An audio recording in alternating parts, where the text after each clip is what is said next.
Stalin, The History and Critique of a Black Legend. Domenico Losurdo. Translated by David Ferreira. Dedicated to the memory of David Ferreira.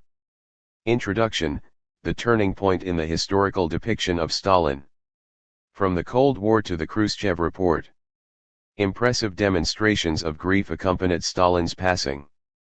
In his death throes, millions of people crowded the center of Moscow to pay their last respects to the dying leader.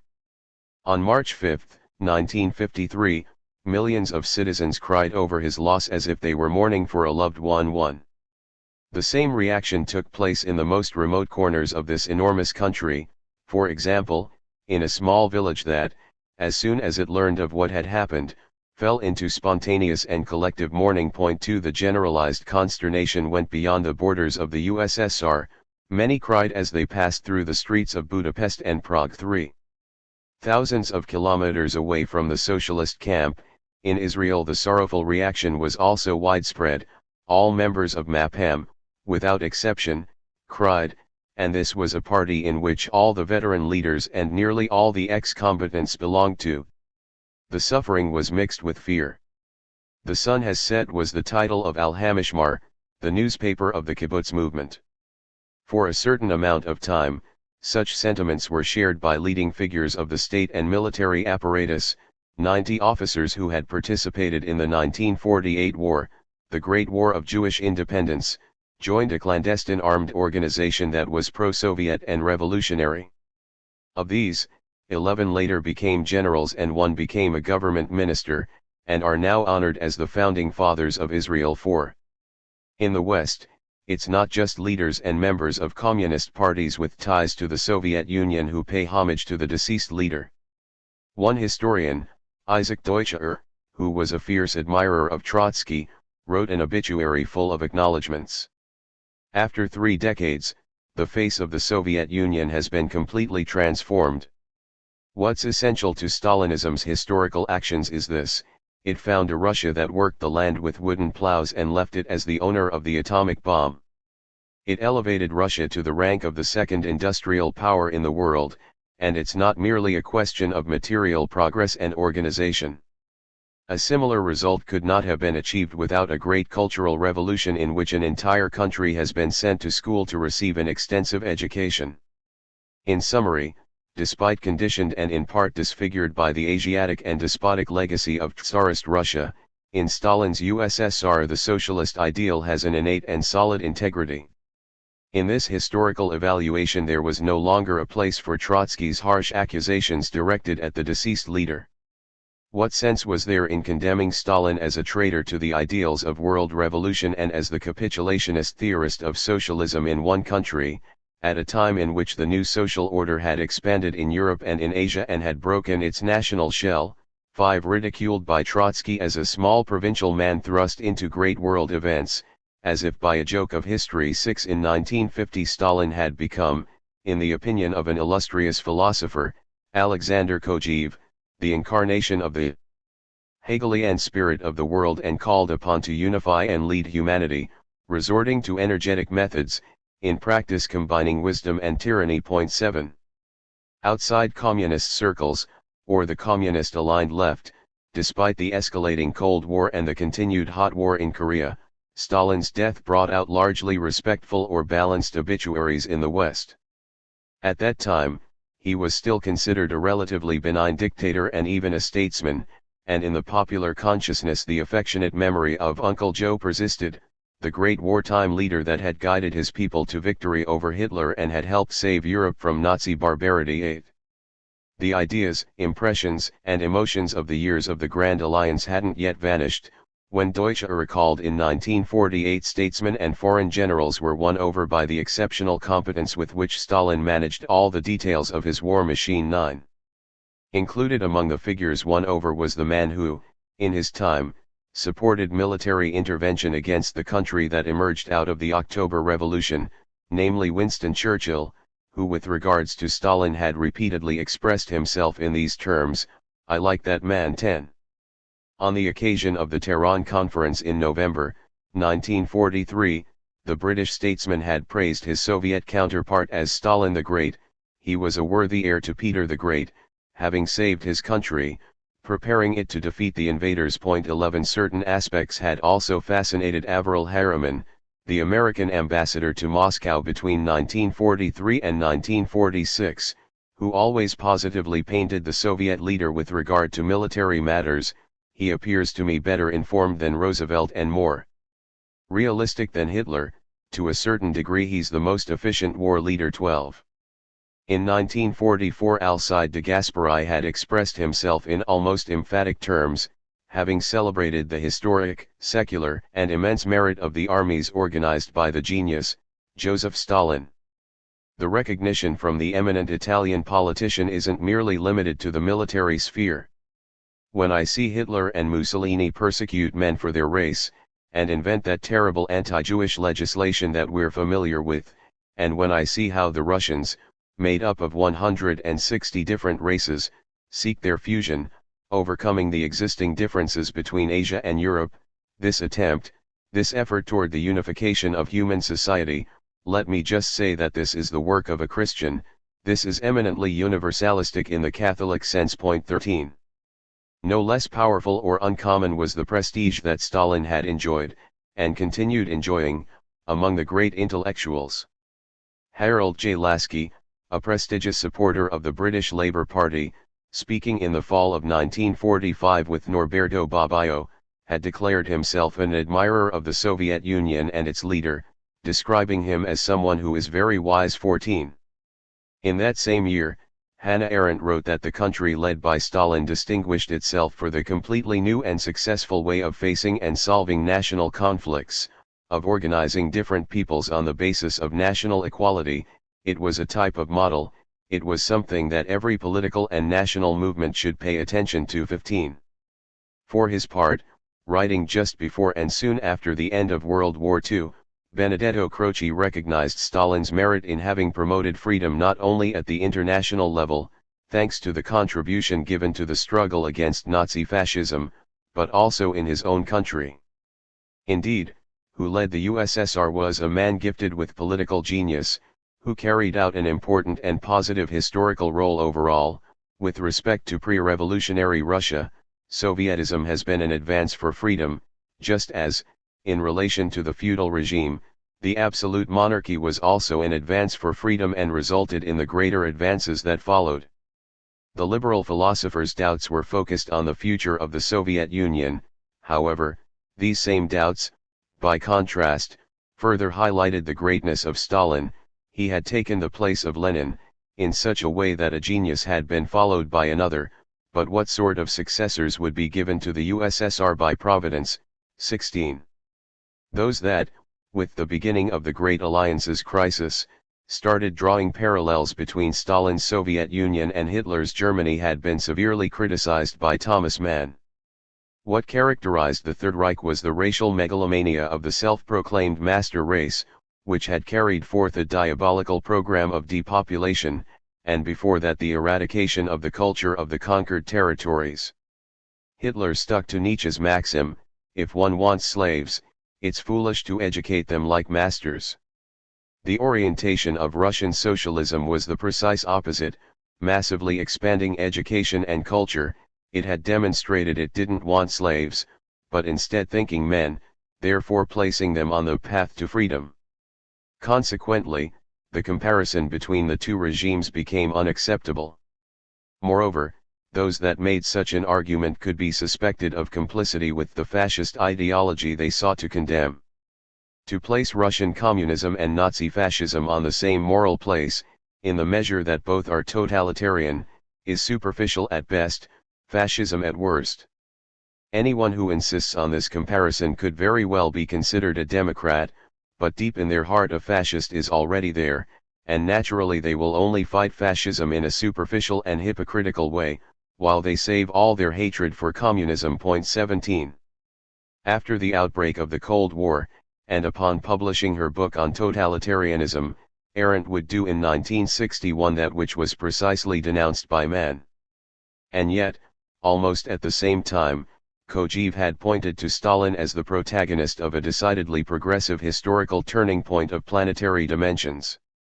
In other words, even in the West this new truth, or this new ideological motive in the two-sided struggle against the different manifestations of totalitarianism, had a hard time in asserting itself.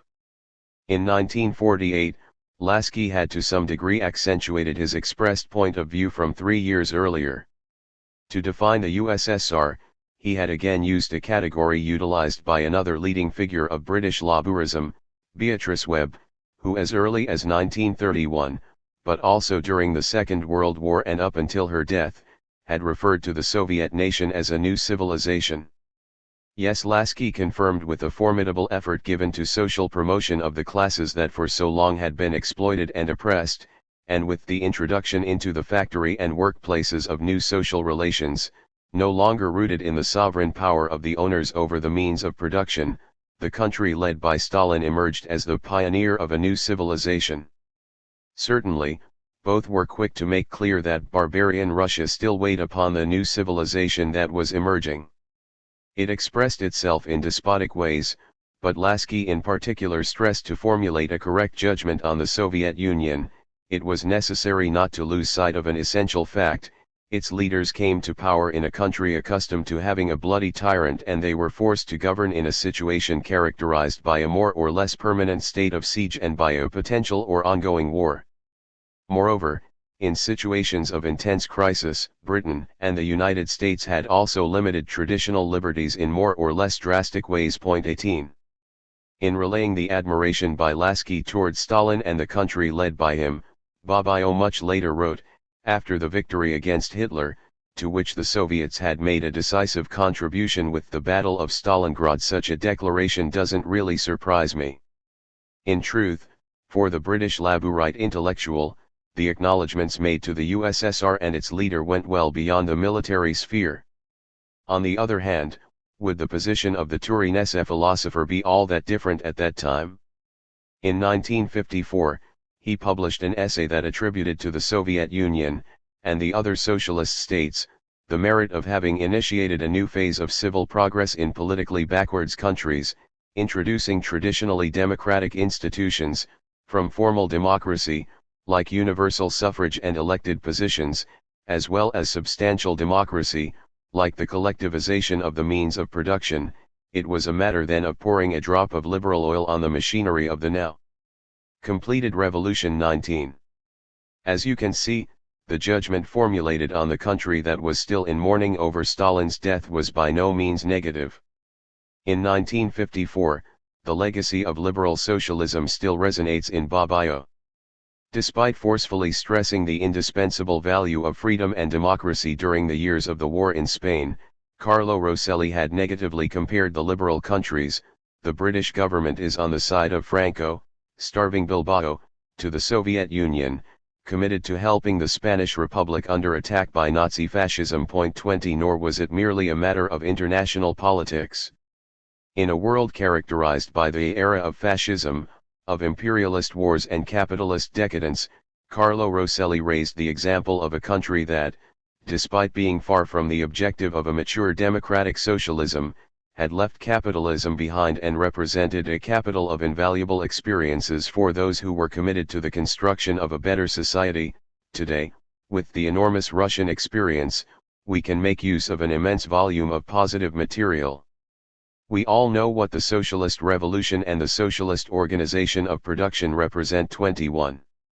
In conclusion, for an entire historical period, in circles that went far beyond the communist movement, the country led by Stalin and Stalin himself could enjoy sympathetic curiosity, respect and, at times, even admiration.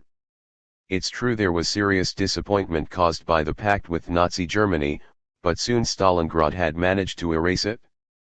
That is why in 1953, and in the years immediately following, homage to the deceased leader united the socialist camp, appeared to strengthen the communist movement despite its earlier divisions, and to a certain extent was felt even in the liberal West, which was then engaged in a Cold War uncompromisingly carried out by both sides. It's no coincidence that in the Fulton speech which officially started the Cold War, Churchill expressed himself as follows: "I have great admiration and respect for the courageous Russian people and for my wartime companion, Marshal Stalin." 22. There's no doubt that, as the Cold War grew more intense, the rhetoric became increasingly hardened. However, in 1952, a great British historian who had worked in the Foreign Office, namely Arnold Toynbee, could still compare the Soviet leader to a brilliant man, Peter the Great. Yes, the test of battle ended up justifying the tyrannical drive toward technological westernization carried out by Stalin, just as it had happened earlier with Peter the Great. It continued being justified even after the defeat dealt to the Third Reich. After Hiroshima and Nagasaki, Russia once again needed a forced march to catch up with the West's technological level that had once again leaped ahead 23. Toward an overall comparison. Maybe even more than the Cold War, there's another historical event that forces a radical turn in the history of Stalin's image. Churchill's speech from March 5, 1946, has a less important role than another speech, the one given 10 years later, on February 25 of 1956 to be exact, by Nikita Khrushchev during the 20th Party Congress of the Communist Party of the Soviet Union. That report, which paints a picture of a mad and bloodthirsty dictator, who's vain and either mediocre or completely laughable on the intellectual level, satisfied nearly everyone for more than 3 decades. It allowed for the USSR's new leadership group to present themselves as the only source of revolutionary legitimacy within the country, the socialist camp and the international communist movement that saw Moscow as its center. Strengthened in their old convictions and with new arguments available to wage the Cold War, the West also had its motives to be satisfied, or enthusiastic. In the United States, Sovietology had demonstrated its tendency to develop around the CIA and other military and intelligence agencies, early on removing the elements suspected of having sympathies to the homeland of the October Revolution. 24. A process took place which militarized a key discipline for the conduct of the Cold War. In 1949, the president of the American Historical Association had declared, "We can't allow ourselves to be anything but orthodox, a plurality of objectives and values is not permitted. It's necessary to accept ample measures of enlistment because the total war, be it hot or cold, recruits every one of us and calls on every one of us to do their part." The historian is no more free of this obligation than the physicist. 25. None of this ends in 1956, but now a more or less militarized Sovietology can enjoy the accommodation and support coming from within the communist world itself. It's true, rather than communism as such, the Khrushchev report pointed the finger at a single person, but in those years it was opportune, including from the point of view of Washington and its allies, not to expand the target too greatly, and instead concentrate fire on Stalin's country.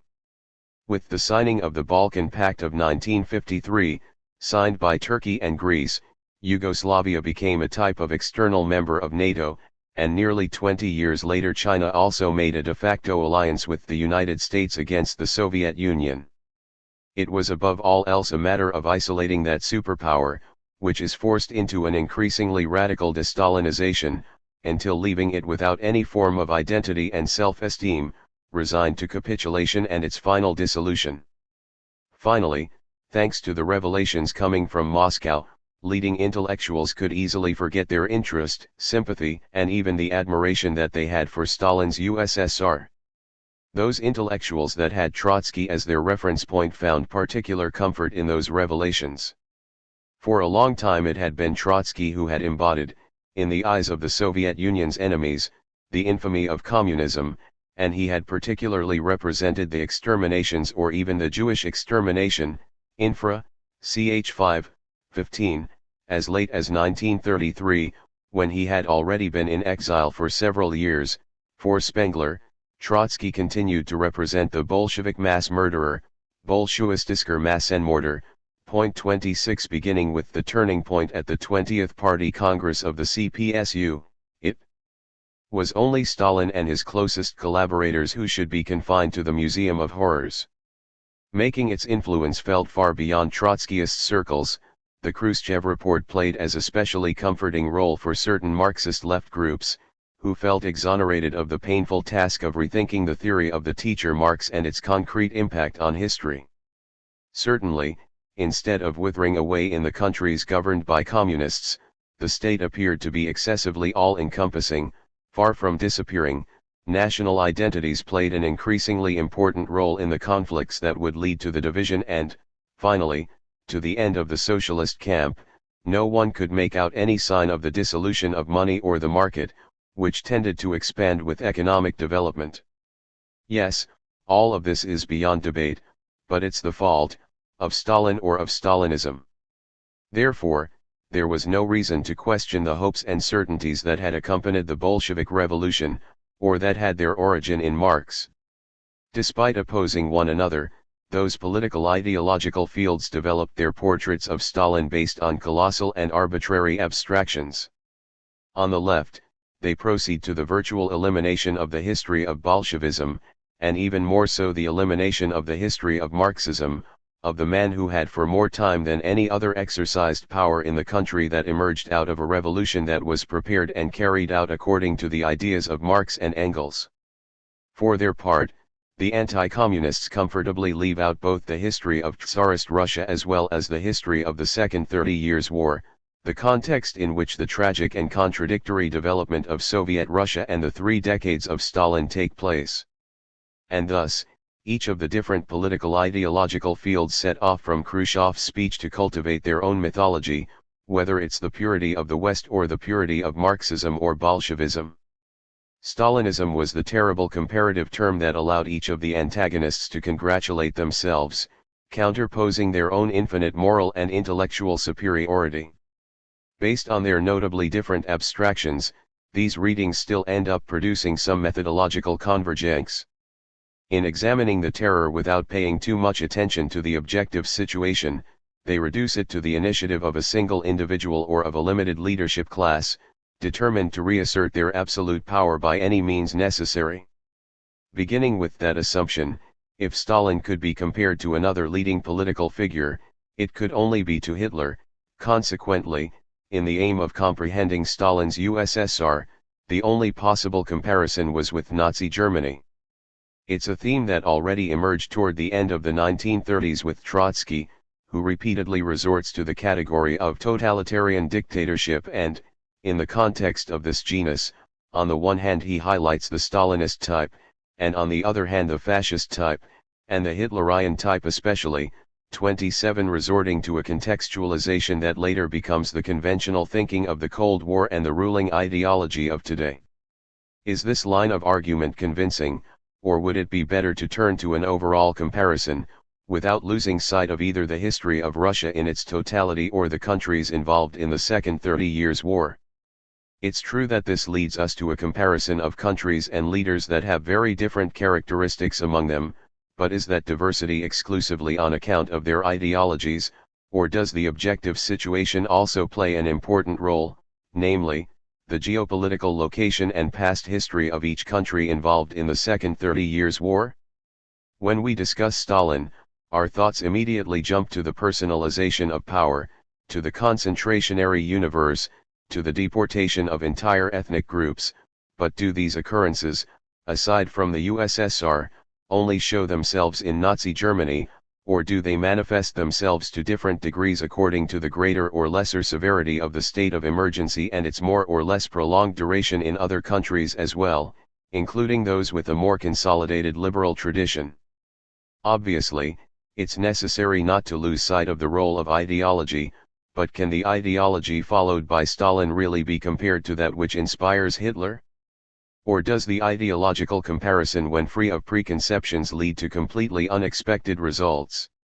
Contrary to the theorists of purity, a political movement or a political regime can't be judged based on the excellence of their declared motivating ideals. In the evaluation of these same ideals, we can't ignore Wirkungsgeschichte, the history of the effects caused by them, but should that approach be applied to all sides, or only for the movement that found inspiration in Lenin and Marx? These questions appear superfluous and even deceiving to those that overlook the problem of the inconsistency of Stalin's image, basing themselves on the belief that Khrushchev had finally brought to light the hidden truth. However, a historian would show a total lack of methodological rigor if they sought to find in 1956 the year of the definitive and final revelation, ignoring the conflicts and interests that had driven the de-Stalinization campaign and its diverse aspects, and that even earlier had motivated the Sovietology of the Cold War. The radical contrasts between the different images of Stalin should encourage the historian to not only not absolutize a single one, but rather, to scrutinize them all. 1. How to cast a god into hell, the Khrushchev Report. A huge, grim, whimsical, morbid, human monster. If today we analyze on the cult of personality and its consequences, read by Khrushchev at a closed-door session during the Congress of the CPSU, and later hailed as the secret report, one detail immediately draws our attention: what's before us is a condemnatory speech that intends to liquidate Stalin in all his aspects. The man guilty of so many horrendous crimes was an individual worthy of contempt both at the moral and intellectual level. Aside from being ruthless, the dictator was also an absurd figure. He learned about the country and the agricultural situation only through movies, films that, moreover, embellished reality to the point of making it unrecognizable. 28 Instead of being driven by political logic or realpolitik, the bloody repression unleashed by him was dictated by his capriciousness and his pathological lust for power, libido dominandi. Thus emerged Deutscher observes with satisfaction in June of 1956, astonished by Khrushchev's revelations and having forgotten the respectful and at times admiring portrait of Stalin he himself made 3 years earlier, the depiction of the huge, grim, whimsical, morbid, human monster. 29. The despot so lacked moral qualms that he was suspected of having plotted the assassination of the man who appeared to be his best friend, Kirov, in order to denounce and liquidate his real, potential, or imaginary opponents one after another for that crime. 30 The merciless repression didn't only fall upon individuals or political figures. Instead, it would include the mass deportations of entire peoples, arbitrarily accused and collectively condemned for connivance with the enemy. But at least Stalin had contributed to saving his country and the world from the horrors of the Third Reich. On the contrary, Khrushchev insisted the Great Patriotic War was won despite the dictator's madness. It was only because of his short-sightedness, his stubbornness, the blind trust he placed in Hitler, that the Third Reich's troops had initially managed to enter deep into Soviet territory, causing death and destruction on a massive scale. Yes, it's Stalin's fault that the Soviet Union had been unprepared and poorly defended for the tragic encounter. We had only started to modernize our military equipment on the eve of war. At the start of the war we didn't even have a sufficient number of rifles to arm all the soldiers called up. As if that wasn't more than enough, after the first defeats and first disasters on the front lines, the men responsible for all this had given into despair and even apathy. Overtaken by a sense of defeat, we have forever lost all that Lenin had created, and unable to react, Stalin refrained from overseeing military operations and stopped dealing with anything. 31. It's true that, after some time had passed, and finally ceding to pressure from other members of the Politburo, he returned to his post. If only he hadn't. At the time when it faced a mortal threat, the man who had despotically ruled the Soviet Union had been such an incompetent dictator that he didn't have any familiarity with the conduct of military operations. It's a charge that the secret report firmly insists on. We should note that Stalin planned operations on a globe. Yes, comrades, he used to take a globe and trace the front line on it. Despite everything, the war had ended favorably, but still the bloody paranoia grew worse. Now the secret report's portrait of the morbid, human monster according to Deutscher's observations can be considered complete. Only 3 years had passed since the demonstrations of grief provoked by Stalin's death, and his popularity was still so solid that, at least in the USSR, the campaign launched by Khrushchev was initially met by strong resistance. On March 5, 1956, students in Tbilisi took to the streets to place flowers at the monument to Stalin on the occasion of the 3rd anniversary of his death, and that gesture in honor of Stalin turned into a protest against the deliberations of the 20th Congress. The demonstrations and assemblies continued for 5 days, until the afternoon of March 9, when tanks were sent into the city to restore order. 32. That possibly explains the characteristics of the text we are examining. In the USSR and in the socialist camp, a hard political struggle was taking place, and the absurd depiction of Stalin would ideally serve to delegitimize the Stalinists who could overshadow the new leadership. The cult of personality that had reigned until that moment didn't allow for nuanced judgments. It was necessary to cast a god into hell. Some decades earlier, during another political battle with different characteristics, but no less tough, Trotsky had also painted a picture of Stalin that sought not only to condemn him at the political and moral level, but also ridicule him at a personal level. He had been a small provincial man, an individual characterized from the beginning by an irredeemable mediocrity and pettiness, which he regularly demonstrated in the political, military, and ideological fields, who was never able to overcome his peasant rudeness. Certainly, in 1913 he had published a work of undeniable theoretical value, Marxism and the National Question, but the true author was Lenin, and the man whose signature is on the text should be considered a usurper of the great revolutionary's intellectual rights. There was no lack of similarities between the two depictions. Khrushchev insinuated that the real instigator of Kirov's assassination had been Stalin, and Stalin had been accused, or at least suspected, by Trotsky of having hastened Lenin's death with his Mongolian ferocity. 33. The secret report denounced Stalin for the cowardly neglect of his responsibilities at the start of Hitler's invasion, but already on September 2, 1939, while anticipating Operation Barbarossa, Trotsky wrote that the new aristocracy in power in Moscow was characterized, among other things, for its inability to conduct a war.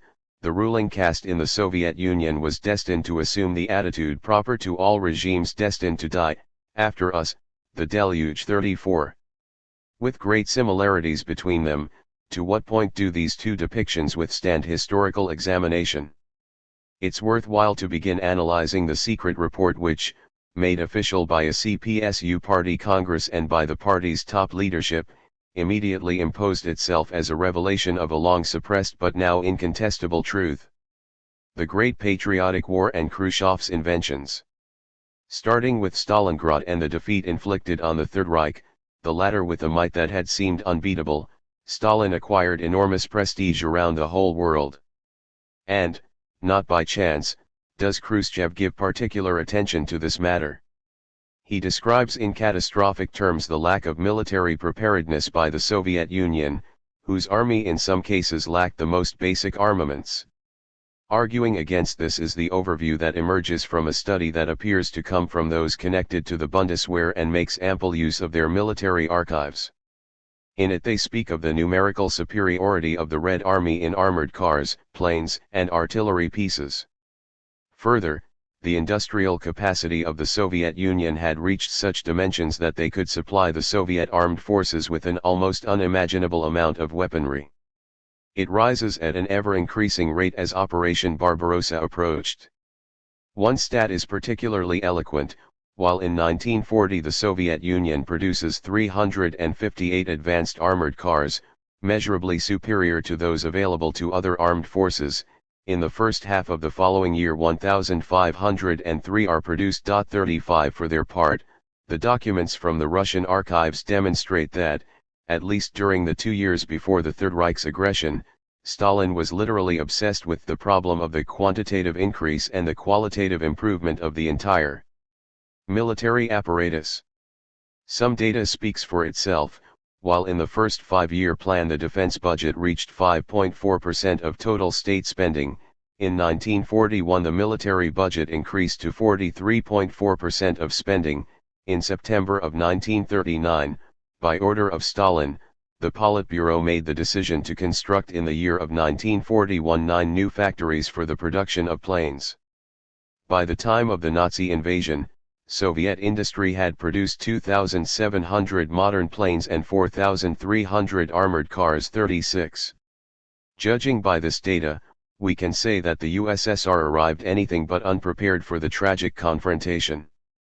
A decade earlier, an American historian dealt a substantial blow to the myth of the despair and abandonment of responsibilities by the Soviet leader soon after the start of the Nazi invasion, for however shocked he was, on the day of the attack Stalin had an 11-hour meeting with leaders of the party, government, and military, and did the same the following day 37. But now we have at our disposal the registry of those that visited Stalin in the Kremlin, discovered at the beginning of the 1990s.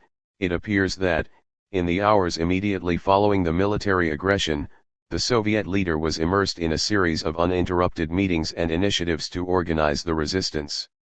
They are days and nights characterized as strenuous but organized. In any case, the entire episode narrated by Khrushchev is a complete invention.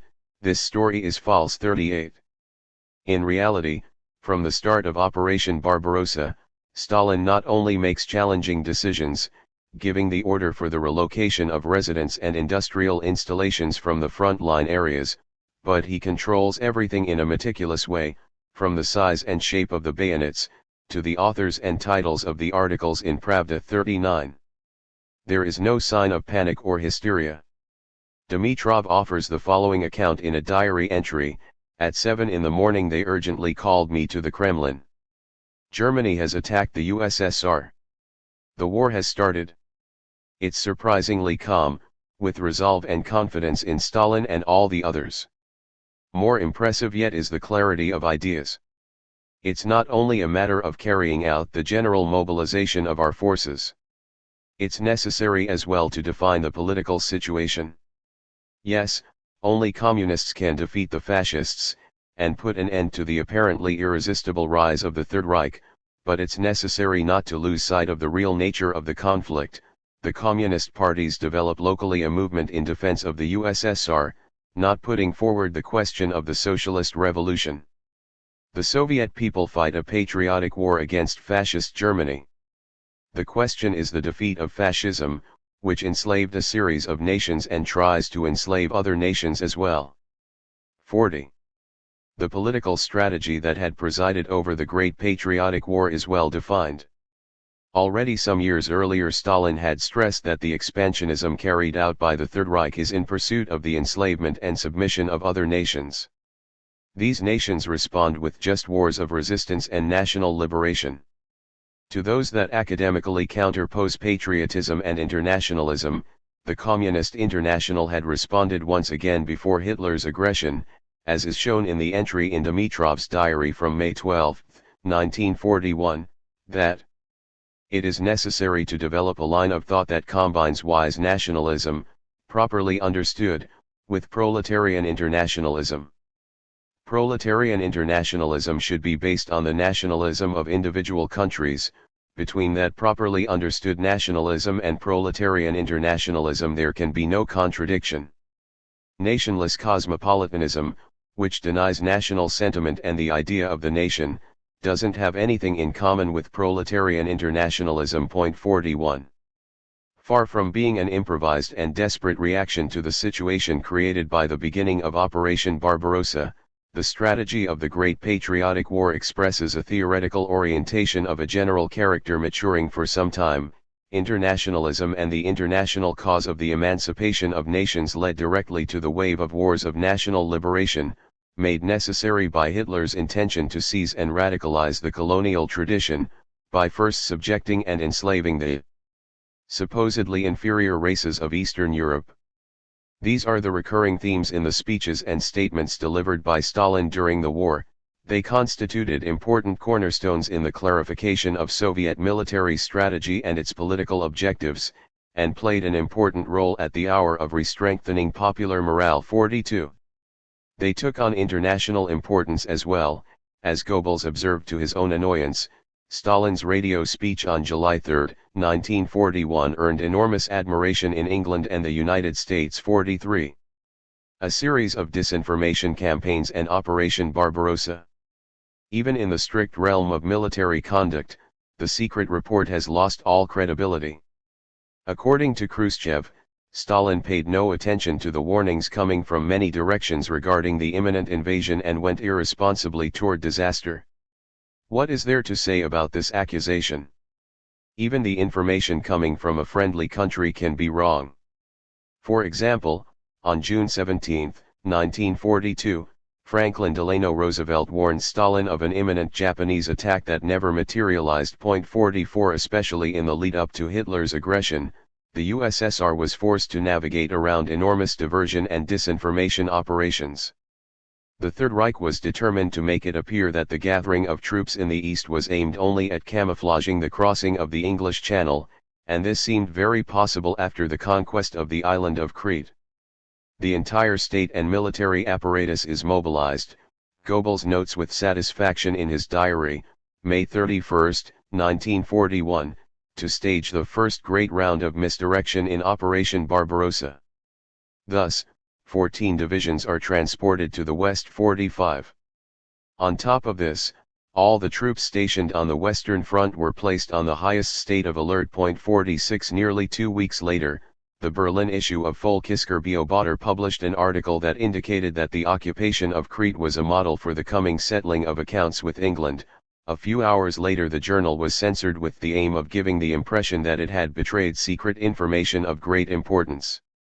3 days later Goebbels wrote in his diary, "The English radios announce that our maneuvers against Russia are only a bluff, that behind them we seek to hide our preparations for the invasion of England." 47 In addition to this disinformation campaign, Germany spread rumors according to which the military maneuvers in the east were aimed at pressuring the USSR, eventually resorting to an ultimatum so that Stalin agrees to the revision of the German-Soviet pact and to export greater quantities of grain, petroleum, and coal which the Third Reich lacked, involved in a war with an unpredictable outcome.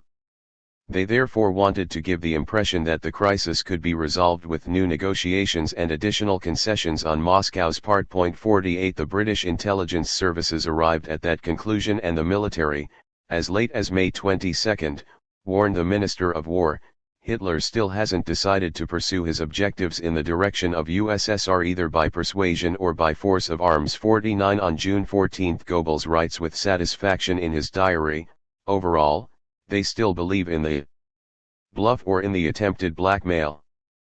50. It's also important not to underestimate the disinformation campaign carried out on the other side and initiated 2 years earlier. In November of 1939, the French press published a fabricated speech, supposedly delivered before the Politburo on August 19 of the same year, in which Stalin had revealed a plan to weaken Europe, encouraging a fratricidal war in order to Sovietize it later. There are no doubts about it, this was a forgery that sought to unravel the pact of German-Soviet non-aggression and redirect the Third Reich's expansionist fury to the east. 51 According to a much-circulated legend of history, on the eve of Hitler's aggression, London had warned Stalin without success, for Stalin, as to be expected of a dictator, only trusted in his counterpart in Berlin. However, while Great Britain informs Moscow of information related to Operation Barbarossa, they spread rumors about an imminent USSR attack against either Germany or territories occupied by it. 52 Their interest in making inevitable, or in precipitating as quickly as possible, the German-Soviet conflict is both evident and understandable. Then there's the mysterious flight by Rudolf Hess to England, clearly motivated by the hope of reconstructing the West's unity in the struggle against Bolshevism, and thereby putting into motion the program described in Mein Kampf of an alliance and solidarity between the Germanic nations in their civilizing mission.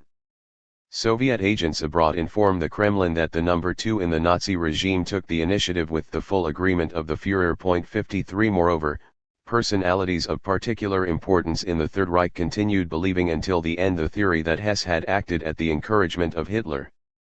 In any case, Hitler felt the need to immediately send to Rome the Minister of Foreign Affairs Joachim von Ribbentrop for the purpose of reassuring Mussolini that Germany wasn't planning a separate peace with Great Britain. 54 Obviously, even stronger is the concern in Moscow caused by this suspected stagecraft, especially as the British government's attitude encourages it.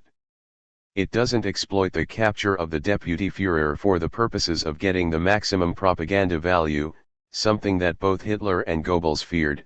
Instead of this, the interrogation of Hess, as Stalin was told by the Soviet ambassador in London, Ivan Maysky, is entrusted to a supporter of appeasement.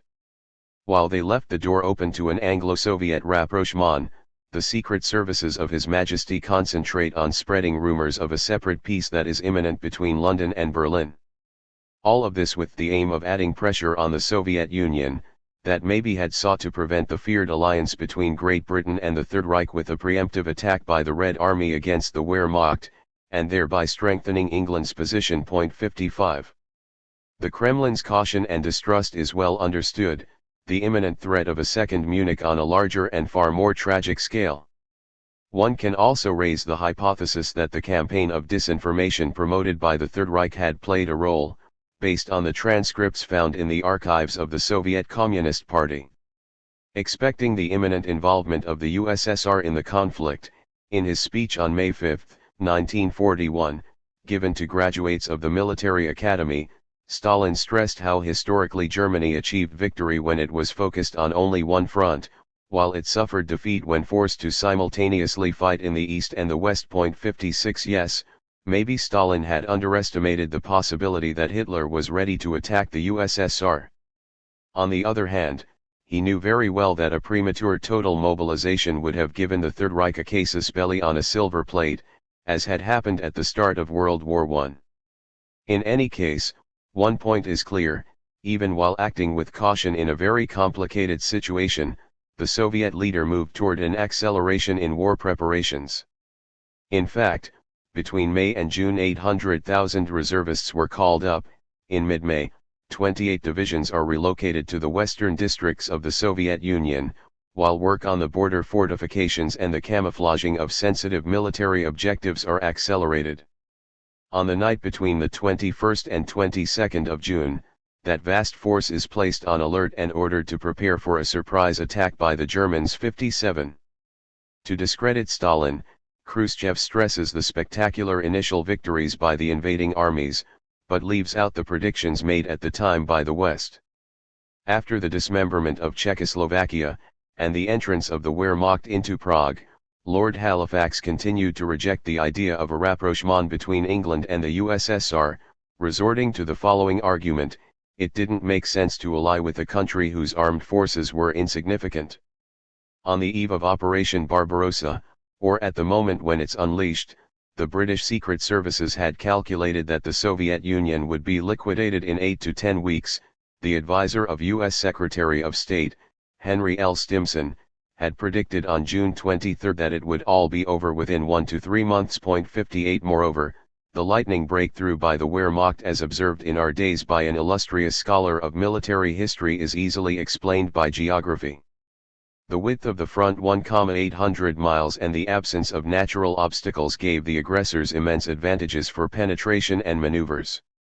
Despite the colossal dimensions of the Red Army, the relation between its forces and the territory was so unfavorable that German mechanized units could easily find opportunities to indirectly maneuver into the adversary's rear. In addition, remote cities where roads and railways converged offered the aggressors the possibility of targeting alternative objectives, leaving the enemy in the difficult situation of having to predict the advance's real direction and where to face one challenge after the next. 59. The quick unraveling of the Blitzkrieg. It's important not to fall for appearances.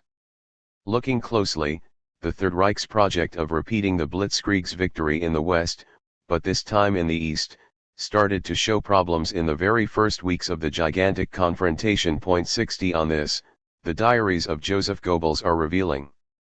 In the immediate lead-up to the assault he stresses the unstoppable might of the imminent German attack, without a doubt the most powerful the world has ever known. No one could seriously oppose the strongest army in all of history. 61. Therefore, we are before a triumphal march without precedent. I consider the Russian military force to be very weak, even weaker than the Führer believes. If anything is a sure thing, it is this. 62. In fact, Hitler is no less confident. Some months earlier with a Bulgarian diplomat he referred to the Soviet army as but a joke. 63. However, from the start the invaders found, despite everything, unpleasant surprises. On June 25, during the first aerial attack on Moscow, the anti-aircraft defenses proved to be so effective that the Luftwaffe is forced to limit itself to a reduced amount of night raids. 64. It took only 10 days of war for the pre-war assumptions to be shaken. On July 2, Goebbels writes in his diary, "Overall, the fighting is hard and stubborn. We can in no way speak of a walk in the park. The Red regime mobilized the people." 65. This course of events continued on and the mood of the Nazi leaders changed radically, as is repeatedly demonstrated in the diary written by Goebbels. July 24. We can have no doubt whatsoever about the fact that the Bolshevik regime, which has existed for nearly a quarter of a century, left its mark on the peoples of the Soviet Union.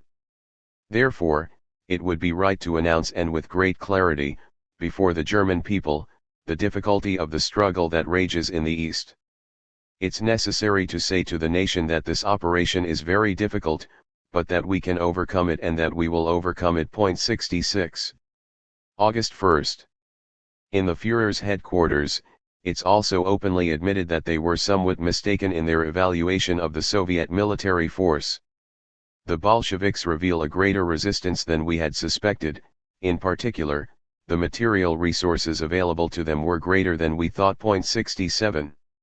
August 19th. Privately, the Führer is very irritated with himself for having been misled to such an extent regarding the strength of the Bolsheviks by the reports by German agents coming from the Soviet Union. In particular, the underestimation of the enemy's armored vehicles and planes caused us many problems. He suffers a lot because of this. We're dealing with a grave crisis. Put in comparison, the previous campaigns were like a walk in the park. Regarding the West, the Führer has no reason to worry. With rigor and objectivity, we Germans always overestimated the enemy, except in this case with the Bolsheviks. 68. September 16, we have totally underestimated the strength of the Bolsheviks. 69. Scholars in military strategy stress the unforeseen difficulties that soon challenge that powerful war machine, experienced and cloaked in the myth of invincibility upon its entry into the Soviet Union. 70. The Battle of Smolensk, in the second half of July 1941, is particularly significant for the success of the Eastern Front. Up until now it has been overshadowed by research into other events. 71. The observation is from an illustrious German historian who passes on these eloquent entries from a diary written by General Fedor von Bock from the 20th and 26th of July. The enemy seeks to recapture Smolensk at all costs and is constantly sending in new forces. The theory expressed by some that the enemy acts without plans is not reflected in the facts. We've verified that the Russians have brought up across the front a new and compact deployment of forces. In many areas they seek to go on the offensive. It's surprising for an adversary which suffered so many blows, they must possess an unbelievable amount of resources. In fact, our troops still lament the power of the enemy artillery. Even more worried, or even decidedly pessimistic, is Admiral Wilhelm Canaris, leader of counterespionage, who, in speaking with General von Bock on July 17, says, "I see it as very bleak." 72. Not only does the Soviet army not break down in the first days and weeks of the assault, but, to the contrary, it offers tenacious resistance, and is also well commanded, as revealed by, among other things, the decision by Stalin at the time of halting the German advance at a point decided by him. The results of this astute military command are revealed as well in the diplomatic sphere. It is precisely because it is impressed by the fierce battle around Smolensk that Japan, present there as an observer, decides to reject the request by the Third Reich for it to join the war against the Soviet Union. 73. The analysis of the vehemently anti-communist German historian is fully confirmed by Russian scholars who distinguished themselves as champions in the struggle against Stalinism in the wake of the Khrushchev report. The plans of the Blitzkrieg were already sunk by the middle of July 74. In this context, in no way formal is the tribute paid to the Soviet Army's splendid defense by Churchill and F.D. Roosevelt on August 14, 1941. Even outside diplomatic and governing circles, in Great Britain we are informed by a diary entry from Beatrice Webb, common citizens, including those of a conservative orientation, show lively interest in their surprising courage and initiative, as well as the magnificent equipment of the Russian armed forces. the only sovereign state able to oppose the almost mythical power of Hitler's Germany. 76 In Germany itself, just 3 weeks after the start of Operation Barbarossa, rumors start to circulate which deeply question the regime's triumphalist line. It's what appears in the diary of an eminent German intellectual of Jewish origin: judging by appearances, in the East we suffer immense losses. We had underestimated the strength of the resistance by the Russians, which was inexhaustible in terms of men and military resources. 77.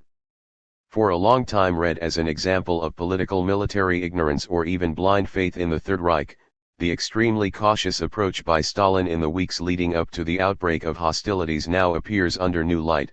The concentration of forces by the Wehrmacht along the entire front with the USSR, the violation of Soviet airspace, and another number of provocations had a single aim: attract the bulk of the Red Army as close as possible to the border. Hitler intended to win the war in a single, gigantic battle. Even valiant generals were enticed by this trap, and expecting the onslaught of the enemy, insisted on a massive relocation of troops toward the border. Stalin categorically rejected the request, insisting on the necessity of maintaining plenty of reserves at a considerable distance from the front line. Later, after reading the strategic plans by Operation Barbarossa's architects, Marshal Georgy K. Zhukov recognized the correctness of the line pursued by Stalin. Hitler's orders counted on the relocation of the bulk of our troops toward the border, with the intention of surrounding them and destroying them. 78. As a matter of fact, in the months following the invasion of the USSR, arguing with his generals, Hitler observed, the problem of the Russian territory. The infinite width of the territory makes concentrating on decisive points necessary. 79 Later, in a conversation he clarified his thinking about the already initiated Operation Barbarossa. In world history there had been until now only 3 battles of annihilation: Cannae, Sedan, and Tannenberg. We can be proud of the fact that 2 of them had been victoriously fought by German armies. However, for Germany the third and greatest battle of annihilation and submission, which Hitler had longed for, is increasingly complicated, and 1 week later he sees himself obligated to recognize that Operation Barbarossa had seriously underestimated the enemy. The military preparations by the Russians must be considered incredible. 80 The desire by the chess player to justify the failure of his forecasts is apparent here. However, the previously cited English military scholar reaches the same conclusions: the reason for the French defeat lies not in the quantity or quality of their resources, but in their military doctrine. Further, an excessively advanced deployment of the army had a disastrous effect, because it gravely compromised their strategic flexibility. A similar mistake was made in Poland as well, driven by national pride and overconfidence in the soldiers. None of this happened in the Soviet Union. 81. More important than the individual battles is the overall picture. The Stalinist system was able to mobilize the immense majority of the population and nearly all resources. Particularly extraordinary was the Soviet ability in such a difficult situation as the one that arose in the first months of the war of evacuating and later reconverting to military production a considerable number of industries. Yes, created 2 days after the German invasion, the evacuation committee managed to move to the east 1,500 major industrial companies, after titanic operations of great logistic complexity. 82 Moreover, that process of relocation had already begun in the weeks or months before Hitler's aggression. Infra, pages 235 to 236, which is another confirmation of the fanciful character of the accusation delivered by Khrushchev. There's more. To some degree, the Soviet leadership understood the scenario of the war looming on the horizon as they were promoting the industrialization of the country. With a radical turn with respect to the previous situation, they identified Asian Russia as a key point, at a distance to and sheltered from possible aggressors. 83 In fact, Stalin had insisted repeatedly and vigorously on this. On January 31, 1931, he pushes forward the creation of a new and well-equipped industrial base in the Ural Mountains, Siberia, and Kazakhstan. A few years later, the report read on January 26, 1934, at the 17th Congress of the CPSU had with satisfaction called attention to the powerful industrial development that has been achieved in Central Asia, Kazakhstan, in the Tatar, Buryat, and Bashkirian republics, in the Ural Mountains, in eastern and western Siberia, in the Far East, etc. 84 Trotsky didn't miss the implications of all this a few years later while analyzing the dangers of war and the Soviet Union's level of preparation, and in highlighting the results achieved by the planned economy in the military sphere, he observed, the industrialization of remote regions, especially Siberia, gives the steppes and forest regions new importance. 85 Only now does the great territorial expanse assume its full value, making the lightning warfare traditionally favored and prepared for by the German High Command more difficult than ever. It's precisely in the field of the industrial apparatus built in preparation for the war where the Third Reich is confronted with even more bitter surprises, as shown in Hitler's notes. November 29, 1941. How is it possible that such a primitive people can reach such technical objectives in such a short period of time? 86. August 26, 1942. With respect to Russia, it is incontestable that Stalin raised the standard of living. The Russian people don't go hungry at the moment when Operation Barbarossa was launched. In general, it's necessary to recognize that they have built factories of similar importance to Hermann Göring Reichswerke where 2 years ago nothing but unknown villages existed. We come across railway lines that aren't on the maps. 87. At this time, it's worthwhile to consult 3 scholars, each very different, one Russian and the 2 others Western. The first, who was director of the Soviet Institute of Military History and who participated in the militant anti-Stalinism of the Gorbachev years, appears motivated by the intention of furthering and radicalizing the investigations by the Khrushchev report. However, from the results of the study he feels obligated to formulate a much more nuanced judgment, without being an expert, much less the genius portrayed by official propaganda. Even in the years before the start of the war, Stalin gives particular attention to issues of defense, the defense industry, and the war economy as a whole. Yes, at the strictly military level, only through effort and mistakes, including serious mistakes, and thanks to the hard practice of daily military life, he gradually learns the principles of strategy. 88 In other fields, his thinking proves to be more developed than many Soviet military leaders. Thanks as well to the long experience of managing political power, Stalin never loses sight of the central role of the war economy, and he contributed to strengthening the USSR's resistance with the relocation of war industry to the interior. It's almost impossible to overestimate the importance of that enterprise. 89 Finally, the Soviet leader paid great attention to the moral political dimension of the war. In that field, he had totally unconventional ideas, as shown by the courageous military decision of celebrating the anniversary of the October Revolution on November 7 of 1941, in a besieged Moscow harassed by the Nazi enemy. In conclusion, one can say that, with respect to career military officers and his inner circle, Stalin demonstrated his more universal mindset. 90 It is a mindset we can add that doesn't neglect any of the smallest aspects of the life and morale of the soldiers, informed that they didn't have cigarettes, and thanks as well to his ability to handle an enormous workload. At a crucial moment in the Battle of Stalingrad, Stalin found time to call Akakim Jalidze, party chief in Abkhazia, the principal region for the production of tobacco. Our soldiers can no longer smoke. Without cigarettes, the front won't hold. 91. In their positive evaluation of Stalin as a military leader, 2 Western authors go further. While Khrushchev stresses the overwhelming initial successes of the Wehrmacht, the first of the aforementioned experts references these same facts in very different terms. It's not shocking that the largest invasion in military history had achieved initial successes. The response of the Red Army after the devastating blows by the German invasion in June of 1941 was the greatest feat of arms that the world had ever seen. 92 The second scholar, a professor at an American military academy.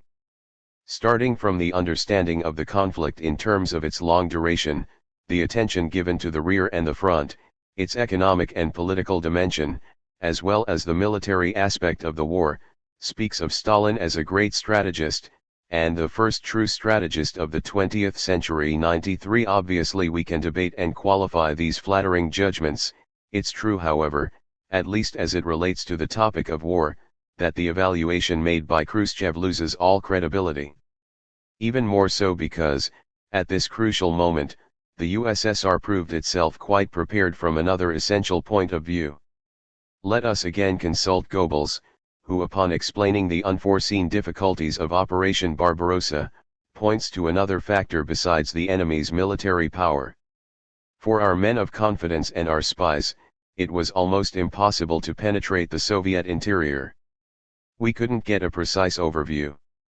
The Bolsheviks made a great effort in fooling us. Of the kinds of arms that they possessed, especially heavy weapons, we didn't have a clue. It was the exact opposite to what had taken place in France, where we knew everything in practice and couldn't be surprised in any way. 94. Lacking common sense and the mass deportations of entire populations.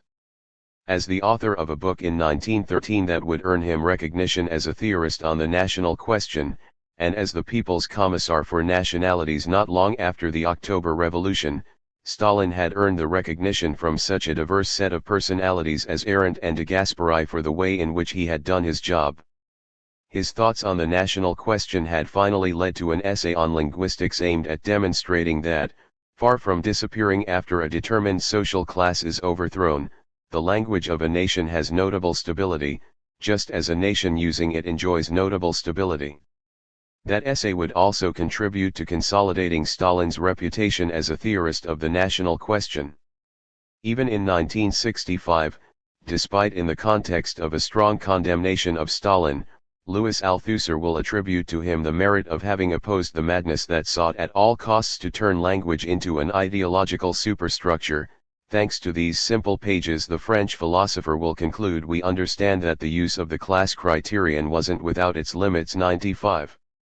In the 1956 campaign to delegitimize and liquidate him, Khrushchev couldn't ignore Stalin as a theorist and politician who paid particular attention to the national question. In condemning the mass deportations of entire nationalities, the secret report declares, "It's not necessary to be a Marxist-Leninist to understand that any common-sense person would ask how is it possible to make entire nations responsible for hostile acts, without exception for women, children, elderly, communists and members of the Komsomol communist youth, reaching the point of enforcing a generalized repression against them, sending them into misery and suffering without any other motive but vengeance for some crime perpetrated by individuals or isolated groups." 96. The horror of collective punishment and deportation imposed on populations suspected of lacking patriotic loyalty is beyond question. Sadly, far from referencing the madness of a single individual, this practice deeply characterizes the Second 30 Years' War, starting with Tsarist Russia that, although allied to the liberal West, experiences a wave of deportations of dimensions unknown in Europe during the First World War, in which around 1 million people are caught up, especially those of Jewish or Germanic origin. 97 Of lesser dimensions, but much more significant, are the measures during the Second World War that affect Japanese Americans, deported and enclosed in concentration camps, infra, ch. 4, 7. The expulsion and deportation of entire populations, aside from having the aim of removing a potential fifth column, could be pursued for the purpose of remaking or redefining political geography. During the first half of the 20th century, this practice is widespread across the planet, from the Middle East, where Jews who had just escaped the final solution force Arabs and Palestinians to flee, to as far as Asia, where the partition of the British Empire's crown jewel into India and Pakistan is achieved through the century's largest forced migration. 98. Sticking to the Asian continent for now, it's worthwhile to look at what happened in a region administered by a figure, or in the name of a figure, the 14th Dalai Lama, who would later obtain the Nobel Peace Prize and become synonymous with nonviolence. In July of 1949, all the Han residents there for many generations in Lhasa were expelled from Tibet, with the aim both to confront the possible activity of a fifth column, as well as to make its demographic makeup more homogeneous. 99. Before us is a practice not only realized in the most varied of geographic and political cultural locations, but supported theoretically in those years by leading political figures. In 1938, David Ben-Gurion, the eventual founding father of Israel, declared, "I am in favor of the forced relocation of Arab Palestinians. I see nothing immoral in this." 100. In fact, coherent to that program, he will put into practice 10 years later. But here it's necessary to concentrate our attention on East Central Europe, where a little discussed tragedy takes place, yet it's among the largest of the 20th century. In total, around 16.5 million Germans were forced to abandon their homes, and 2.5 million of them didn't survive this enormous ethnic cleansing or counter-ethnic cleansing operation. 101. In this case it's possible to make a direct comparison between Stalin on the one hand, and the Western and pro-Western statesmen on the other. What position did the latter take in that situation? As always, we'll analyze it by beginning with a historiography that can't be suspected of sympathies toward the Soviet Union. Starting in 1942, it was the British government that encouraged a generalized transfer of populations from the Eastern German territories and from the Sudetenland. It was the Deputy Undersecretary who went further than anyone else, in requesting an investigation to determine if Great Britain should encourage the transfer to Siberia of the Germans from East Prussia and Upper Silesia. 102. Speaking in the House of Commons on December 15, 1944, on the planned transfer of several million Germans, Churchill clarified his thinking as follows. "From what we are able to understand, expulsion is the most satisfactory and long-lasting solution. There will no longer be a mixing of populations provoking endless disorder, as happened in the case of Alsace-Lorraine. A clean cut will be made. I'm not alarmed by the expected separation of populations, nor am I alarmed by the massive relocations, which in modern conditions are much easier than they were in the past. 103. F.D. Roosevelt later adhered to the deportations plans in June of 1943, almost at the same time Stalin gave into pressure from Beneš to expel the Germans from the Sudetenland upon its restoration to Czechoslovakia. 104. An American historian comes to the following conclusion. In the end, on the question of the expulsion of Germans from Czechoslovakia and post-war Poland, in practice there wasn't any difference between communist and non-communist politicians. On this issue Beneš and Gottwald, Mikołajczyk and Bierut, Stalin and Churchill all spoke the same language. 105. This conclusion is already enough to refute the black and white position implicit in the Khrushchev report. In truth, at least with regard to the Germans of Eastern Europe, it wasn't Stalin who took the initiative with respect to the mass deportations of entire peoples. The blame was not given out in an equal manner. The same American historian just cited ends up recognizing this. In Czechoslovakia, Jan Masaryk expressed his conviction according to which the Germans don't have a soul, and the words they best understand are the bursts of a machine gun. Nor is this a remotely isolated attitude, even the Czech Catholic Church made its voice heard. Monsignor Bohumil Stazek, the priest of Visrud, declared, "After 1,000 years, the moment has arrived to settle matters with the Germans, who are evil and for whom the commandment to love your neighbor doesn't apply." 106. In those circumstances, a German witness recalls, "We often had to seek help from the Russians against the Czechs, which the Russians frequently offered, so long as it didn't involve laying a hand on a woman." 107. There's more, however. Again we turn to the American historian. In the former Nazi camp of Theresienstadt, the interned Germans asked themselves what would have happened to them if the local Russian commander hadn't protected them from the Czechs. A secret report sent to the Central Committee of the Communist Party in Moscow relayed requests made for the Soviet soldiers to stay. "If the Red Army leaves, we are finished." The demonstrations of hate toward the Germans are evident. The Czechs don't kill them, but they torment them as if they were wild animals. They consider them animals in effect. The American historian cited here continues the horrible treatment by the Czechs lead them to desperation. According to Czech statistics, in 1946 alone, 5,558 Germans committed suicide 108. Something similar happens in Poland. In conclusion, the Germans thought the Russian military personnel were much more humane and responsible than the local Czechs and Polish. On occasions, the Russians gave food to hungry German children, while the Czechs would let them die of starvation. Sometimes, the Soviet troops gave a ride in their vehicles to exhausted Germans on the long journey to leave the country, while the Czechs only looked at them with disdain or indifference. 109. The American historian speaks generally of Czechs and Polish, but isn't completely correct in doing so, as emerges in his very own account. The question of the Germans' expulsion caused serious problems for the Czech communists as well as for communists in other countries. During the war, the communist position, as articulated by Georgy Dimitrov in Moscow, was that the Germans responsible for the war and for its crimes should be put on trial and condemned, while the German workers and peasants should be re-educated. 110.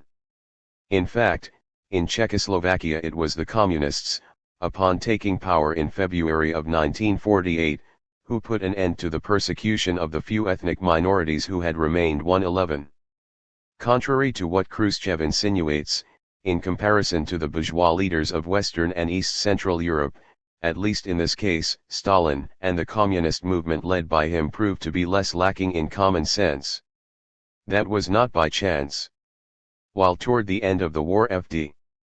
Roosevelt insists he's more thirsty than ever for German blood because of the atrocities they committed, and even entertains the idea, for some time, of castrating such a perverse people, Stalin's position is quite different, and just after Operation Barbarossa is unleashed he states that the Soviet resistance can count on the support of all the best men in Germany and even the German people under the command of Hitler's officers. 112.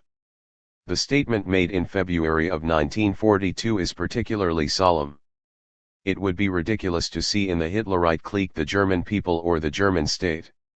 Historical experience proves that Hitlers come and go, but the German people, the German state, remains. The strength of the Red Army resides in the fact that it doesn't nurture, nor could it nurture, any hatred toward other people, and therefore couldn't even nurture hatred for the German people. It is educated in the spirit of the equality of all peoples and all races, in the spirit of respect for the rights of other peoples. 113.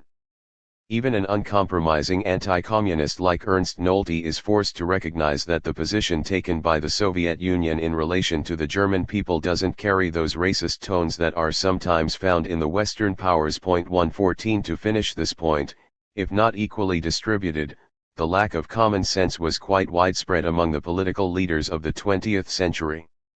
So far I have concentrated on the deportations caused by war or by the risk of war, or by the reorganization and revision of political geography. At least until the 40s, in the United States, the deportations carried out in urban centers are widespread, urban centers that seek to be for whites only, as the posters warn upon entry. Aside from African Americans, Mexicans are also targeted, reclassified as non-whites in the 1930 census, thus thousands of workers and their families, including many Americans of Mexican origin, are deported to Mexico. The expulsion and deportation measures in the cities that seek to be for whites only, or for Caucasians only, don't even spare Jews. 115. The secret report depicts Stalin as a tyrant so lacking a sense of reality that, in taking collective measures against determined ethnic groups, he didn't hesitate in punishing the innocent or even party comrades. What comes to mind is the case of the German exiles, the majority of them declared enemies of Hitler, who, soon after the war begins with Germany, are collectively confined to French concentration camps, Infra, ch. 4, 7. But it's useless to search for any effort at a comparative analysis in Khrushchev's speech. His goal is to upend two themes that until that moment had been widespread not only in official propaganda, but also in journalism and international public opinion, to transform the great leader who had decisively contributed to the destruction of the Third Reich into a foolish amateur who has trouble figuring out a world map. That this eminent theorist of the national question is revealed to have lacked the most elementary common sense in that field. The acknowledgments previously given to Stalin are all blamed on a cult of personality that now must be eliminated once and for all. The cult of personality in Russia, from Kerensky to Stalin. The denunciation of the cult of personality is Khrushchev's principal argument. However, in his report the question that ought to seem obligatory doesn't show up: are we faced with the vanity or narcissism of a single political leader, or with a phenomenon of a more general character that takes hold in a determined, objective context? It may be interesting to read the observations made by Bukharin while in the United States, as they finalized the preparations for their entry into the First World War. So that the state machinery was as prepared as possible for military affairs, it itself became a military organization, which is commanded by a dictator. This dictator is President Wilson. Emergency powers were given to him. He has nearly absolute power. And in the people they seek to encourage submissiveness toward the great president, like in the Byzantine Empire of old where they deified their monarch. 116. In situations of acute crisis, the personalization of power is often combined with the veneration of the leader who holds power. When he arrives in France in December of 1918, the victorious American president is hailed as the savior and his 14-point speech is compared to the Sermon on the Mount. 117. The political developments that take place in the United States between the Great Depression and the Second World War are worth considering. Having ascended to the presidency on the promise of solving a deeply troubling social-economic situation, F.D. Roosevelt is elected for 4 consecutive terms, although he died at the start of the 4th term, a unique case in the history of his country. Aside from the long duration of this presidency, what's unusual are the hopes and expectations placed on it. Leading figures speak of a national dictator and invite the new president to demonstrate all his strength, become a tyrant, a despot, a true monarch. During the Great War we took our constitution and put it aside until the end of the war. The continuation of the state of emergency demands we don't allow ourselves to be impeded by excessive legal scruples. The nation's new leader is called upon to be, and is soon defined as, an individual of providence, that is, in the words of Cardinal O'Connell, a man sent by God. The average person writes to and expresses themselves to F.D.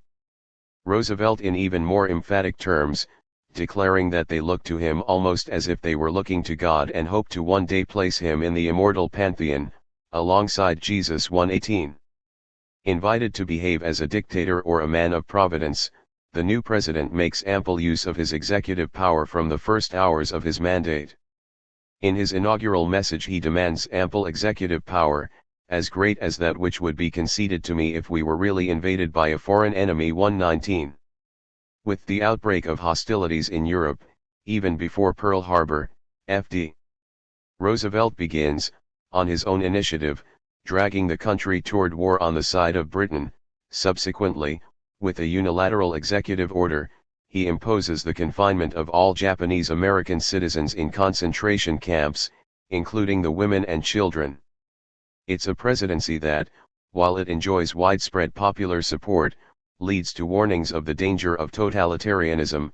This happens during the Great Depression, it's former President Hoover in particular who makes that accusation. 120. And it especially happens in the months that precede the entry into the Second World War, when Senator Burton K. Wheeler accuses F.D. Roosevelt of exercising dictatorial power and of promoting a totalitarian form of government. 121. At least from the point of view of the president's adversaries, totalitarianism and the cult of personality had crossed over the Atlantic. Certainly, the phenomenon that we are investigating here, the personalization of power and the cult of personality linked to it, is present only in embryonic form in the American Republic, protected by the ocean from any attempted invasion and with a political tradition quite different from Russia's. One must concentrate on that country.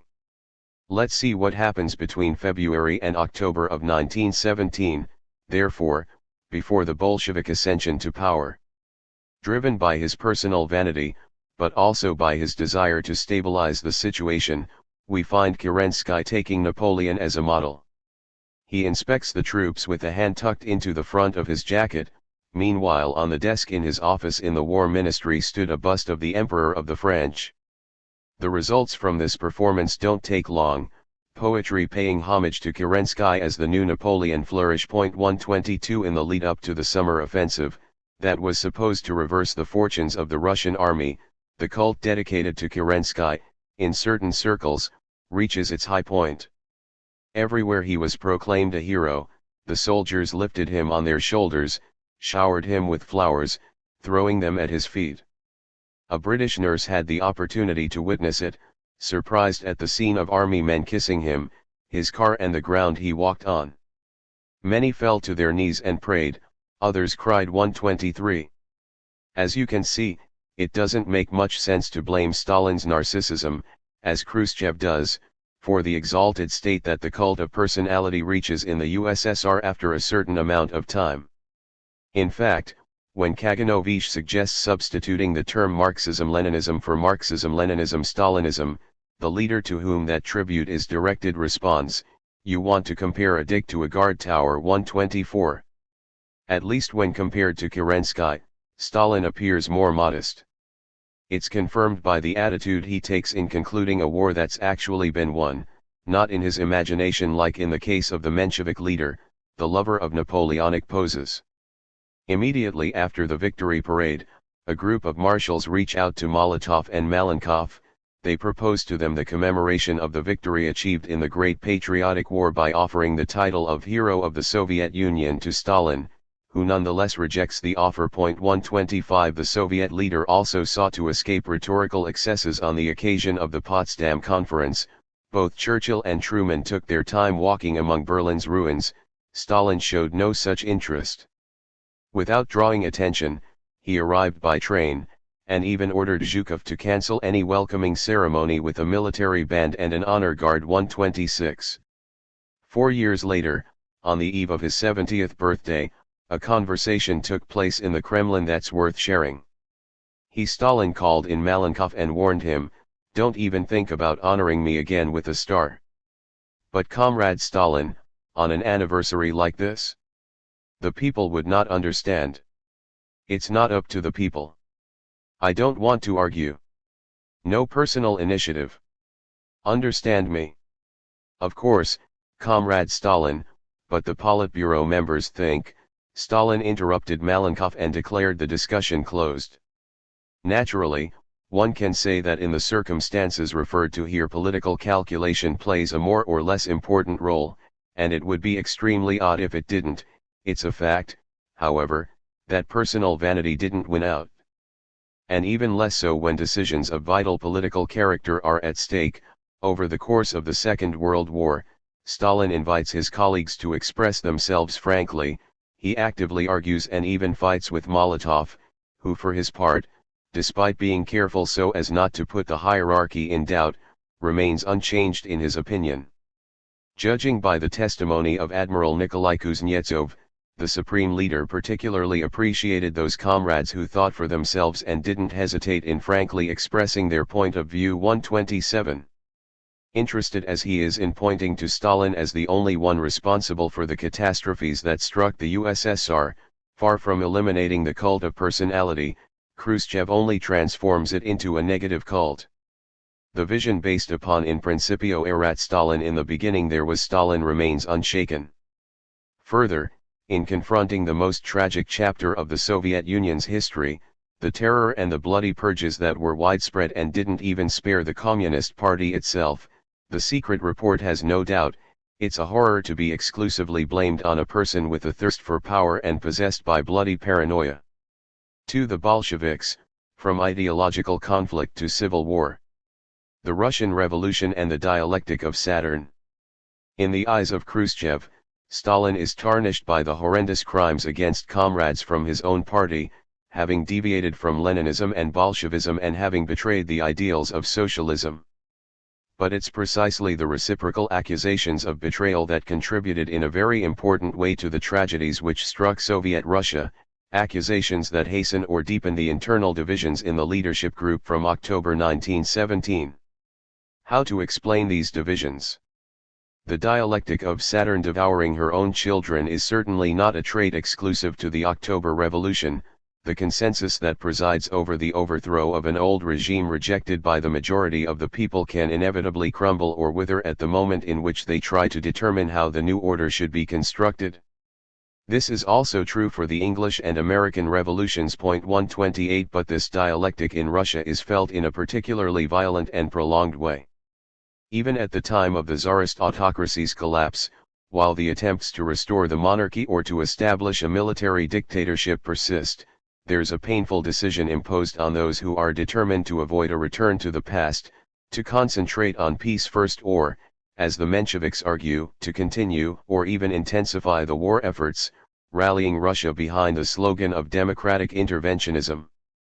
The consolidation of the Bolshevik victory in no way ends the dialectic of Saturn, which gets further intensified, in fact.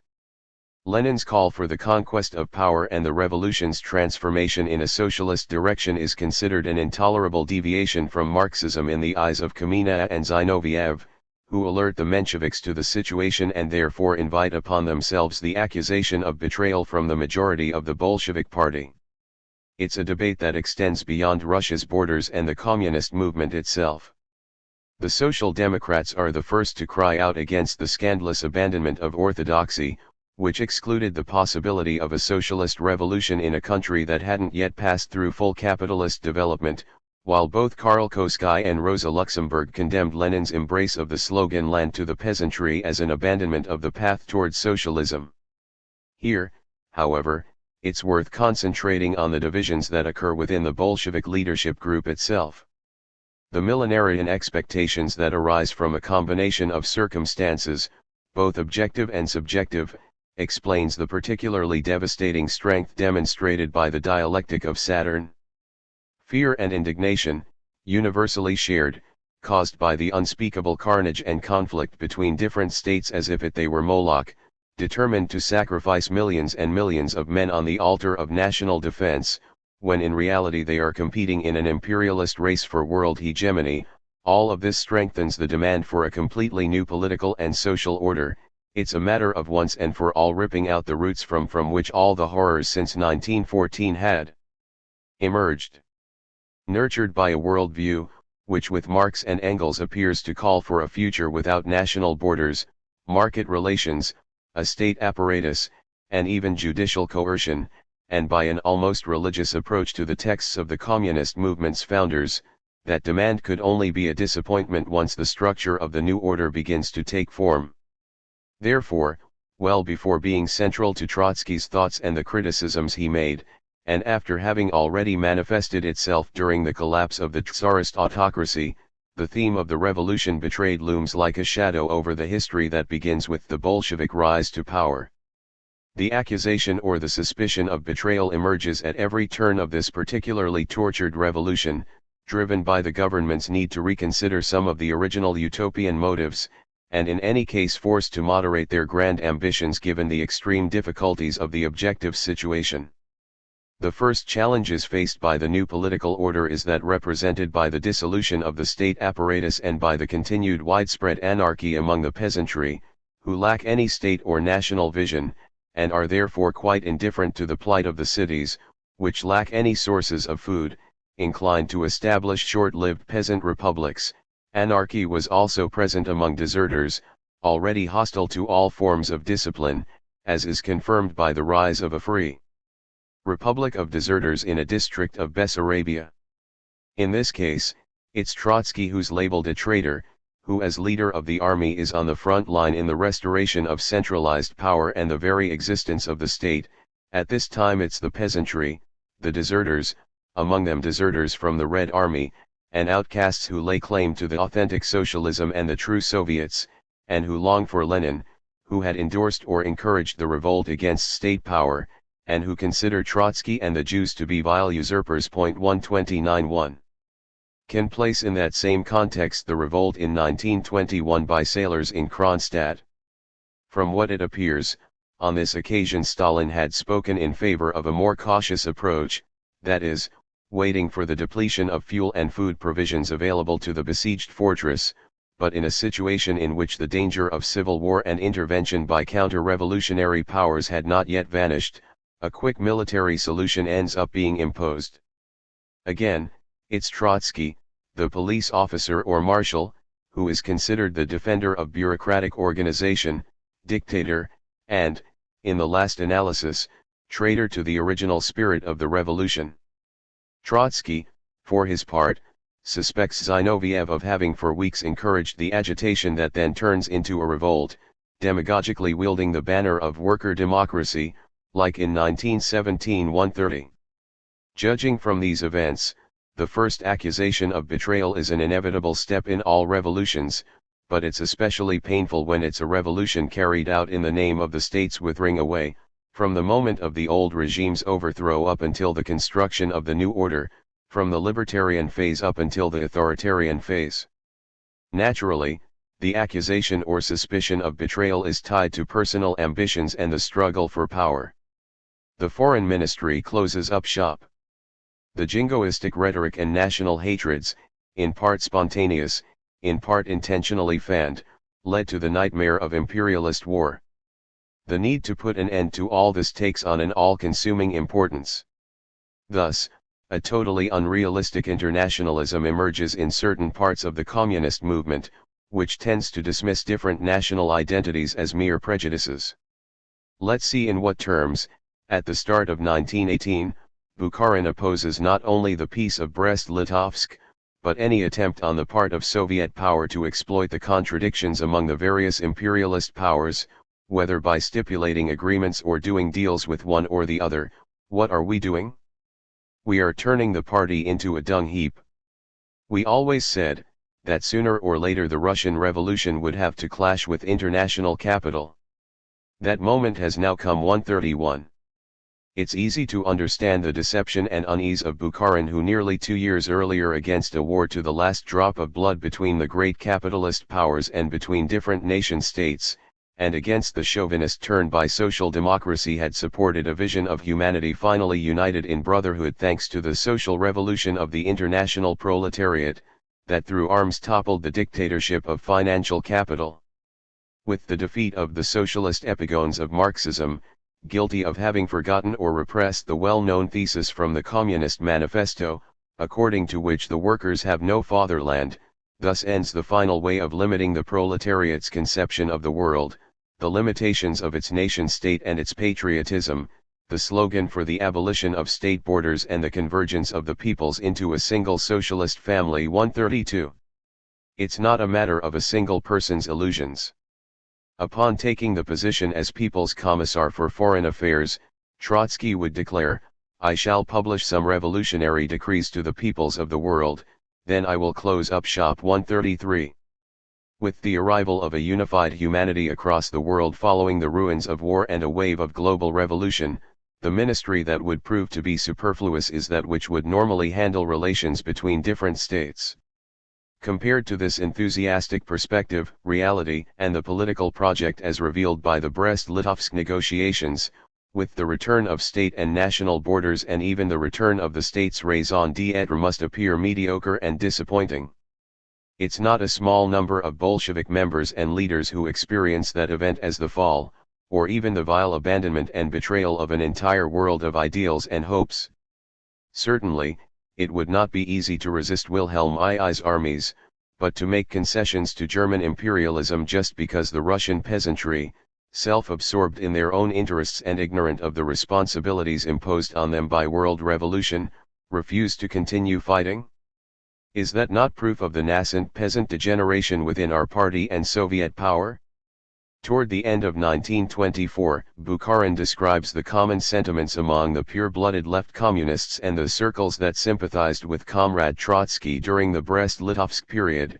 Comrade Ryazanov stood out in particular, who at the time quit the party because, in his opinion, we had lost revolutionary purity. 134. Apart from individual figures, there are important party organizations that declare, in the interest of the international revolution, we judge it opportune to accept the possibility of losing Soviet power, which has now become something purely formal. They are strange and monstrous words from Lenin's perspective. 135 Who suspected and accused of treason, and even becomes the target of a coup plot by Bukharin, however vague it may have been. 136. All of the prestige and energy of the great revolutionary leader is needed to overcome the crisis. But it emerges again some years later.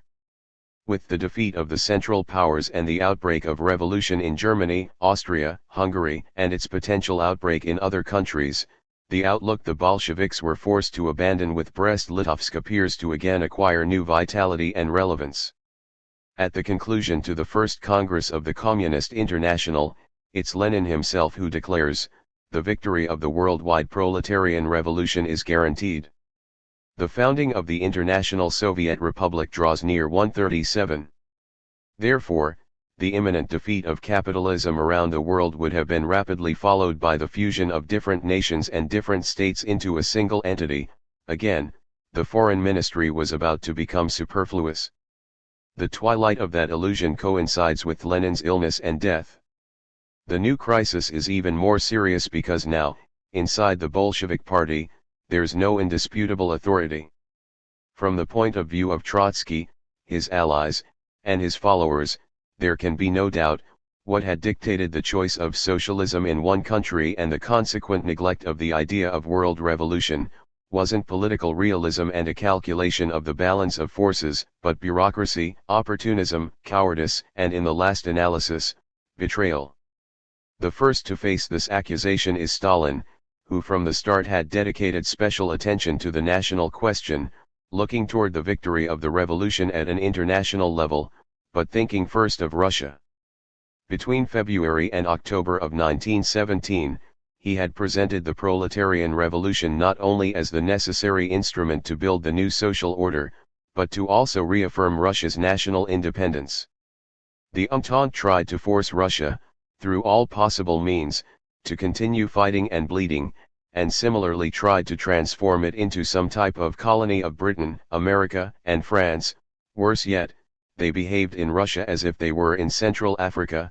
138 Complicit in this operation were the Mensheviks, who with their insistence on the war's continuation, accepted the imperialist diktat, and were open to the gradual sale of Russia to the foreign capitalists, leading the country to ruin and revealing themselves, therefore, as the true traitors to the nation.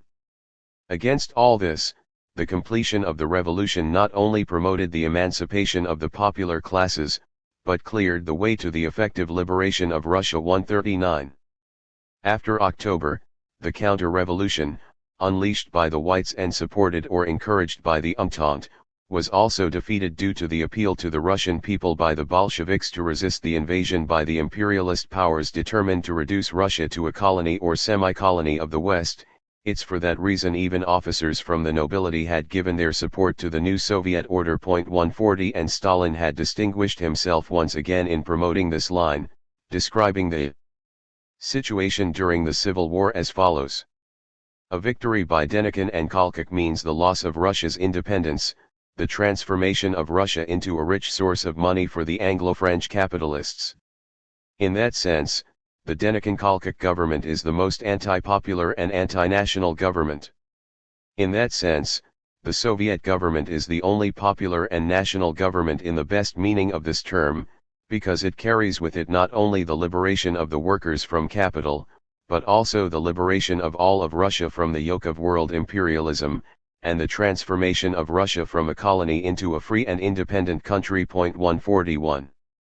On the battlefield, Russian officers who've sold out, who've forgotten Russia, who have lost their honor and are ready to switch to the side of the enemy of workers and peasants. Russia confront soldiers of the Red Army, who are aware that they fight not for capitalist profit, but for the liberation of Russia. 142.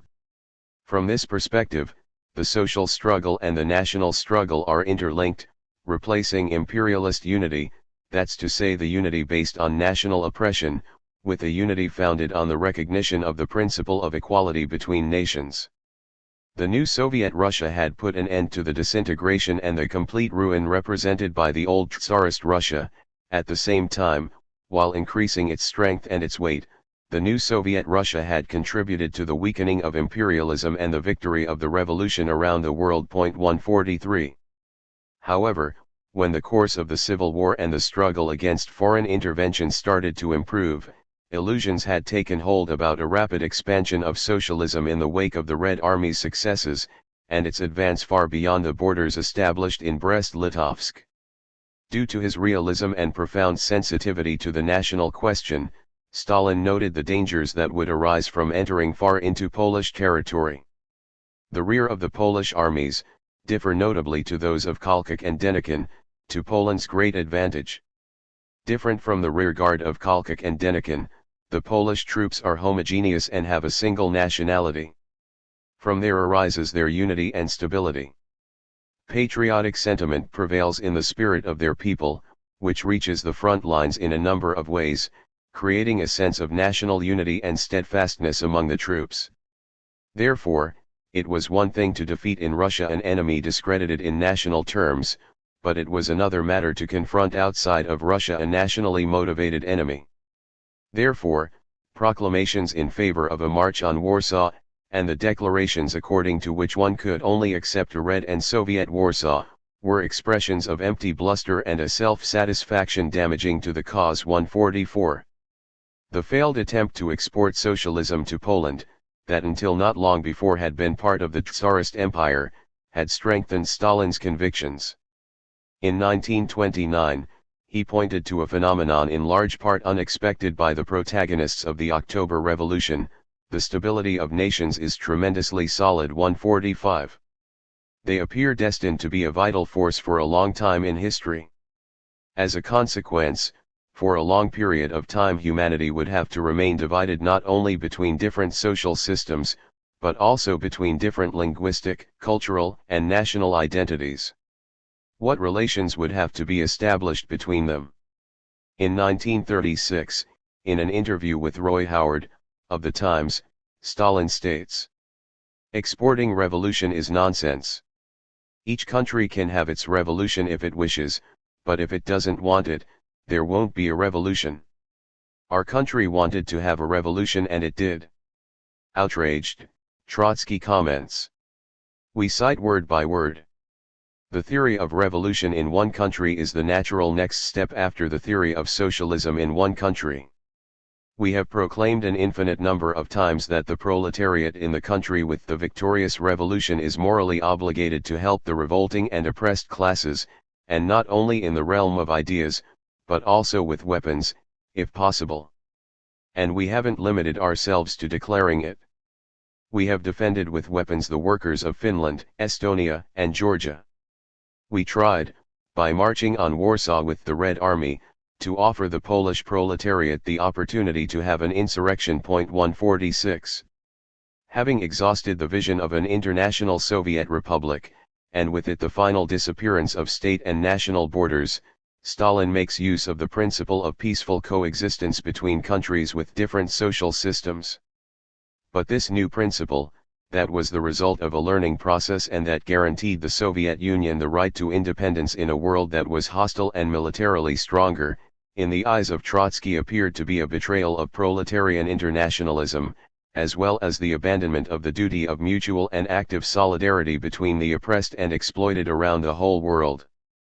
His polemic against the political turn is unending, against the transformation of the initial internationalist revolutionary program into a conservative national program, against the national pacifist foreign policy of the Soviet government, against ignoring the principle based on the idea that a single workers' state should alone carry out the role of leading the world revolution. 147.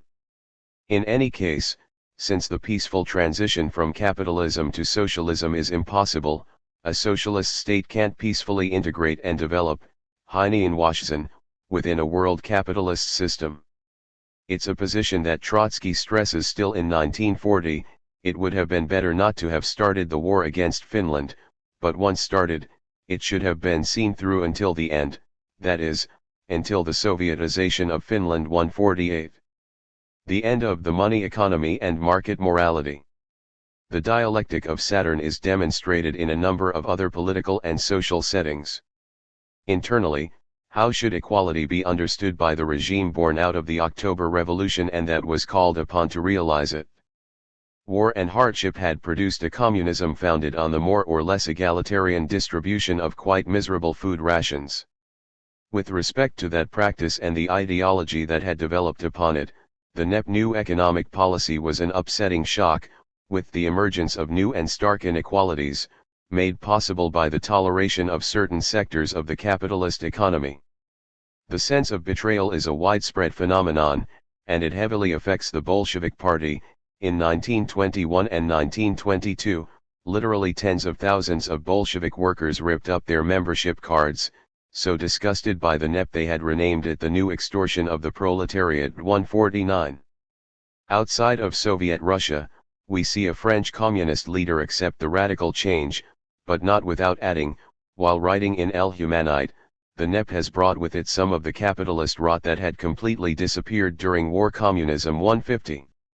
At times, one has the impression that it's not specific aspects of the economic reality that are looked at with distrust or indignation, but that very reality as a whole. It's necessary not to lose sight of the millenarian expectations that characterize revolution for the lower strata of the people, and which persist after a crisis of long duration. In France 1789, even before the storming of the Bastille, the meeting of the Estates General and the agitation by the Third Estate awakened the popular spirit of the old millenarism, the anxious expectations for the revenge of the poor and the happiness of the humiliated. It will deeply permeate the revolutionary mentality. In Russia, driven by Tsarist oppression and especially by the horrors of the First World War, millenarism had already demonstrated its strength during the February Revolution. Welcoming it as the Easter resurrection, Christian circles and important sections of Russian society had expected a complete transformation, with the emergence of an intimately unified community and with the disappearance of the division between rich and poor. Even theft, lies, gambling, blasphemy, and drunkenness. 151 Disillusioned with the Menshevik program and by the continuation of the war and its carnage, these millenarian expectations had ultimately brought no small number of supporters to the Bolshevik cause. For example, that's the case with Pierre Pascal, a French Catholic who will later be deeply disappointed with the move toward NEP, although he had initially welcomed the events of October 1917 as follows. It's the realization of Psalm 4 from Sunday Vespers and the Magnificat: the powerful are toppled from their thrones and the poor are rescued from misery. There's no longer any rich, only the poor and the very poor. Knowledge does not confer privilege or respect. The former worker promoted to manager gives orders to the engineers. The gap between higher and lower salaries is narrowed. The right to property is reduced to personal possessions. The judge is no longer obligated to apply the law if his sense of proletarian equality contradicts it. 152. Upon reading this fragment, Marx's affirmation comes to mind, according to which there's nothing easier than to give Christian asceticism a socialist tinge. One shouldn't think that this vision exists only within openly religious circles. As always, the manifesto of the Communist Party notes that the first proletariat movements are often characterized by demands along the lines of a universal asceticism and a rough egalitarianism. 153. It's what takes place in Russia after the catastrophe of the First World War. In the 1940s, a Bolshevik effectively describes the pervading spiritual climate in the period immediately following the October Revolution, having emerged from a war caused by imperialist competition to plunder the colonies, the drive to conquer new markets and natural resources, and by the capitalists' search for profits and super profits. We, communist youths, all grew up with the conviction that money would disappear once and for all.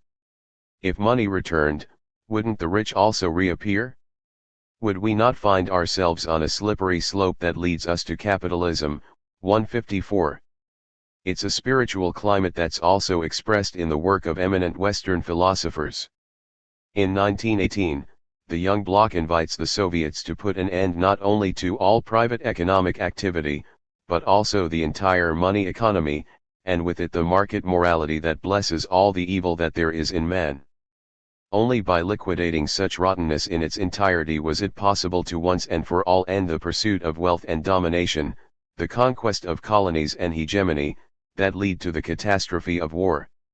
On publishing in 1923 the second edition of The Spirit of Utopia, Bloch considers it opportune to remove those previously cited excerpts marked by millenarianism. However, the state of mind and the vision that had inspired them didn't disappear, not in the Soviet Union or outside it. 155.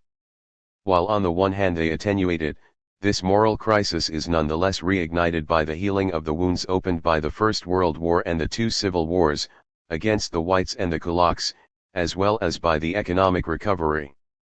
Especially after the completion of the collectivization of agriculture and the consolidation of the new regime, it's no longer possible to blame the remnants of capitalism or the danger of an immediate collapse to explain the continued differences in wages. Were they to be tolerated, and to what point? In the Phenomenology of Spirit, Hegel demonstrates the aporia contained in the idea of material equality that's rooted in the demand for a community of goods. When an equal satisfaction of the different needs of individuals is put into practice, it's obvious that the result will be an inequality in relation to the quota of participation, in other words, the distribution of goods. If there's an equal distribution of goods, however, then it's obvious that the satisfaction of necessities for individuals become unequal, as needs are always different. In any case, the community of goods is unable to maintain the promise of material equality. Marx, who was quite familiar with phenomenology, solves the problem, in the Critique of the Gotha Program, by matching the two different approaches to rejecting equality, which always seemed partial and limited, to two different phases of development in the post-capitalist society. In the socialist phase, distribution is according to equal right, in other words, redistribution according to the same measurement of work realized by each individual. It's always different for each individual, producing an evident inequality in total redistribution and in income. In that sense, equal right is nothing else but the right to inequality. In the communist phase, the equal satisfaction of different needs also brings with it an inequality in the distribution of resources, except that the enormous development of the productive forces, completely satisfying the needs of all, makes such inequalities lose their importance. 156. In other words, in socialism material equality is not possible, in communism it no longer has any meaning. With the permanence of inequality in the distribution of resources, the transition from unequal satisfaction to equal satisfaction presupposes, aside from the overthrow of capitalism, the prodigious development of the productive forces, and this can be achieved solely through the affirmation, during the socialist stage, of the principle of redistribution to every individual based on the different work carried out by them.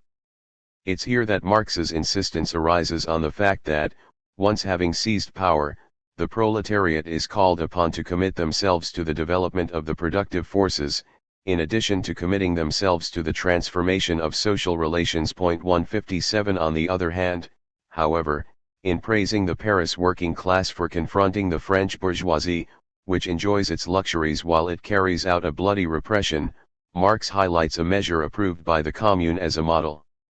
Public service had to be done at workman's wage. 158. In that case, redistributive and material equality becomes an objective of a socialist society.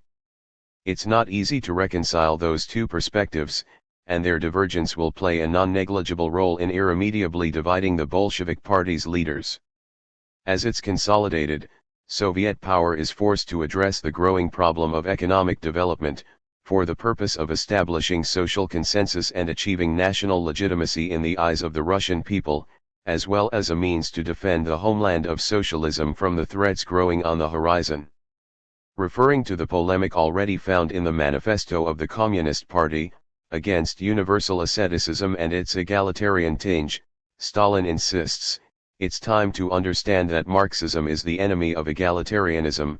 The equality achieved by socialism consists in the elimination of class exploitation, certainly not in the imposition of uniformity and equalization, which is what religious primitivism aspires to. Leveling in the context of necessities and personal life is a reactionary and petty bourgeois absurdity, worthy of any primitive ascetic sect, but not for a socialist society organized in the Marxist spirit. because one can't demand everyone have the same needs and tastes, that everyone live their personal lives according to a single and universal model. In terms of equality, Marxism no longer understands it as leveling in the context of personal necessities and living standards, but as the elimination of classes. 159. Religious primitivism can only be expressed through the aspiration for a communal life, in which individual differences are meant to disappear, with serious damage to the development of the productive forces as well.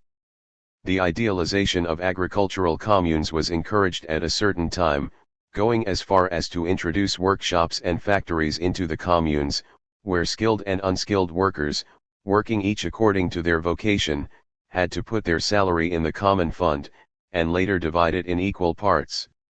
It's well known how much damage was caused for our industry by these puerile exercises in leveling due to left bunglers. 160. Stalin's long-term objective is quite ambitious, both at the social and national level, to make our Soviet society the society with the greatest standard of living, to complete the transformation of our country into the most advanced country, but to achieve this result it's necessary that in our country labor productivity surpass the labor productivity of the most advanced capitalist countries. 161, which once again requires material incentives in addition to moral incentives, and therefore the need to overcome that egalitarianism, considered by the Soviet leader to be crude and mechanistic. And again, and more than ever, the religious primitivism makes itself felt, with its distrust not only in relation to difference in income, but above all else in relation to wealth as such. If everyone becomes rich and the poor cease to exist, who will then have need of the Bolsheviks and our work? Thus, according to Stalin, argue the left bunglers who idealize the poor peasants as the eternal supporters of Bolshevism. 162. This causes us to think of the critical observations developed by Hegel with regards to the evangelical commandment that obligates one to help the poor. Losing sight of the fact that it's a conditional rule, and instead absolutizing it, Christians then end up absolutizing poverty, which alone can give meaning to the rule that demands aid to the poor. Instead, the quality of aid to the poor ought to be measured by the contribution given to overcoming poverty as such. 163. In the state of horror caused by capitalism's butchery and by the ori sacra fames, a religious distrust for gold and wealth as such is created, and the idealization of misery, or at least of scarcity, understood and experienced as an expression of spiritual fulfillment or of revolutionary rigor. And Stalin feels obligated to stress a key point: it would be stupid to think that socialism can be built on top of misery and deprivation, by reducing personal needs and everyone's standard of living to that of the poor. On the contrary, socialism can be built only on the basis of a relentless development of society's productive forces and on the basis of a comfortable life for the workers, or better yet, a comfortable and civilized life for all members of society. 164.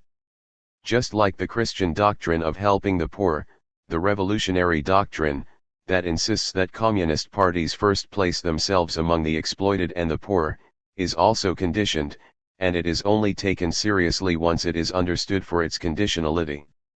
Therefore, for Stalin it was necessary to intensify efforts with the aim of decisively increasing social wealth, adding new energy to socialist emulation. It would demand resorting to both material incentives, making use of the socialist principle of redistribution according to work, as well as moral incentives, for example, granting the highest honor to the most eminent Stakhanovites. 165. Both different and opposed is Trotsky's orientation, in restoring ranks and decorations and in liquidating socialist equality as such. The bureaucracy also lays the groundwork for changes in property relations. 166. While Stalin explicitly makes reference to the polemic from the manifesto against a socialism understood as synonymous with universal asceticism and crude egalitarianism, the left opposition knowingly and unknowingly makes use of the thesis found in the Civil War in France, according to which even the highest-ranking leaders should be paid according to workers' salaries. Trotsky insists that, to justify their privileges, the bureaucracy and Stalin mistakenly reference the critique of the Gotha program. Marx didn't speak of creating a new inequality, but in the gradual elimination of inequalities in income, preferable to its abrupt elimination. 167. Based on that political line, the leveling of wages both in the factories and in the state apparatus, it was quite difficult to promote the development of the productive forces, and Stalin stressed that salary differentiation did not mean the restoration of capitalism. It was necessary not to confuse social differences that exist within the new regime with the old antagonism between exploiting classes and exploited classes. But from Trotsky's perspective, it was a clumsy simplification. The contrast between misery and luxury is all too apparent in the urban centers. In conclusion, whether radical or superficial, the differences between the worker aristocracy and the proletarian masses matter little from the perspective of Stalinist sociology. In any case, it's this difference that gave birth in its time to the need to break with social democracy and to found the Third International. 168. According to Marx, socialism was also called upon to overcome the distinction between intellectual and manual labor. Here again the problem would reappear: how to achieve such an ambitious objective. And once again the Bolshevik leadership group is divided. In this case as well, the stance elaborated by Stalin in the 30s stands out for its caution. There are some who think that the suppression of the antagonism between intellectual labor and physical labor can be achieved through a certain cultural and technical leveling of intellectual and manual workers, that it could be attained by lowering the cultural and technical level of engineers and specialists, of the intellectual workers, and even the level of moderately skilled workers. That is absolutely wrong. 169. Instead, it's a matter of encouraging access to education for all social strata who had been excluded up until then. On the opposing side, Trotsky recognized that there had been a process of training scientific cadre originating from the people, and yet he claimed, the social gap between manual and intellectual labor has increased during the last few years instead of decreasing. 170. The continuation of the division of labor and the continuation of social and economic inequalities were two sides of the same coin. In other words, it's the return of capitalist exploitation and, therefore, of the complete betrayal of socialist ideals. The new constitution, in declaring that exploitation of man by man is abolished in the USSR, says the opposite of the truth. The new social differentiation created the conditions for a rebirth of exploitation under the most barbaric forms, like the hiring of a man for another's personal service. Servants are not counted in the census, having evidently been included under the category of workers. The following questions are not made: does the Soviet citizen have servants and what kind? Maid, cook, nurse, governess, driver. Do you have an automobile? How many rooms do you have? Nor does it even speak of the amount of their salary. If the Soviet rule that deprived political rights to those who exploited the work of others was restored, you would suddenly see that the top leaders of Soviet society ought to be deprived of their constitutional rights. Fortunately, a complete equality has been established between master and servant. 171. Therefore, the very presence of the maid as a social figure, and the servant in general, was synonymous not only with exploitation, but exploitation under its most barbaric forms. And how do you explain the continuation or the re-emergence in the USSR of such relations, if not by the abandonment of an authentically socialist perspective, in other words, by betrayal? The long reach of millenarianism, certainly already implicit in Marx's more utopian thinking, but frighteningly increased in reaction to the horrors of the First World War, continues to make itself felt. In his report to the 17th Party Congress of the CPSU, January 26, 1934, Stalin feels it necessary to warn against the leftist chatter, that in part exists among our militants, according to which Soviet commerce is a stage that's been surpassed, and that money should soon be abolished. Those who make that argument, with their haughty attitude towards Soviet commerce, don't express a Bolshevik point of view, but a point of view belonging to decadent nobles, full of pretensions, but without a cent in their pocket. 172. While Trotsky doesn't miss the opportunity to condemn the previously mentioned economic adventurism rejected by Stalin, he still mocks the rehabilitation of the ruble and the return of bourgeois methods of distribution. 173. In any case, he insists that they are destined to disappear under communism, together with the state, but also money and markets in all their forms. 174. No more distinctions between yours and mine, the disappearance of the family. Along with imperialism and capitalism, the October Revolution was called upon to put an end to the oppression of women.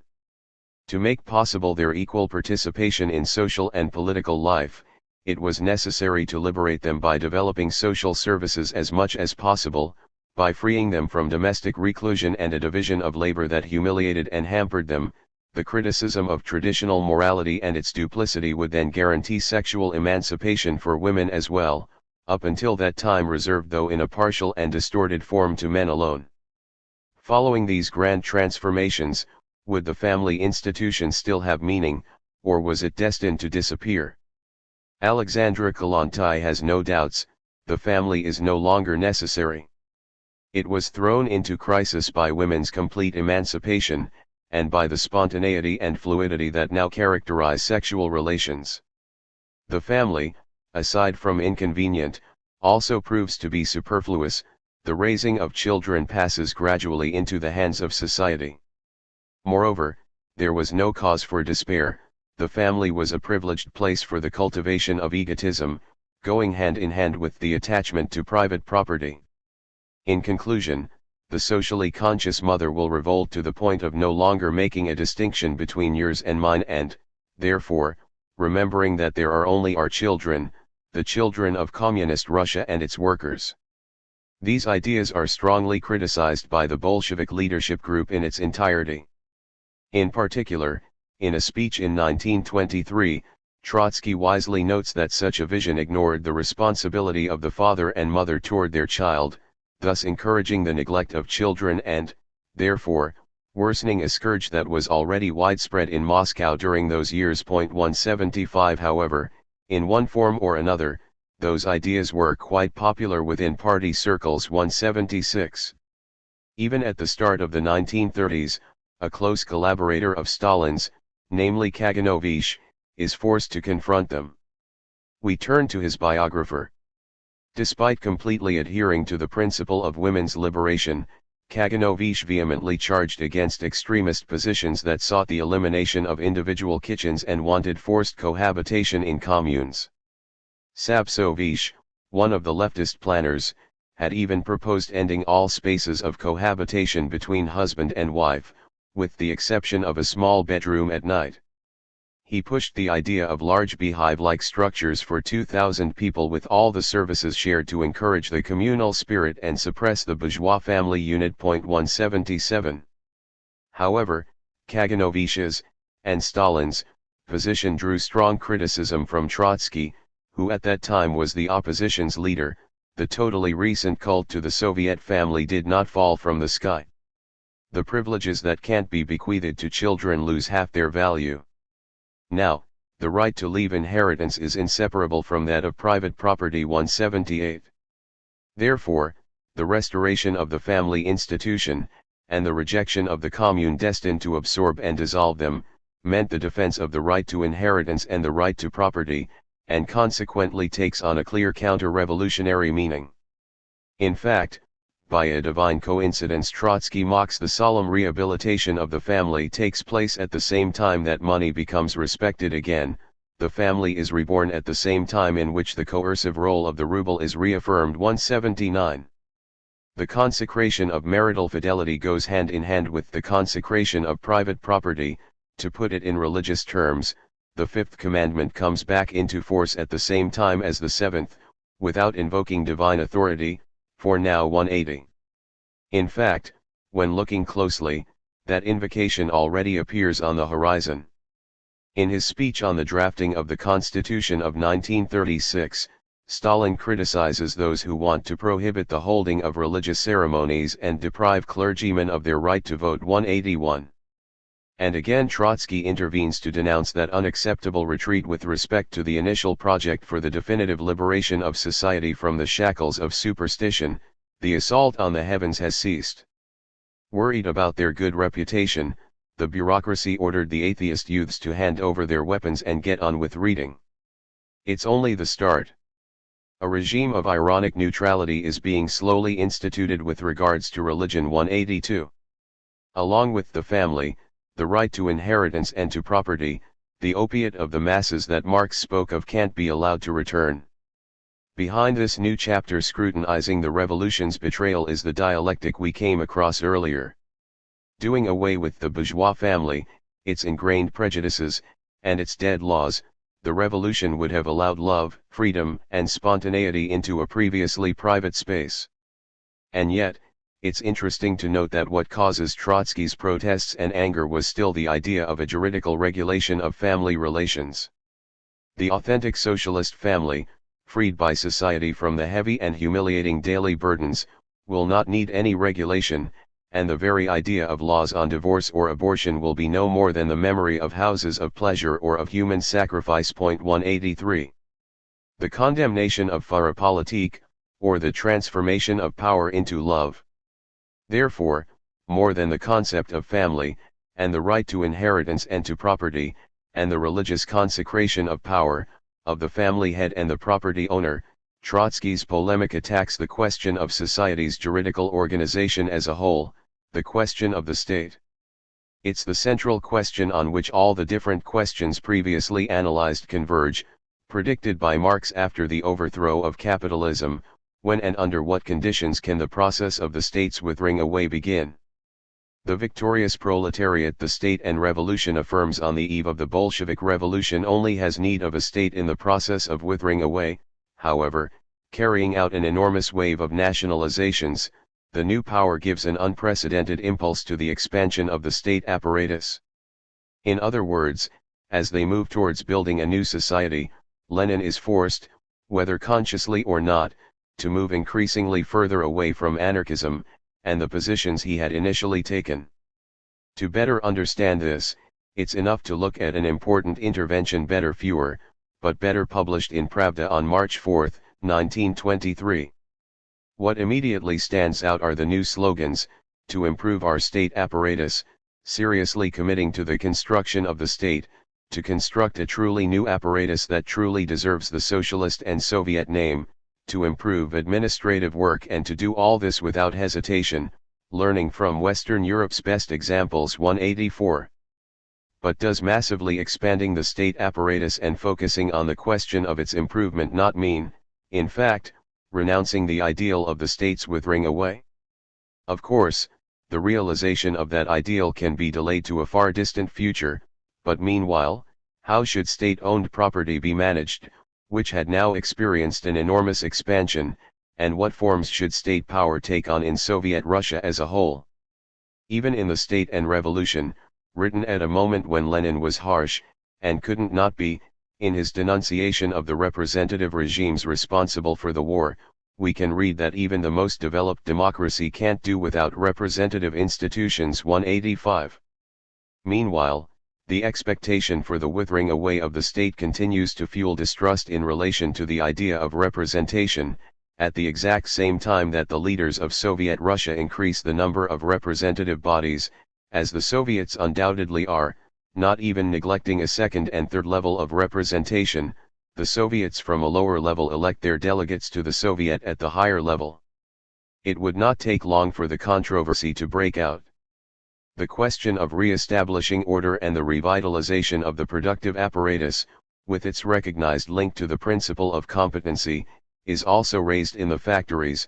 From the new regime's beginning, social and political circles hesitant about the changes denounce the rise to power of bourgeois specialists and a new bourgeoisie, and again the target of their criticism is Trotsky, who at that time occupies a very prominent role in the leadership of the state military apparatus. 186. It's a controversy that extends beyond Russia.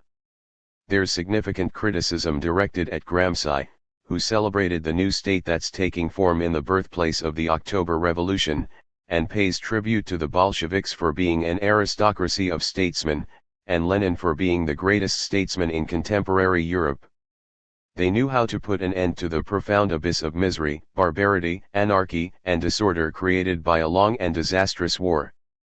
But an anarchist objects that apology, full of lyrical praise for the state, statolatry, and the authoritarian, legalistic, parliamentarian state socialism is in contradiction with the Soviet constitution itself, committed to installing a regime under which there will no longer be class divisions, nor state power. 187.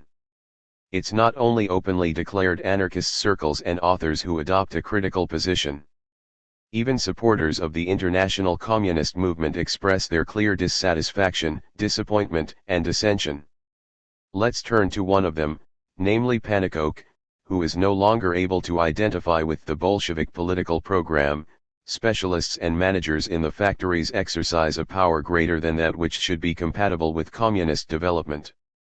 From among the new managers and administrators emerges a new bureaucracy. 188.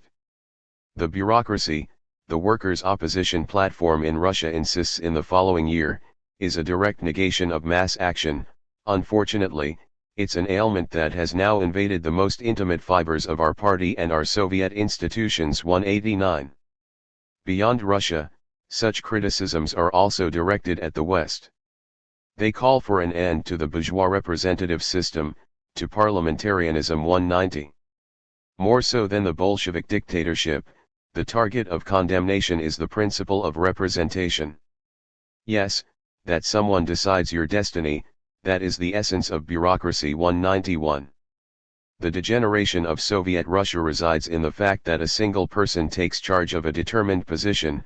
Individual management is taking the place of collective management in the factories, and at all levels, and this is a product of the individualistic mentality of the bourgeois class and fundamentally expresses an unlimited and remote free will, unbound by the collective. 192. Rather than mass politics, Massenpolitik, the Third International now practices top-down politics, Führerpolitik. 193. As one can see, the accusation of betrayal to the original ideals, more than being directed at abuse of power, is directed against the organs of power, founded on the distinction/opposition between leaders and those who are led, and therefore founded to the exclusion of direct action and mass politics. While the Soviets are not free of suspicion, explicit is the disgust directed toward parliament, unions, and parties, sometimes even the Communist Party that is itself based on the principle of representation, and therefore infected by the bureaucratic virus. Ultimately, more so than organs of powers, it is power itself that is the subject of criticism. It's the curse of workers' power. Having barely taken some power, it seeks to increase that power through unprincipled means. Thus, it ceases to be pure. It's what happens to German social democracy, and it's also what's happening to the Third International. 194. We can place the young bloc in this context. Apart from overcoming the market economy, the mercantile spirit and of money itself, he also hopes the revolution and the Soviets transform power into love. 195.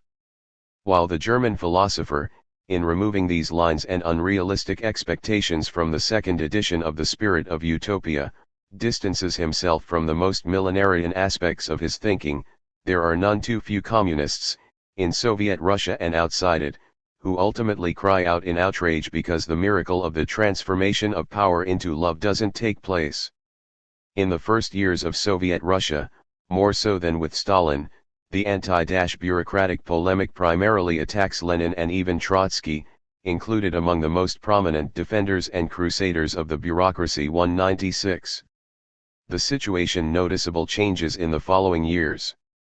Before even considering its contents, the approval of the Constitution of 1936 alone represents a radical change, just for the fact of breaking with anarchist notions stubbornly attached to the ideal of the withering away of the state, on the basis of which laws are the opiate of the masses and the very idea of a constitution is bourgeois. 197. In Stalin's words, the Constitution of 1936 does not stop at determining the formal rights of citizens, but shifts the focus toward guaranteeing these rights, toward the means of exercising these rights. 198. Although insufficient and not constituting its key aspect, the formal guarantee of rights doesn't appear to be irrelevant here. With satisfaction, Stalin stresses the fact that the new constitution guaranteed the application of universal suffrage, direct and equal, with secret ballot voting. 199. But it's precisely this point that draws Trotsky's criticism, In bourgeois society, the secret ballot is used to shield the exploited from intimidation by the exploiters. The reappearance of that institution in Soviet society is proof that even in the USSR the people must be protected from intimidation, if not from an authentic exploiting class, then from the bureaucracy at the very least. 200. To those that demanded that the question of the states withering away be addressed, Stalin responded in 1938 by encouraging them not to transform the lessons of Marx and Engels into an empty scholastic dogma.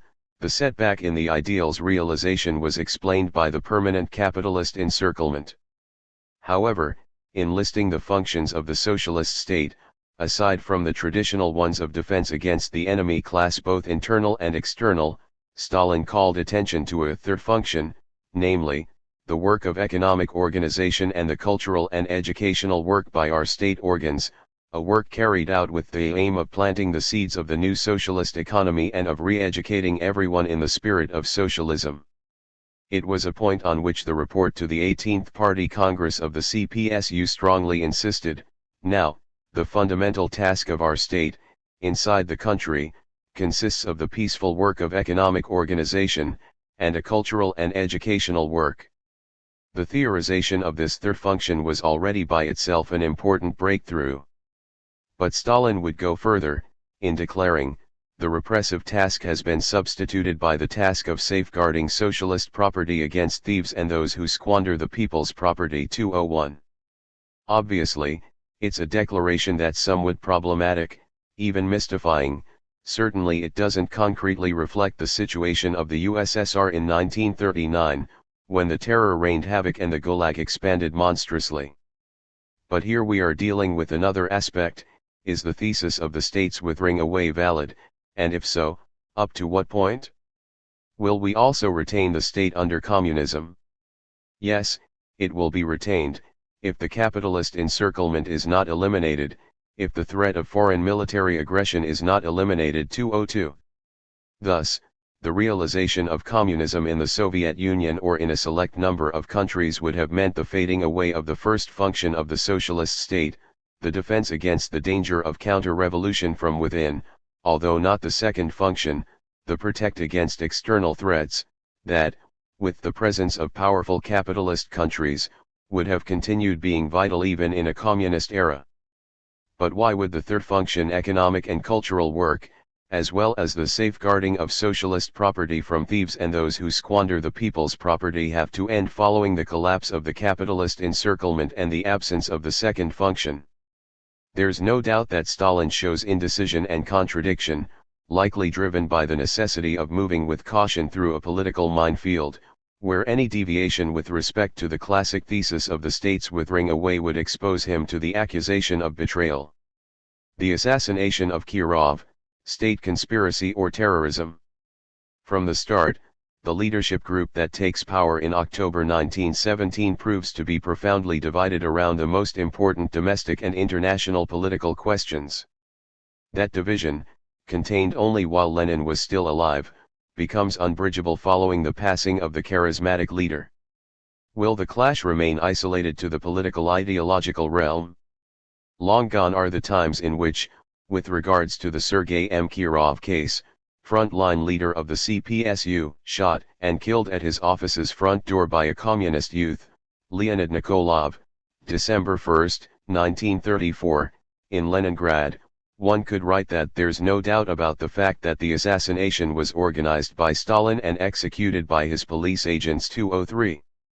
The account and the insinuations contained in the secret report had already raised strong doubts in the middle of the 1990s. 204 But now we can make use of the work by a Russian researcher, published in French by Stéphane Courtois and Nicholas Wirth, the editors of the Black Book of Communism.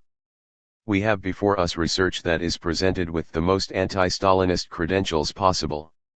And yet, while denying that there was a vast conspiracy behind the assassination, it rips apart the account contained or raised by the secret report to the 20th Party Congress of the CPSU. Khrushchev's report proves to be somewhat inexact on a number of details. At the same time, its author knew that he needed powerful arguments to provoke a psychological shock among the supporters of the People's Father. Thus, The theory of Stalin's plot against Kirov perfectly answered that need. 205. The truly cooperative and friendly relationship that exists between the leader and his colleague become apparent in the account written on Kirov by the Russian historian. This open man had no love for intrigue, lies, or trickery. Stalin had to have appreciated these character traits that were the basis of their relationship. According to those who knew him at the time, Kirov was in fact capable of raising objections to Stalin, and softening his distrustful and rude spirit. Stalin sincerely cared for him and trusted him.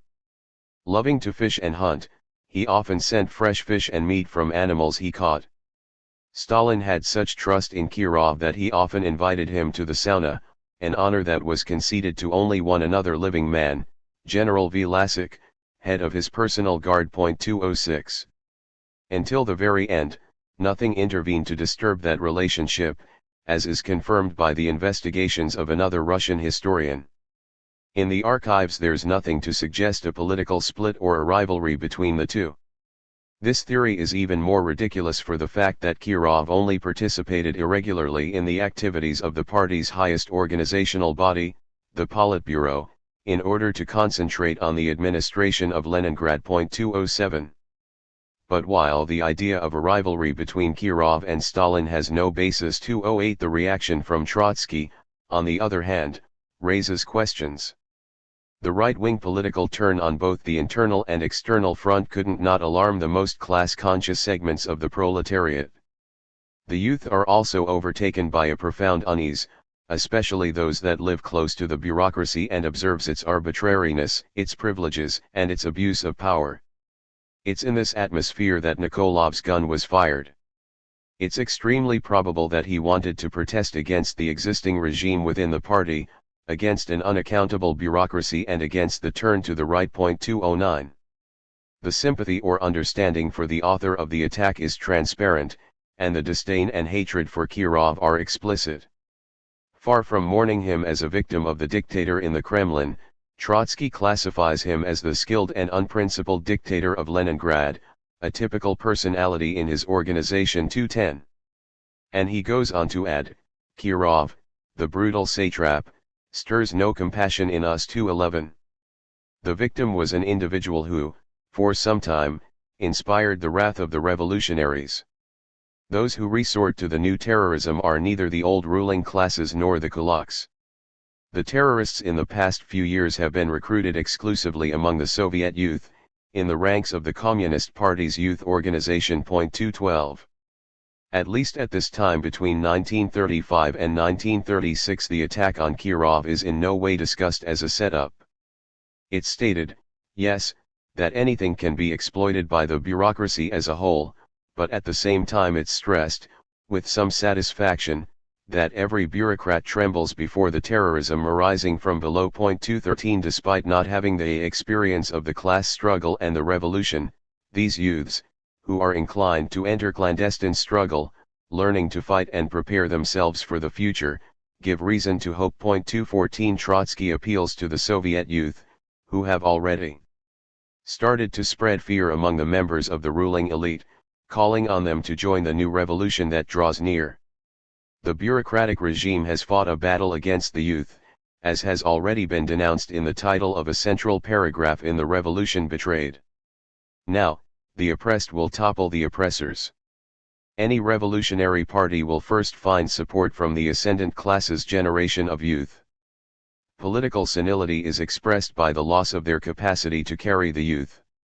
The Mensheviks got their support from the higher and more mature strata of the working class, and for this reason they became haughty and looked down upon the Bolsheviks. Events ruthlessly demonstrated their errors. At the decisive moment, the youths dragged along the mature and even older men. 215.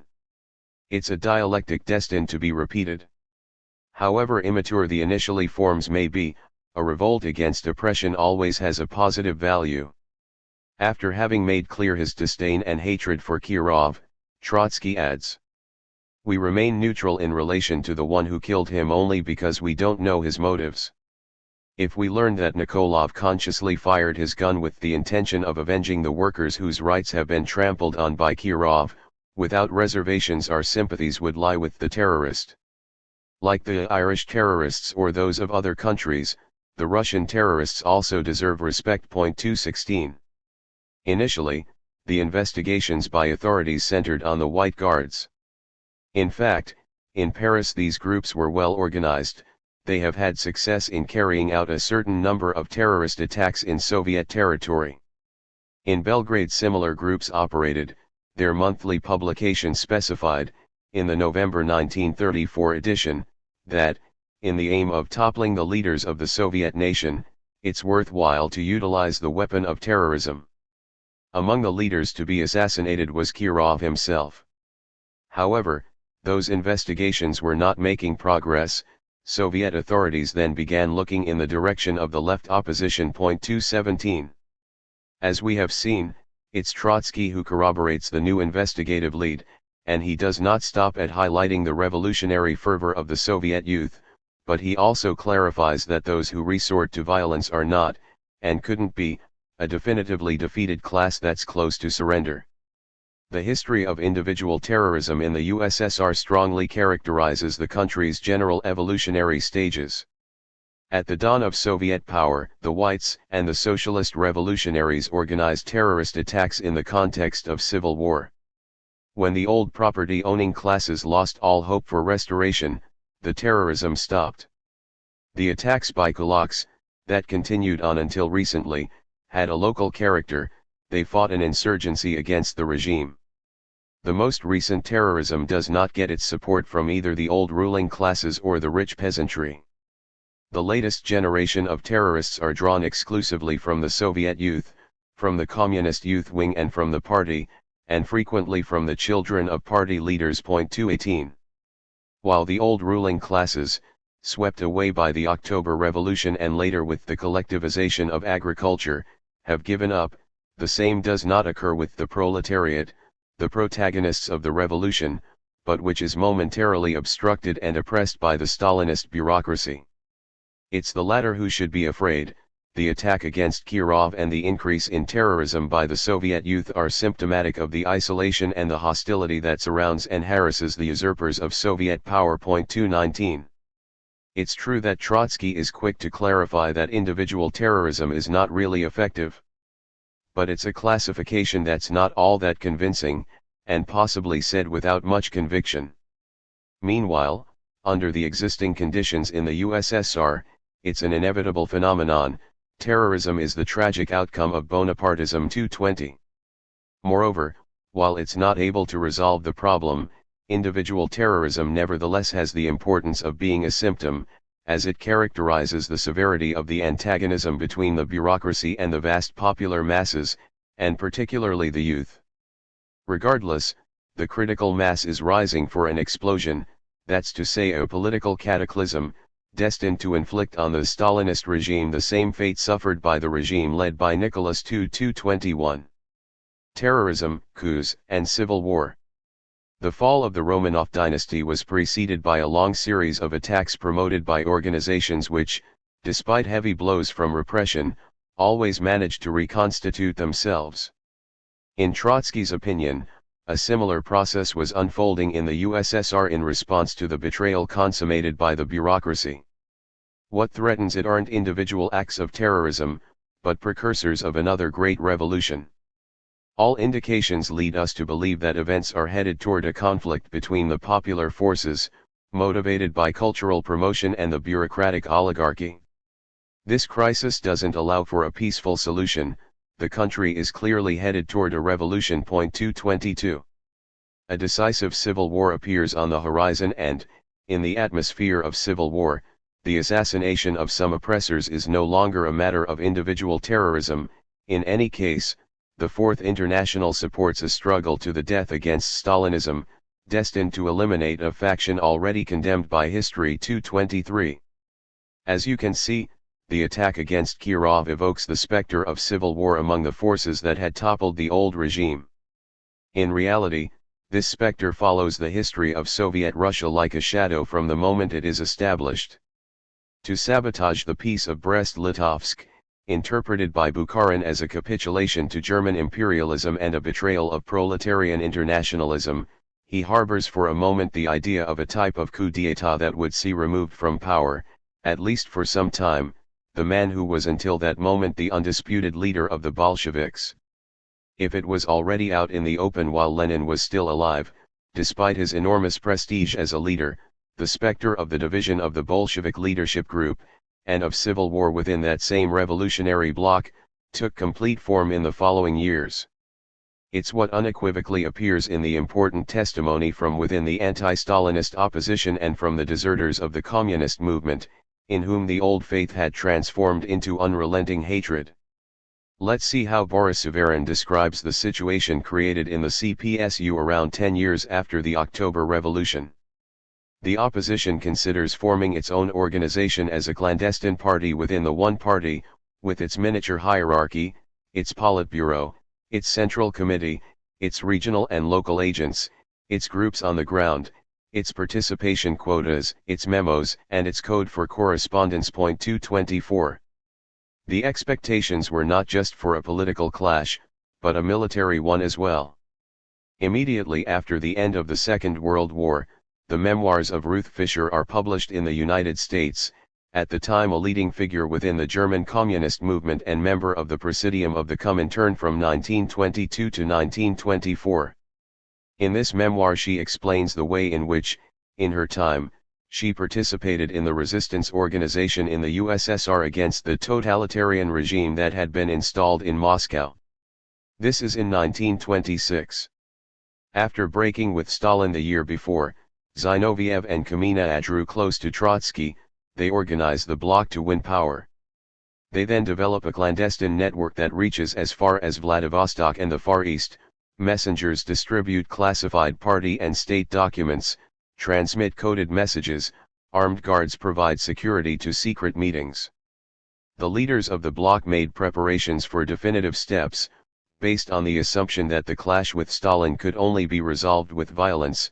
They met in a forest in the outskirts of Moscow with the aim of analyzing in depth the military aspect of their program, starting with the role of those army units willing to support the coup d'état. Fischer continues.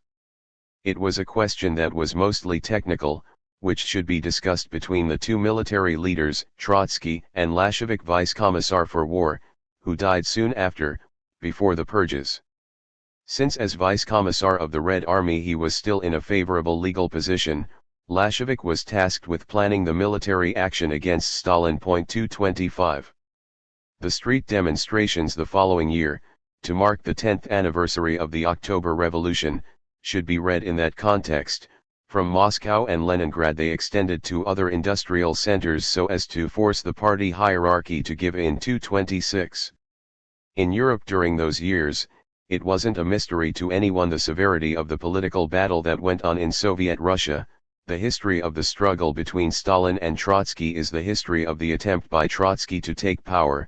It is the history of a failed coup d'état. The brilliant organizer of the Red Army, still enjoying immense popularity, certainly didn't accept defeat. His violent polemic and cynical and foolhardy pride made him a type of Red Bonaparte backed by the army, the popular masses, and by the rebellious spirit of the young communists against the old Leninist guard and the high clergy of the party. Yes, the high tide of sedition advances upon the Kremlin. 227. The author, Curzio Malaparte, who was in Moscow and had interviewed figures at the highest level, gives a reading of the tensions of 1927 which is confirmed by Ruth Fischer, that's to say, by an authorized representative of the anti-Stalinist opposition. On the eve of the celebration of the 10th anniversary of the Russian Revolution, the imprisonment of Trotsky would provoke an unpleasant reaction. The occasion chosen by Trotsky to seize state power couldn't be any better. Like the good tactician he is, he stayed in the shadows. To not appear as a tyrant, Stalin wouldn't dare arrest him. When he would dare to, it would be too late, thought Trotsky. By the time the lights would go off on the 10th anniversary of the revolution, Stalin would no longer be in power. 228. As is already known, these plans fail and Trotsky, expelled from the party, sees himself obligated to transfer first to Alma-Ata and later to Turkey. There the Soviet consulate authorities pay him $1,500 for royalties as an author. 229 Although it's a ridiculous quantity, as affirmed by a supporter, historian, and biographer of Trotsky. 230 The gesture could be read as an attempt to not sharpen the contradiction any further. Conspiracy, infiltration of the state apparatus, and Aesopian language. The exiled revolutionary didn't renounce his plans. But how would he seek to carry them out? Malaparte writes. The acts of sabotage on the railways, power stations, telephone and telegraph lines increase every day. Everywhere Trotsky's agents worm their way in. Screwing with the gears of the state's technical organization, they provoke once in a while the partial paralyzation of sensitive agencies. They are the skirmishes that precede the insurrection. 231. Is this a matter of mere illusions or the echo of the regime's propaganda? The book cited here, after being published, circulated widely in Europe, and the thesis within it did not appear to provoke contemptuous smiles or scandalized laughter. Just like with terrorism, so we must not lose sight of the particular history of Russia when it comes to sabotage. In 1908, both the petroleum executives and Stalin repeatedly condemned, with obviously different motives, the certain tendencies within the working class to achieve their demands by resorting to economic terrorism.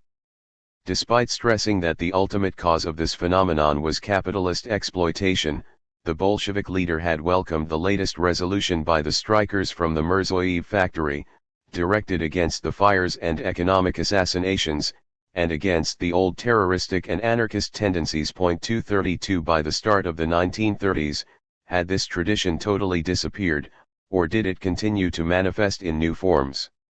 In any case, we saw the White Guards take advantage of it. What of the left opposition? The insurrectionary plans that Malaparte mentions reveal an important confirmation, at the very least. Here Trotsky's biographer describes the attitude his hero continued to maintain while in exile. The instructions are simple: the opposition must take on a solid military training, with a serious commitment to the party and, once expelled from it, in the proletarian and Soviet organizations in general, referring always to the International. 233. Here he turns against Soviet power the tradition of conspiracy which greatly contributed to its establishment. In What is to be Done? Lenin especially emphasizes that, we, the revolutionaries, have to give maximum attention to propaganda and agitation among the soldiers and officers, and the creation of military organizations belonging to our party. 234. Taking note of that lesson, the opposition organizes a clandestine network that gives particular attention to the military apparatus.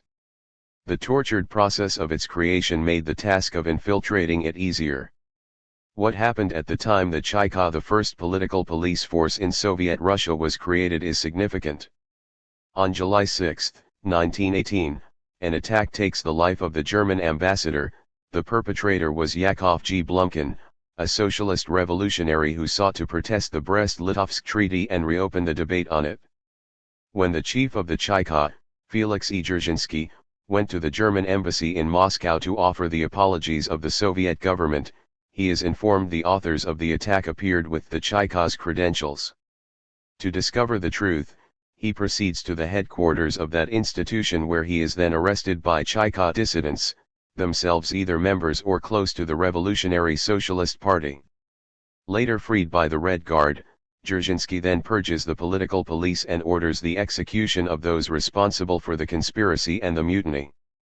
In conclusion, the first victims of the purge are members of the Chayka, although they formed part of the opposition. 235.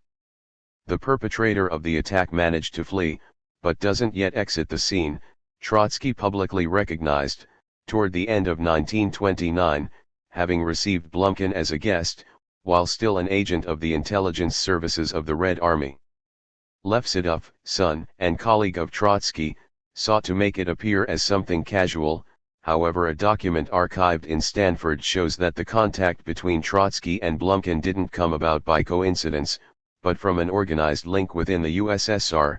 In this content, the secret agent evidently had an important role.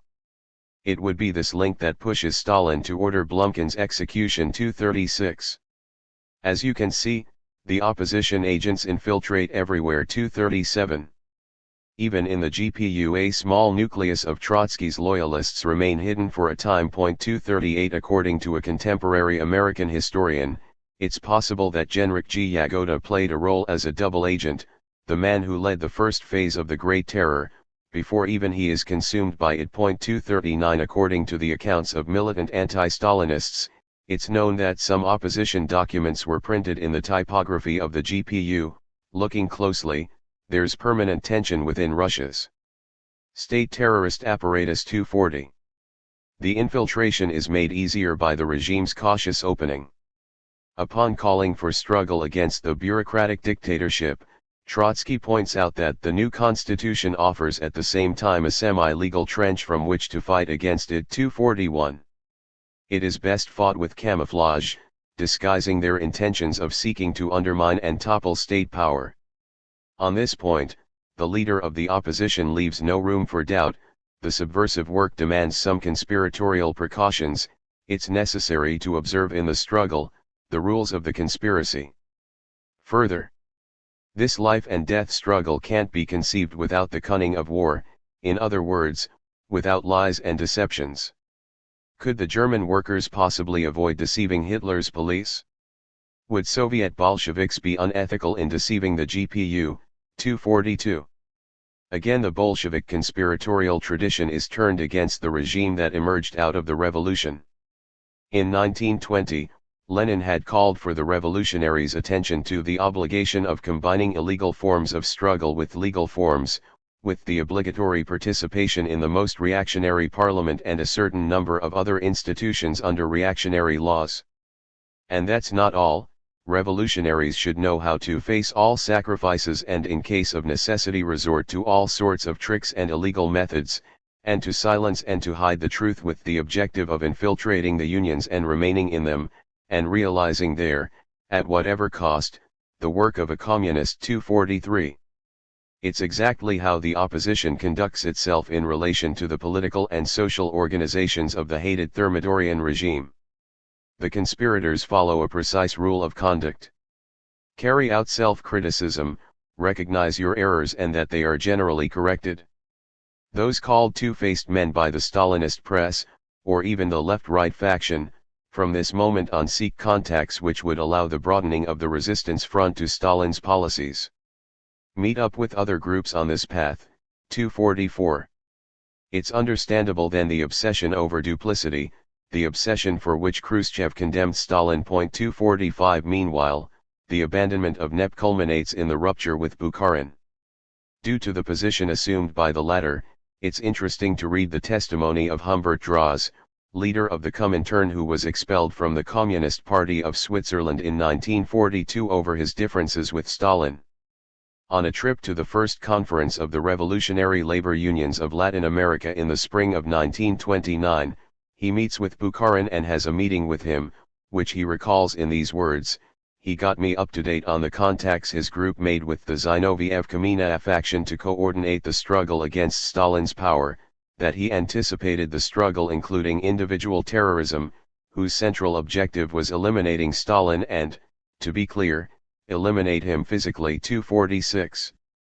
3 years later, it is another representative of the right, Martimian Enryatin, who draws up and circulates a document that passes from hand to hand and which classifies Stalin as a provocateur who they must rid themselves of, resorting even to tyrannicide. 247 When Bukharin reveals his plans, Humbert Draws objects that the introduction of individual terrorism in the political struggles born out of the Russian Revolution would run the risk of turning against those that used it, but Bukharin isn't persuaded. 248 On the other hand, it would be difficult for the objection just seen to persuade a man who, as we now know as he himself secretly revealed in 1936, harbored a profound hatred towards Stalin, in fact, the sort of absolute hatred that is reserved for a demon. 249. While he expressed himself like this in private, Bukharin was in charge of Izvestia, the newspaper of the Soviet government. Are we dealing with obvious incoherence?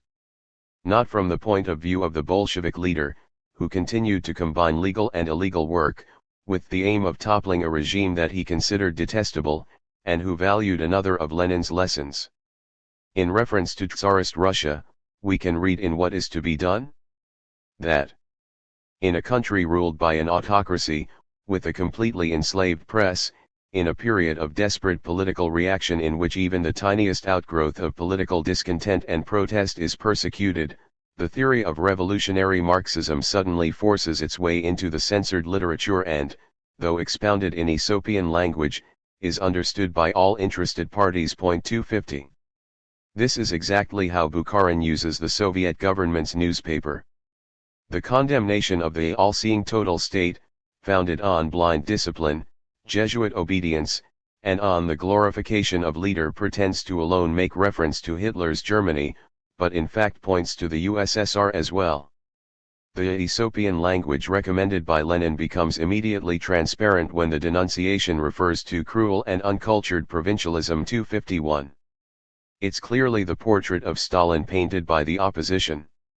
We saw Trotsky refer to him as a small provincial man, and in discussions behind closed doors it is Bukharin himself that expresses his disdain for the leader that has succeeded Lenin, despite not knowing any foreign languages. 252. Continuing on the effectiveness displayed in Tsarist Russia by the revolutionary message expressed in Aesopian language, What Is to Be Done? Proceeds as follows. Quite a considerable time elapsed, by our Russian standards, before the government realized what had happened and the unwieldy army of censors and gendarmes discovered the new enemy and flung itself upon him. Meanwhile, Marxists' books were published one after another, Marxist journals and newspapers were founded, nearly everyone became a Marxist, Marxists were flattered, Marxists were courted, and the book publishers rejoiced at the extraordinary, ready sale of Marxist literature. 253. Bukharin and the opposition hoped that a similar phenomenon would create a climate favorable to Stalin's overthrow. But Stalin also read What Is to Be Done? And knew the rules of Bolshevik conspiracy well. In conclusion, we witness a prolonged civil war. The clandestine network organizes itself, or seeks to reorganize itself despite successive rounds of repression that become increasingly unforgiving. According to the words of an active militant in the struggle against Stalin, despite being stomped on and annihilated, the opposition survived and grew, in the army, in the administration, in the party, in the cities, in the rural areas. Every terrorist wave from Stalin's regime brought forth a resistance movement. 254. The leading Bolshevik group now appears divided in a conflict that doesn't exclude coups and that, at least in the expectations and hopes of Stalin's enemies, from one moment to another could become open and generalized, involving the entire country.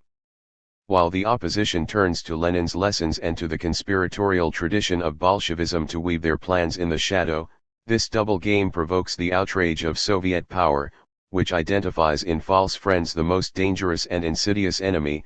The tragedy heads toward its conclusion. Infiltration, disinformation, and calls for insurrection. The rules of the conspiracy theorized by Trotsky, do they only imply the concealment of one's own political identity, or could they include the recourse to false denouncements, in order to spread confusion and chaos in the enemy camp and to make more difficult the identification of the clandestine network struggling to topple Stalin's regime? In other words, do the rules of the conspiracy include just the rigorous protection of private information, or do they also allow the use of disinformation?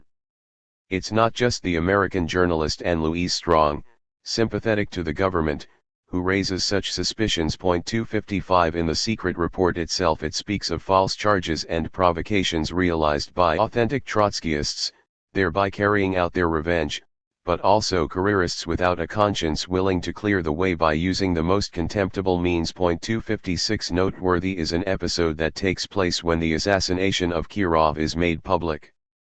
Most reactions, according to Andrew Smith, who at the time worked in the Kuznetsov Elektrozavod factory, are of shock and concern in relation to the future, but there's also those who express regret that it wasn't Stalin who was shot. Later an assembly is held, during which the workers are encouraged to denounce enemies or possible enemies of Soviet ruling.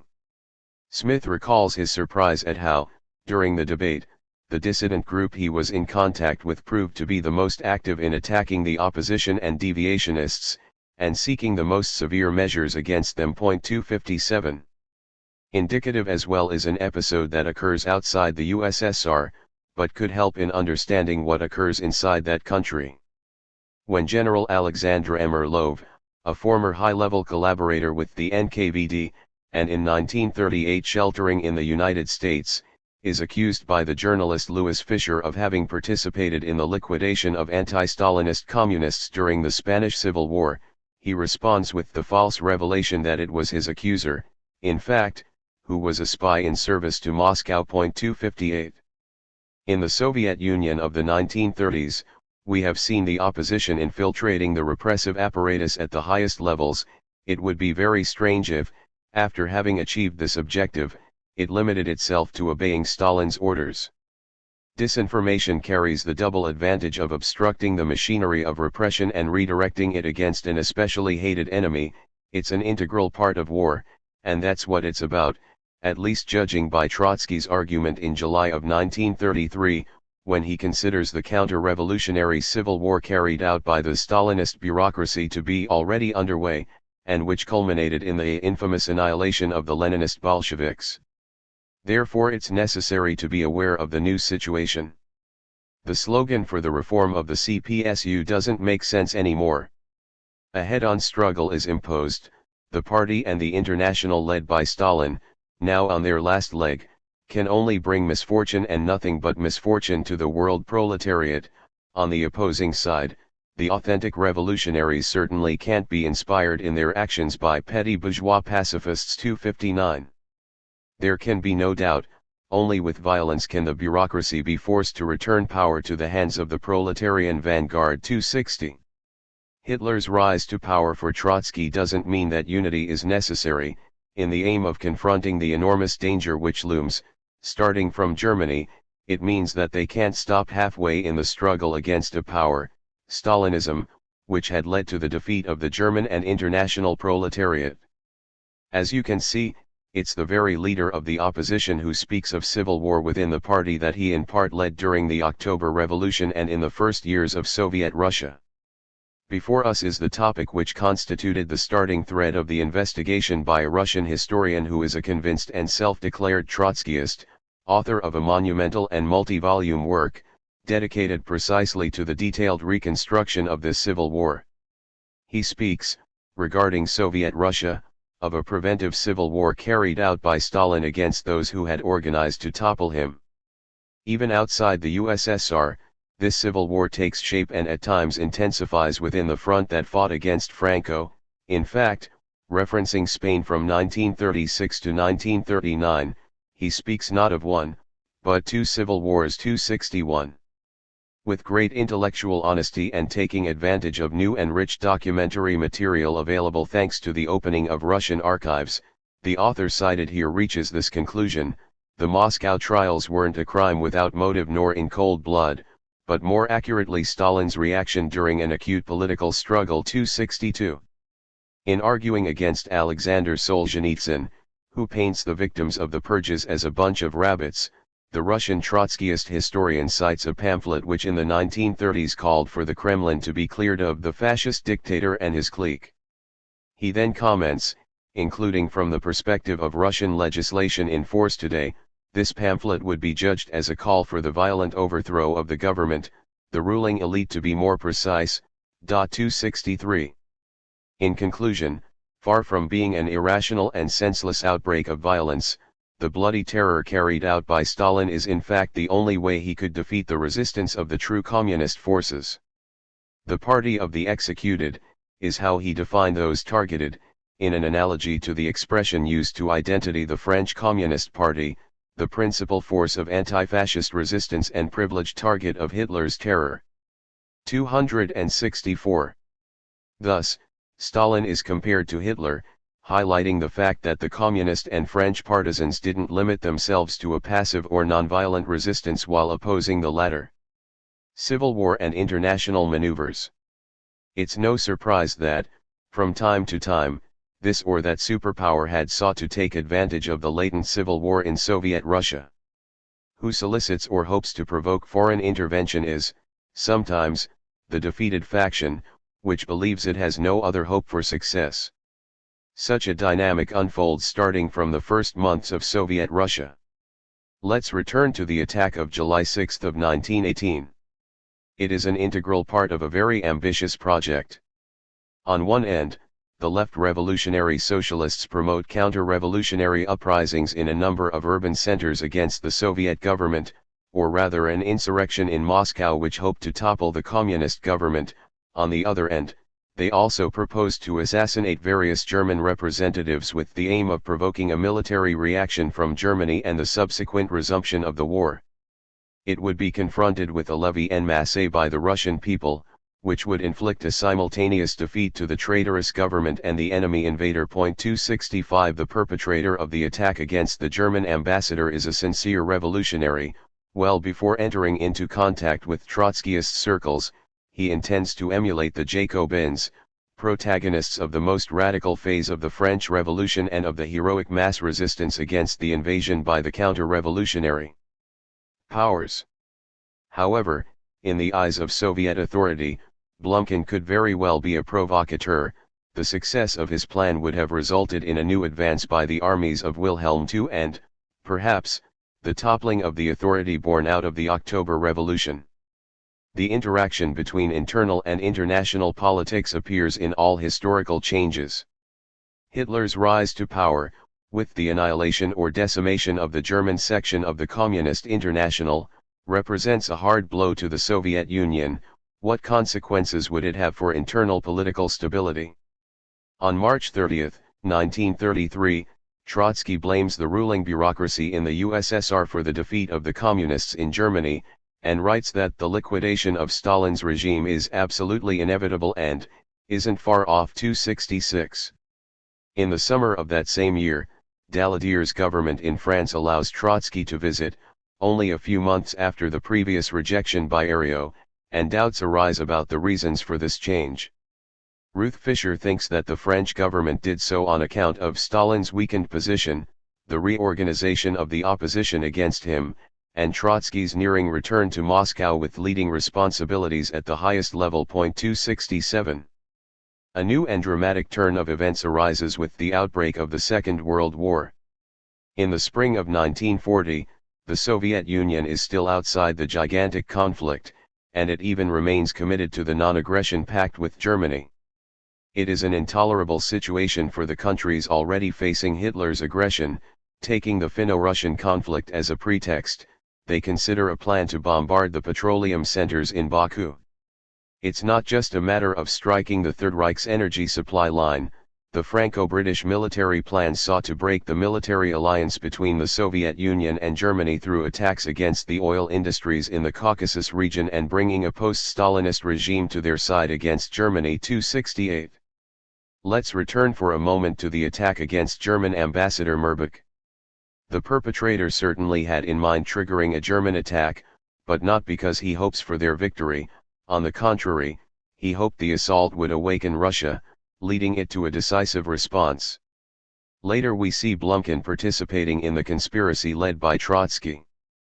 And the latter, for his part, in clarifying his position, compares himself in 1927 to French Prime Minister Clemenceau who, during the First World War, assumed leadership of the country after denouncing the lack of military effectiveness by his predecessors, and therefore proposing himself as the only statesman capable of leading France to victory against Germany. 269 Of the many number of possible interpretations and reinterpretations for this analogy, only one thing was made clear: not even the invasion of the Soviet Union would have put an end to the attempts by the opposition to seize power.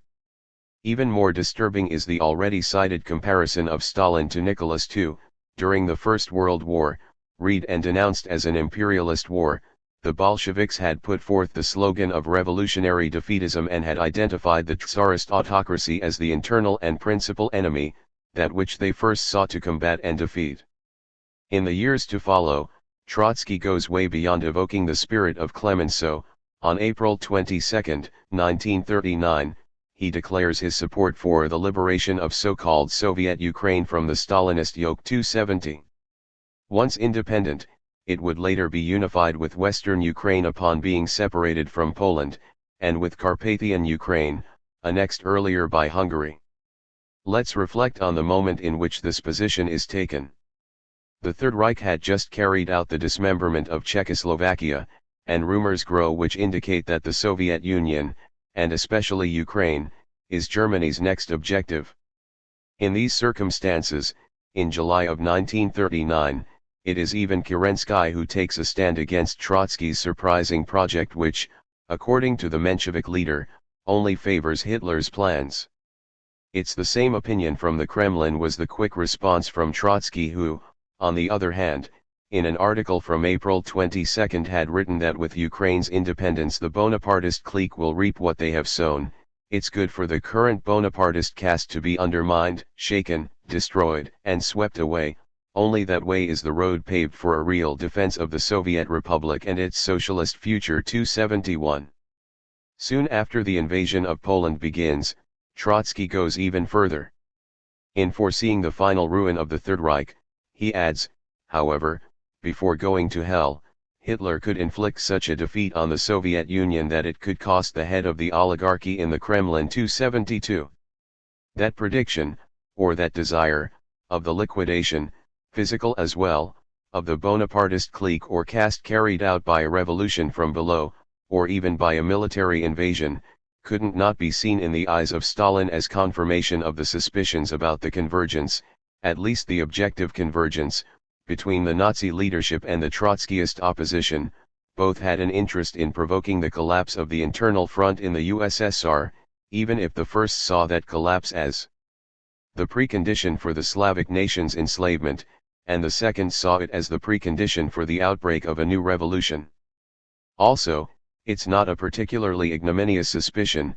Acting like the new Lenin, Trotsky aspired to use to his advantage the dialectic that had led to the defeat of the Russian army, the toppling of the Tsarist autocracy and the victory of the October Revolution. Once again, the past history of Bolshevism is turned against Soviet power. Kerensky, who in 1917 had denounced the treason by the Bolsheviks, now warns of the treason by those who define themselves as Bolshevik-Leninists. From Stalin's point of view, there's been a radical change with respect to the First World War. Now it's a matter of confronting a political party or faction which, at least with respect to the first phase of the conflict, hopes for the collapse of the country and the military victory of a Germany not yet depleted from 3 years of war, as was the case with Wilhelm II, but at the height of its power and explicitly dedicated to building its colonial empire in the East. Given this context, it's certainly not surprising that the accusation of treason is raised. Let's return to the article by Trotsky from April 22, 1939. In it there's but a single affirmation which could have received Stalin's agreement: the impending war will create a favorable atmosphere for all sorts of adventurers, miracle hunters, and seekers of the Golden Fleece. 273. While the flames of the Second World War burn ever higher, destined as well to reach the Soviet Union according to the same prediction by Trotsky, he continues making declarations and statements that are anything but reassuring. Let's see a few of them. Soviet patriotism can't be separated from the irreconcilable struggle against the Stalinist clique.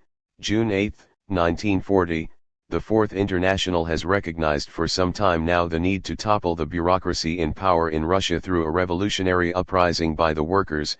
September 25, 1939, Stalin and the oligarchy led by him represent the principal danger to the Soviet Union. April 13, 1940, Point 274. It is quite understandable that the bureaucracy or the oligarchy, branded as the principal enemy, is convinced that the opposition, if not at the direct service of the enemy, is in any case ready from the start to follow up its actions. Any government would have found organizations of this orientation to be a threat to national security. Only to fuel Stalin's concerns and suspicions is the prediction by Trotsky, September 25, 1939, of an imminent revolution in the Soviet Union, only a few years or perhaps months away from the inglorious collapse of the Stalinist bureaucracy. Point 275. Where does such certainty come from? Is it a prediction formulated while only taking into account the internal developments within the country? It becomes even more complicated upon analyzing the interplay between internal political conflict in Russia and international tensions. The suspicions and accusations are in fact encouraged by the existence of a fifth column and by disinformation operations carried out by Nazi Germany's intelligence services. In April of 1939, Goebbels writes in his diary, "Our clandestine radio station in eastern Prussia which broadcasts into Russia has caused an uproar. It operates in Trotsky's name and causes trouble for Stalin 276. Immediately after the start of Operation Barbarossa, the leader of the Third Reich's propaganda services is even more pleased.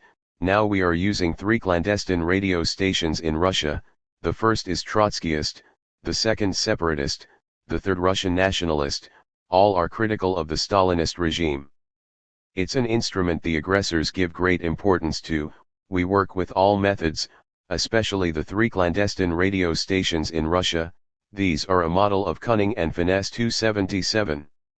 On the role of Trotskyist propaganda, the diary entry from July 14 is especially significant, which references the treaty between the Soviet Union and Great Britain and the joint statement by the 2 countries.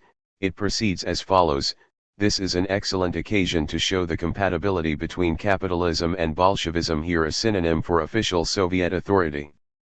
The statement will find scarce acceptance among Leninist circles in Russia, having in mind that Trotskyists like to define themselves as Bolshevik-Leninists, in contrast to the Stalinists, considered traitors to Leninism." 278. Naturally, the intention by Stalin and his collaborators to collectively condemn the opposition as a den of enemy agents appears grotesque today, but it's important not to lose sight of the historical context broadly presented here. It's especially necessary to have in mind that similar suspicions and accusations were raised against the Stalinist leadership. After having labeled Stalin as a fascist dictator, the pamphlets which the Trotskyist network circulated in the Soviet Union added, "The leaders of the Politburo are either mentally ill or mercenaries of fascism." 279. Even official documents of the opposition insinuated that Stalin could be the protagonist of a gigantic and deliberate provocation. 280. On both sides, instead of committing to an exhaustive analysis of the objective contradictions, and how political conflicts interrelate with them, they prefer to quickly resort to the category of treason and, in its extreme form, the traitor becomes a conscious and valuable agent for the enemy.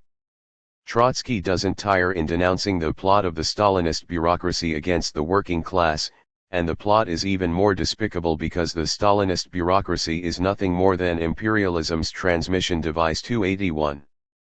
It's not necessary to say that Trotsky is on the receiving end as well.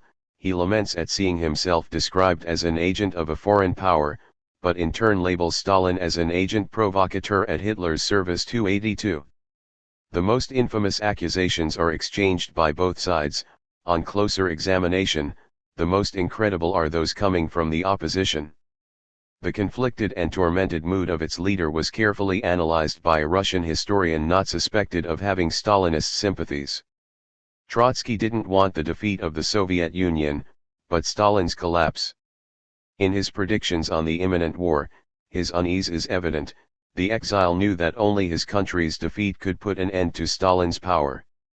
He desired war, because in that war he saw the only possibility of toppling Stalin. But Trotsky didn't want to admit this even to himself. 283. Bonapartist reaction, coups d'états and disinformation, the Tchékevsky case. With a civil war, latent or in the open, within the new leadership group born out of the toppling of the old regime, with mutual accusations of betrayal and collaboration with the imperialist enemy and the extensive activities of their intelligence services, dedicated both to the recruitment of agents as well as to subversion, it's in this context that we must place the events that in 1937 led to the prosecution and execution of Marshal Tchékevsky and a number of other leading officers in the Red Army. There's a long history behind this case. Years earlier Lenin saw the Bonapartist danger threatening Soviet Russia and also expressed his concerns to Trotsky. Would civil authority really be able to subordinate military authority? In 1920, Tchékevsky seems to have wanted to make the decision regarding the march on Warsaw a dream of his. There clearly emerges a leading historian from our time observes the possibility of the brilliant general becoming the Bonaparte of the Bolshevik Revolution 284. 10 years later, Stalin is warned by the GPU about the schemes that are being forged by military elements opposed to him. Was there no cause for alarm? 285. In April of the following year, it was Trotsky who expresses his great doubts regarding Tchékevsky, offering the following analysis of the situation created in the USSR after the political defeat of Bukharin and his allies on the right. The principal danger for socialism is represented not by Thermidorian reaction, which would formally conserve the country's Soviet character and the communist character of the ruling party, but by Bonapartist reaction. That will take the most open, most mature form of the counter-revolution, that will be waged against the Soviet system and the Bolshevik party as a whole, unsheathing the saber in the name of bourgeois property. In such a case, the most adventurous Pretorian elements like Tchékevsky could play a role of great importance. Those opposing them with weapons in hand would be the revolutionary elements of the party, the state, and take note the army, reunited around the working class and the Bolshevik-Leninist faction, that is, the Trotskyists. Point 286. This stance constitutes a new factor in the conflict between the Bolsheviks. Despite having the armed forces under his control, Stalin was careful not to get them too closely involved in the controversies and intrigues that shook the party and the state. 287. Now, clearly, the opposition seeks to gain entry or to consolidate its presence in the army in the name of the struggle against the Bonapartist threat. After all, only it would be able to meaningfully oppose it. However, not allowing himself to be intimidated by this Bonapartist threat, in 1935 Stalin grants Tchékevsky and 4 other military officers the title of Marshal. It's a promotion made in the context of a reform that sees the army abandon its predominantly territorial militia character, becoming a true standing army and restoring the old pre-revolutionary discipline. 288. On December 21 of the same year, together with other members at the apex of Soviet political and military leadership, the new marshal celebrates Stalin's birthday at the latter's home until 5:30 in the morning. Dimitrov emphasizes. Point 289. It's precisely that reform which draws Trotsky's outrage, who, on the one hand, returns to the old denunciation, the Red Army was not spared in the Soviet regime's degeneration, on the contrary, that degeneration found in the army its highest expression. On the other hand, Trotsky takes on a new tone, mentioning the formation of a new kind of opposition faction in the army, which, from the left, laments the abandonment of the focus on world revolution. And the text cited here, it somewhat suggests that this opposition could have lured into Tchékevsky himself, a man who in 1921 had fought with excessive zeal for the formation of a world high command could hardly have supported the abandonment of internationalism and the cult to the status quo that had taken hold in the USSR. What to say of this text? The agitation in the army continues and appears to be strengthening, only that now the approaching struggle doesn't oppose a Bolshevik-Leninist faction against the Bonapartist generals, but a reliable part of the army and its leadership against the Thermidorian leaders and traitors in the Kremlin. The resistance by the Red Army, and its rebellion against state power, would be further justified by the fact that its new political course constituted a double coup d'état that, in breaking with the Bolshevik October, arbitrarily proceeded to the elimination of the militias and the restoration of the officer caste, 18 years after its revolutionary suppression. 290. Rising up against Stalin, the Red Army would have, in fact, prevented the coup d'états he was planning and would have re-established revolutionary legitimacy. As if all of that wasn't enough, the Trotskyist opposition bulletin announces an imminent revolt by the army. 291. Perhaps a measure taken in Moscow some months before the trials aimed to confront that possible threat. On March 29, 1937, the Politburo debated the removal from the Red Army of all commanders and officers who had been expelled from the party for political motives, transferring them to the economic ministries. 292. The rumors spread by white Russian exiles in Paris about a military coup d'état that was being prepared in Moscow fueled even more the climate of suspicion and concern. 293 Finally, during the latter half of January 1937, the Czechoslovakian president, Edvard Beneš, receives intelligence about the secret negotiations underway between the Third Reich and the anti-Stalinist clique in the USSR of Marshal Tchékovsky, Rykov and others. 294 Was there some basis to the accusation, or was it all a set up by German intelligence services?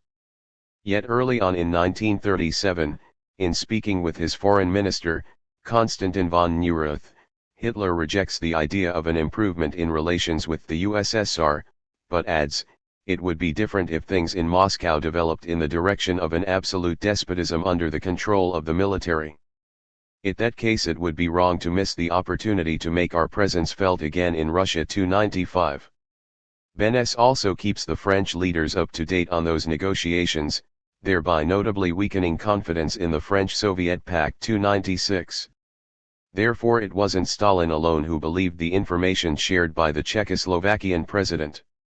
Moreover, even after the end of the Second World War, Churchill appears to confirm Moscow's version, stressing, as we will see, infra, ch 7, 2, that the purge struck the pro-German elements, adding, Stalin felt he owed a great deal of gratitude to President Beneš. 297.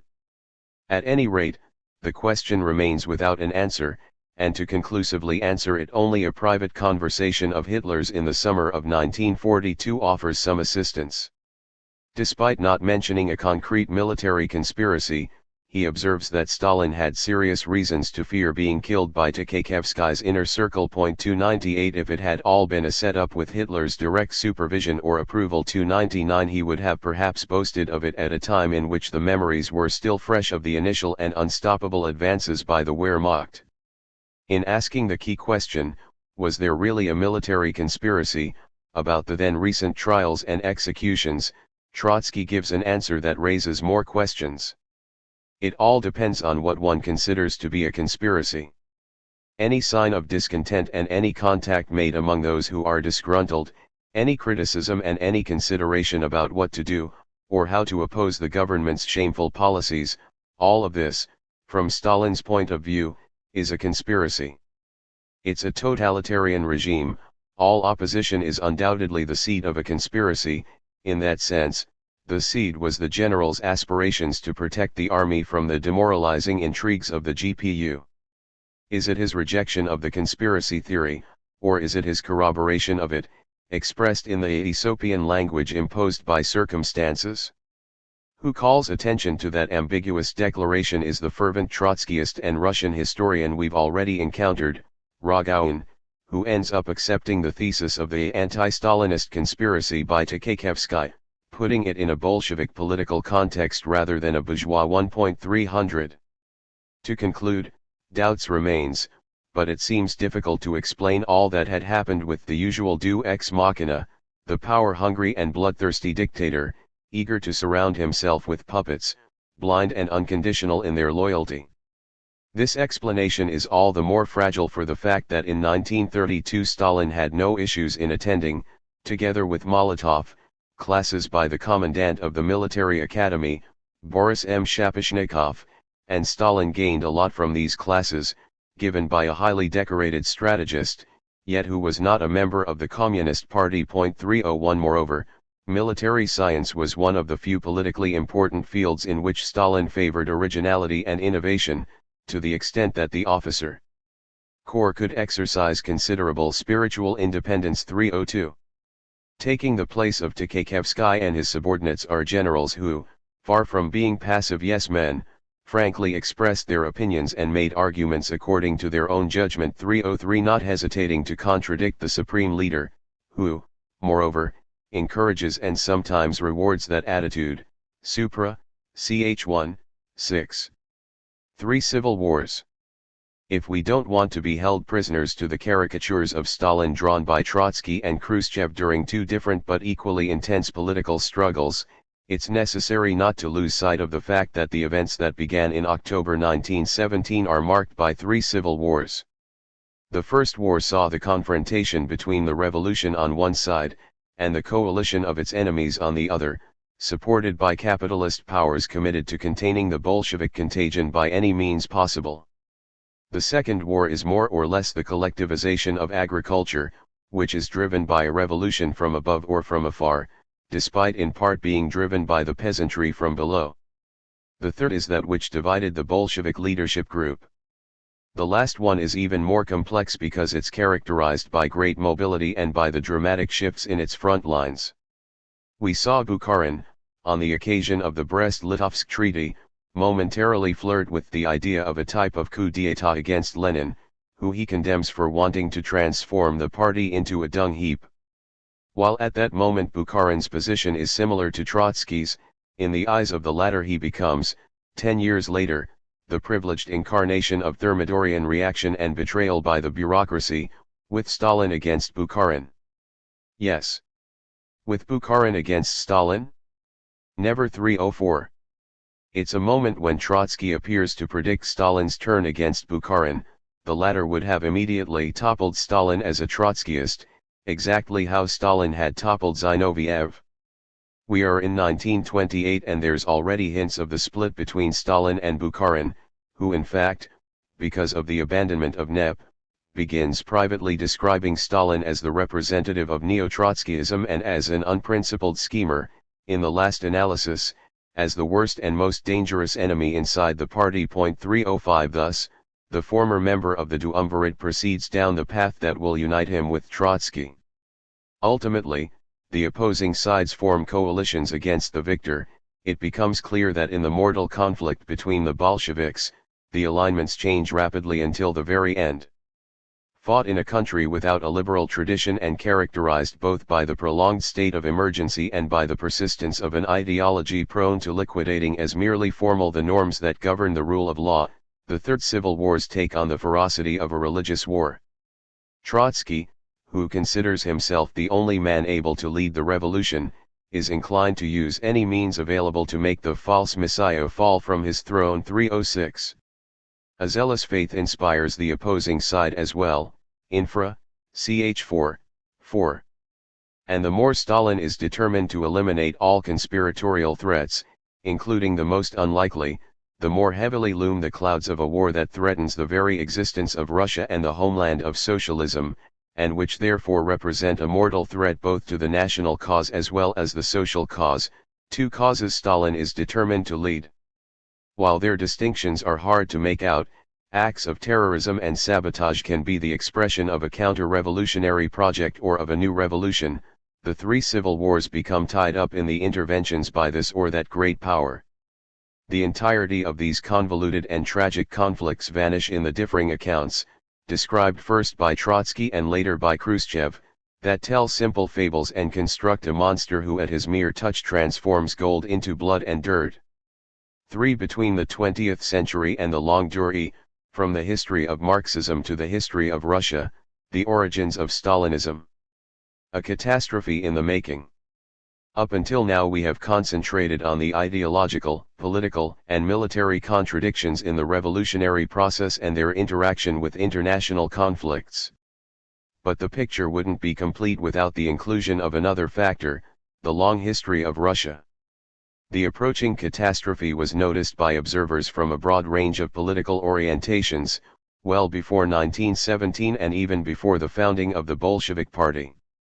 In 1811, in a St. Petersburg still shaken by the peasant revolt led by Pugachev, illiterate, yet a figure of great political talent, that was crushed a few decades earlier at great difficulty, Joseph de Maistre expresses his concern that a new European kind of revolution could break out, led this time by an intellectual class of popular origin or sentiment, by a university-educated Pugachev. By comparison, the disorder witnessed in France would be child's play. There's no words to express what I fear could come to pass. 307. Let's skip ahead by half a century. An even more accurate prediction, and quite admirable for its foresight, can be read in an article on Russia by Marx published in an American newspaper, the New York Daily Tribune, January 17, 1859. If the nobility continues to oppose the emancipation of the peasantry, a grand revolution will break out, and from it will arise a reign of terror by these half-Asiatic serfs, unequaled in history. 308. Soon after the revolution of 1905, it's the Prime Minister himself, Sergei Witte, who stresses that the current situation in Russia was unsustainable and warns the Tsar of the danger represented by the bunt, the peasant revolt. One cannot halt the forward march of humanity. If it doesn't triumph through reform, the idea of human freedom will triumph by means of revolution. But in the latter case, it'll be born from the ashes of 1,000 years of calamities. The Russian bunt, blind and unforgiving, will destroy all in its wake, it will reduce everything to ash, the horrors of the Russian bunt will surpass all those known in history. 309. Moreover, it's Witte himself who is involved in the ferocious repression that's used to confront the revolution of 1905 and the often brutal Jacques Ries who take part in it. The Interior Minister, P.N. Durnovo, orders the governors to immediately proceed to the execution of the rebels, and to burn and level the villages where the disturbances originate from. It's followed by military courts, collective punishment, death squads, and pogroms against Jews, blamed as the source of subversion. It's a situation that continues on until the start of the First World War. It's precisely the Interior Minister who warns, the revolution in its most extreme form, and an irreversible state of anarchy, will be the only predictable outcome of an unfortunate conflict with the Kaiser. 310. It's what will happen soon enough. Let's look at Russia's situation on the eve of the Bolsheviks' rise to power. Soon shaken is the myth of a country that, after the overthrow of autocracy, would happily proceed in the direction of liberalism and democracy. It's a myth encouraged by Churchill who, to justify his interventionist policy, accuses the Bolsheviks sustained by German gold of having violently overthrown the Russian Republic and the Russian Parliament. 311. It would be easy to accuse the British statesman of hypocrisy. He knew very well that between February and October London had continually supported coup attempts that sought to restore the Tsarist autocracy or impose a military dictatorship. It's Kerensky himself who points out that the governments of France and Britain took advantage of every opportunity to sabotage the provisional government of Russia. 312. However, from his exile in the United States, the Menshevik leader never gives up cultivating this myth in question, accusing the Bolsheviks of a double treason, against the homeland and against the recently born Russian democracy. 313. If the accusation of treason to the nation becomes obsolete with the end of the Second World War and the rise of the USSR as a superpower, Kerensky was one of the few defeated Menshevik leaders who clung to it. Still today the topic of the Bolsheviks' betrayal of democracy is commonplace, a betrayal that culminates in the Stalinist terror. But that general line of thinking doesn't stand up to historical analysis. It's not just a matter of the obstinacy of the leaders who arose out of the February days of the revolution, Kerensky especially, determined to remain in a bloodbath that the great majority of the people are determined to end. It's a political line that can only be carried forth by resorting to terror and an iron fist discipline on the front lines and in the rear. And not even the repeated attempts to install a military dictatorship, attempts that Churchill is no stranger to, constitute the principal aspect. There's much more. The idea that the February Revolution had been a bloodless revolution and that mass violence had only broken out with the October Revolution was a liberal myth. It's one of the most stubborn myths around 1917, but has now lost all credibility. 314. Let's examine the real timeline of events. The rebels took terrible revenge on the officials of the old regime. There was a hunt for police officers in order to lynch and kill them without mercy. 315. In St. Petersburg, after a few days the death toll reached around 1,500, with the ferocious lynching of the most hated representatives of the old regime. The worst violence was to be committed by the Kronstadt sailors, who mutilated and killed hundreds of officers. 316. Those who mutinied were the younger recruits, the standard disciplinary norms didn't apply to them, and the officers took advantage of this to treat them with a brutality even more sadistic than usual, and now they have unleashed a vengeance of unprecedented ferocity. 317. Things worsen later in September, after the attempted coup d'état by General Lavra Kornilov. Executions and assassinations by crowds break out and are accompanied by unprecedented violence. The officers were tortured and mutilated before being killed, eyes and tongues ripped out, ears cut, nails driven into shoulders, in the place of epaulets, hung upside down, impaled. According to General Brusilov, a large number of young officers killed themselves to escape a horrible death. 318. Further, the methods of killing their superiors were so brutal, the men under their command went as far as cutting off their victims' limbs and genitals, or skinning them alive, that no one could really condemn such a suicide. 319. Moreover, the rage already made itself felt before October, and in the resolutions by the Soviets, then in large part dominated by the socialist revolutionaries, they branded as enemies of the people the bloodthirsty capitalists, the bourgeoisie who drink the blood of the people. 320. On the other hand, the crisis in commerce between the city and the countryside, well before the seizure of power by the Bolsheviks, caused a new round of intense violence. In the tragic situation that had arisen after the catastrophe of the war, with the fall in agricultural production and the hoarding of what scarce food is available, the survival of urban residents depends on quite drastic measures. Even before the October Revolution, a government minister, despite being a prominent liberal economist, argues in favor of requisition by force of arms should market incentives fail. The fact is that the practice of requisition is common to all parties during war. 321.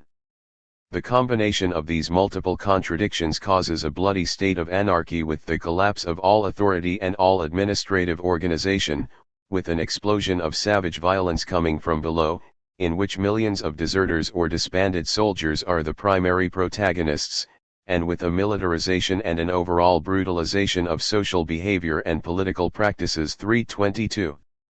It's a brutalization without possible means of comparison to that known in Western societies. 323.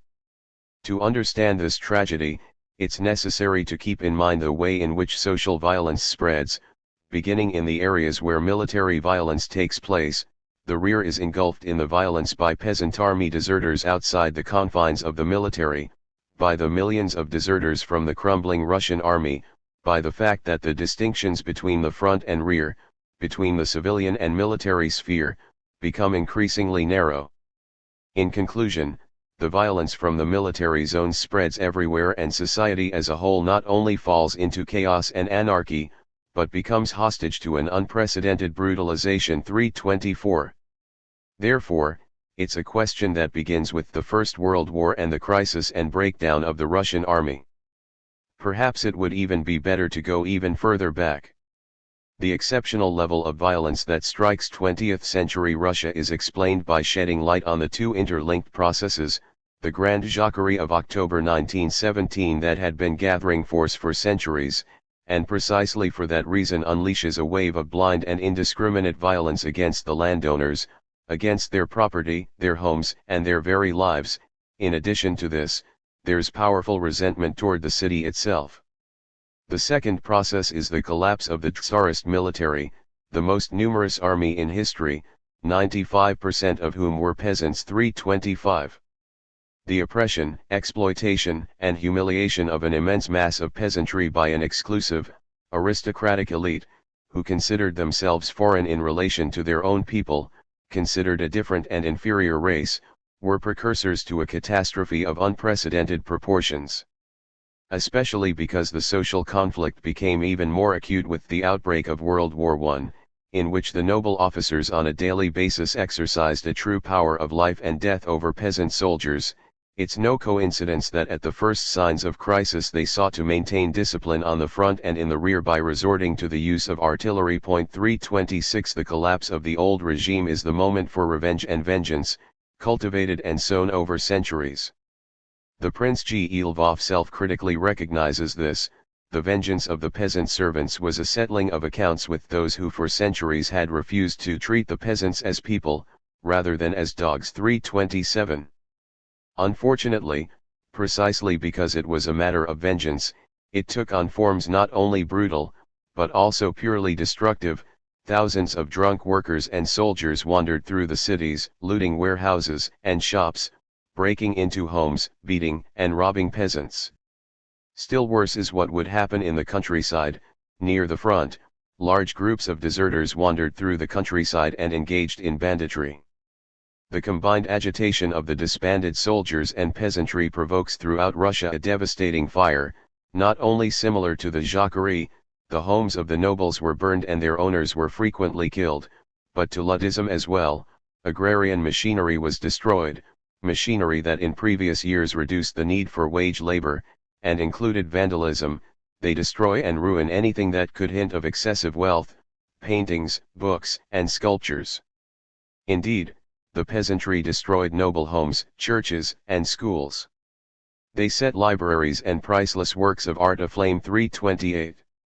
The Russian state saved by those who sought the withering away of the state. Overall, the situation created after the February Revolution and the fall of the old regime can be described as follows. In short, Russia was enduring a process of balkanization. If 1917 proved anything, it was that Russian society wasn't strong enough, nor was it sufficiently united, to sustain a democratic revolution. Without the state, there's nothing to hold Russia together. 329.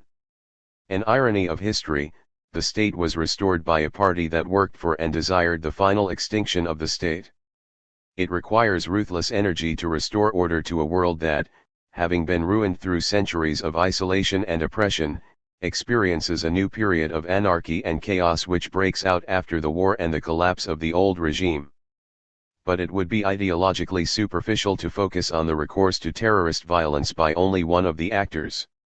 Let's see how the new authority is challenged. We're dealing with a terrible, vengeful war against the communist regime. Thousands of Bolsheviks were brutally killed.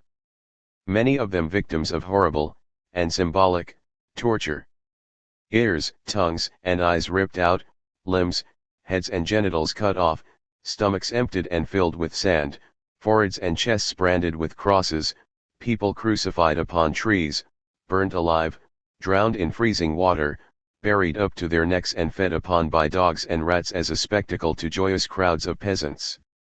Police stations and courthouses were destroyed. Schools and propaganda centers trashed. Simple banditry played a role as well. Nearly every gang attacked trains. In the Donbass, it is said that in the spring of 1921 these robberies were almost daily. Incursions into town centers and sometimes even remote farms were another regular source for provisions. 330. What caused this brutal violence? The policies carried out by the Bolsheviks? Only in part. In 1921 and 1922 a terrible famine ravaged the countryside, directly caused by a year of drought and freezing temperatures. 331. Yet the peasant revolt was also a protest against a state that took their sons and horses to the army, that prolonged the devastation caused by the Civil War, that forcibly conscripted peasants into work crews, that looted their food supplies. 332. This was also a protest against a catastrophe that began in 1914. With respect to Bolshevik policies, it's necessary to know how to distinguish between measures that unreasonably struck against the peasantry, from those that had a completely different character. Let's consider the collective farms that had already started in 1920, and were often formed by communist militants arriving from the city, driven not just by ideology but also by the hunger that ravaged the urban centers. They ate and worked collectively. The women did the difficult field work alongside the men, and in certain cases nurseries were established to take care of the children. On top of this, there was a total absence of any religious observance. In this case as well, the hostility of the peasantry was insurmountable, given that they were convinced that the communists sought to collectivize not only the land and the tools, but also the women and daughters, and for all of them to sleep together under one big roof. 333. Still, more bitter was the experience of the populists who at the turn of the century were determined to go to the people and help them create cooperatives, but were quickly forced to abandon their idealistic image of the Russian peasantry. Here we see Mikhail Roman's experience. From the start, the peasants were suspicious of the cooperative, not being able to understand how the prices of the new company would be lower than other sellers. The more successful farmers connected to the merchants in the region started to harass Romas and his people with a series of acts meant to intimidate them, putting gunpowder in the firewood used for the fireplace, threatening poor farmers who showed some interest in the cooperative, until going as far as brutally killing a poor peasant from the cooperative, horrendously dismembering his body and then scattering it along the riverbank. Finally, they set fire to the kerosene deposit, making the cooperative, and part of the village, go up in flames. The naive populists were barely able to escape with their lives. 334 Once again, we see the extent of the violence that is unleashed in a Russia consumed by crisis. This is true as well for the horrific pogroms directed against Jews and Bolsheviks, the first especially, who are suspected of being behind the Bolsheviks, using them as puppets. Let's again turn to the English historian previously quoted. In some areas, in Chernobyl for example, the Jews were gathered in the synagogue that was then set on fire. In other towns, like in Cherkasy, hundreds of girls, not yet 10 years old, were raped, many of whom were later found to have wounds in their vaginas from bayonets and swords. The Cossacks from Terek tortured and mutilated hundreds of Jews, mostly women and children. Hundreds of bodies were discarded in the snow, food for the dogs and pigs. In this grim atmosphere, Cossack officers had a party at the post office, with dancing, evening wear, an orchestra, with the local magistrate in attendance, and a group of prostitutes brought from Cherson. And while the soldiers continued to massacre Jews for pure entertainment, officers and women spent the night drinking champagne and dancing.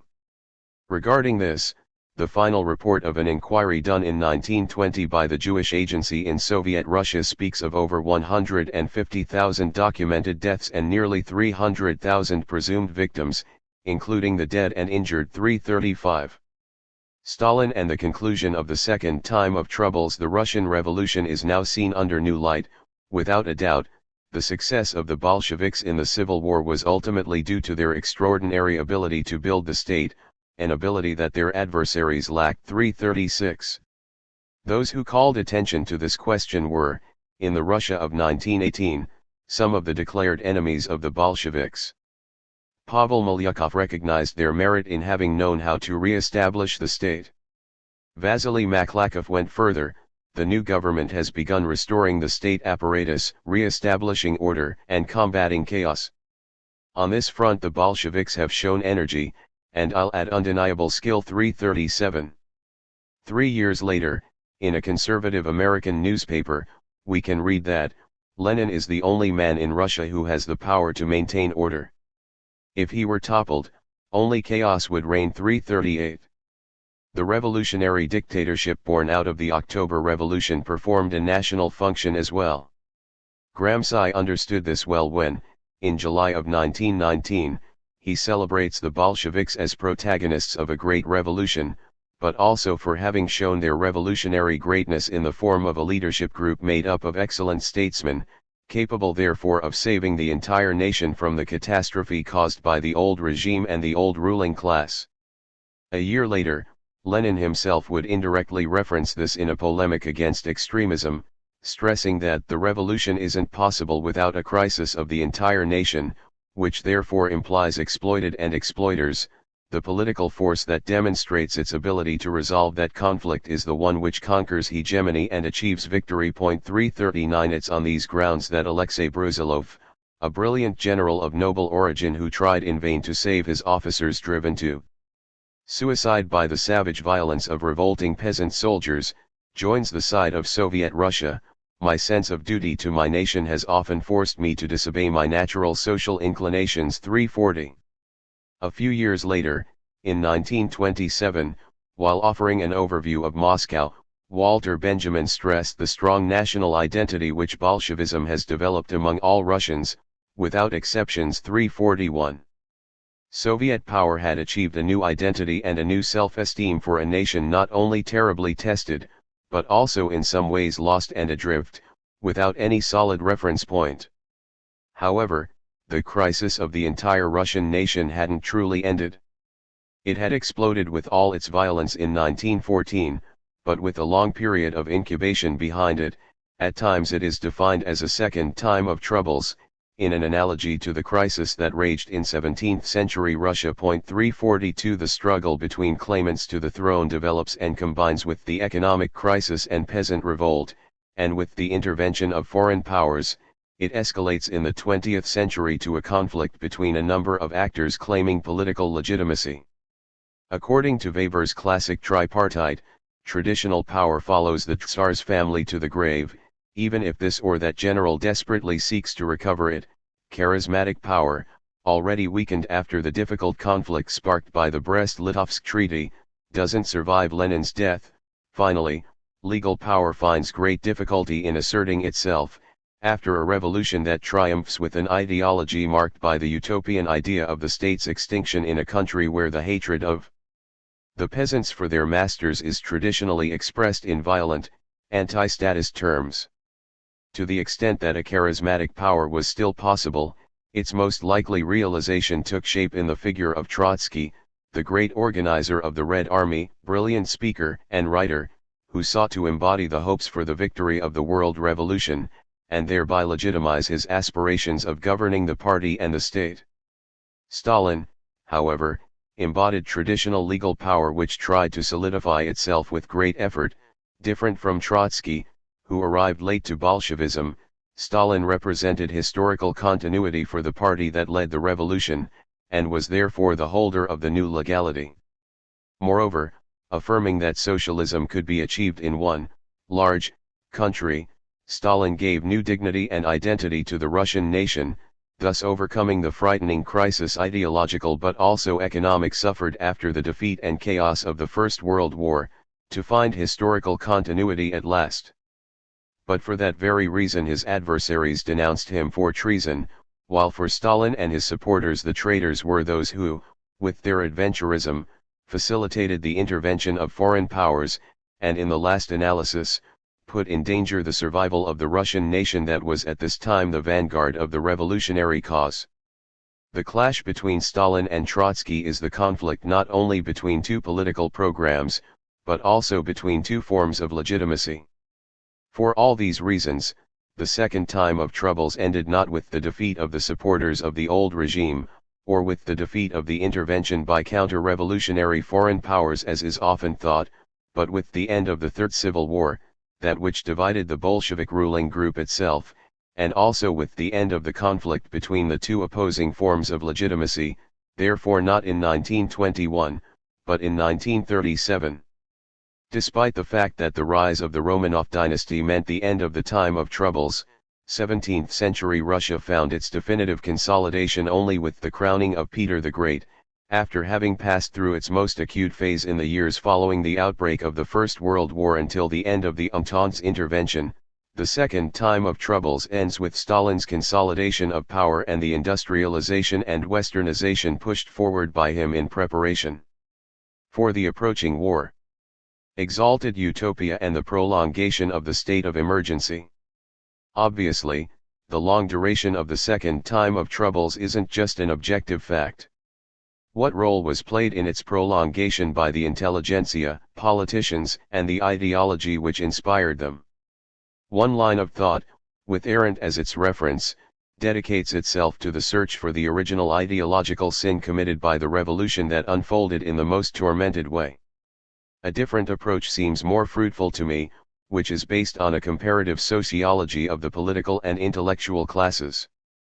In the movements unleashed by a revolution, whether in France or in Russia, we see the feathered scoundrels in action, the gueuses plumes, according to Burke's definition, or the Pugachev from university, according to Maistet's definition. In short, we're dealing with non-propertied intellectuals, ridiculed as abstract by their adversaries. There's no doubt that the propertied intellectuals already had real political experience, including experience in exercising political power by the time the old regime collapsed. In the United States, the slave owners, from whose ranks came eminent intellectuals and statesmen, slave owners are present during 30 of the first 36 years of the American Republic, not only enjoy their wealth as a particular type of private property, alongside the others, they simultaneously exercise executive, legislative and judicial power over their slaves. Similar considerations could be made with respect to England and the Glorious Revolution. Landed property, from which intellectuals and liberal leaders often came, is very much present in the House of Lords and the House of Commons, and together with the gentry, they directly appoint judges, and therefore retain judicial power. Less prepared for taking power are the non-propertied intellectuals. Their abstraction contributed to making the process of consolidating the revolution more difficult and painful. But there's another side to the coin. It's exactly this abstraction and this distance to property which make it possible for these feathered scoundrels to support the abolition of slavery in the colonies, and for the Pugakevs from university to give their support to the process of decolonization that would later play out across the planet. Over the long duration of the second time of troubles, the role played by ideology is beyond question. However, it's necessary to then add that it's not just a matter of Bolshevik ideology. We have seen the millenarian hopes that accompanied the fall of the Tsarist autocracy, and we also know that the theme of the betrayed revolution goes beyond the borders of Russia and the communist movement. Just a few months or weeks after the October Revolution of 1917, without wasting any time, Koskai stressed how the Bolsheviks haven't kept or are unable to keep any of the promises made upon seizing power. The Soviet government has already seen itself forced into a number of compromises toward capital. But even more so than with Russian capital, the Soviet Republic had to make concessions to German capital and recognize its demands. It's still unclear when the Entente's capital will be introduced into Russia. Everything indicates that the dictatorship of the proletariat has liquidated Russian capital, only to give its place to German and American capital. 343. The Bolsheviks had taken power promising the spread of the revolution to the capitalist countries, under the impetus of the Russian experience. But what became of this grandiose and unrealistic perspective? It had been replaced by a program of an immediate peace at any cost. 344. It is 1918 and, ironically, Koskai's critique of Brest-Litovsk isn't very different from what we've already seen, from Bukharin in particular. Aside from international relations, the record of the October Revolution within Russia itself is even more catastrophic from Koskai's perspective. By removing the remains of feudalism, it has given stronger and more definite expression to private property than the latter had previously. It has now made the peasants, who were formerly interested in the overthrow of landed private property, namely, the big estates, into the most energetic defenders of the newly created landed private property. It has strengthened private property in the means of production and in the production of commodities. 345. Again we are reminded of those, including within the Bolshevik Party, who describe the persistence of landed private property and NEP as a shameful abandonment of the socialist course. The collectivization of agriculture later on doesn't put an end to the denunciation of treason, which, in the middle of the 1930s, finds its organic expression in Trotsky's book dedicated to the revolution betrayed. It is interesting to observe how the fundamental charges of this accusation are in some form already present in Koskai's book from 1918. Let's see how the eminent social democratic theorist makes his argument.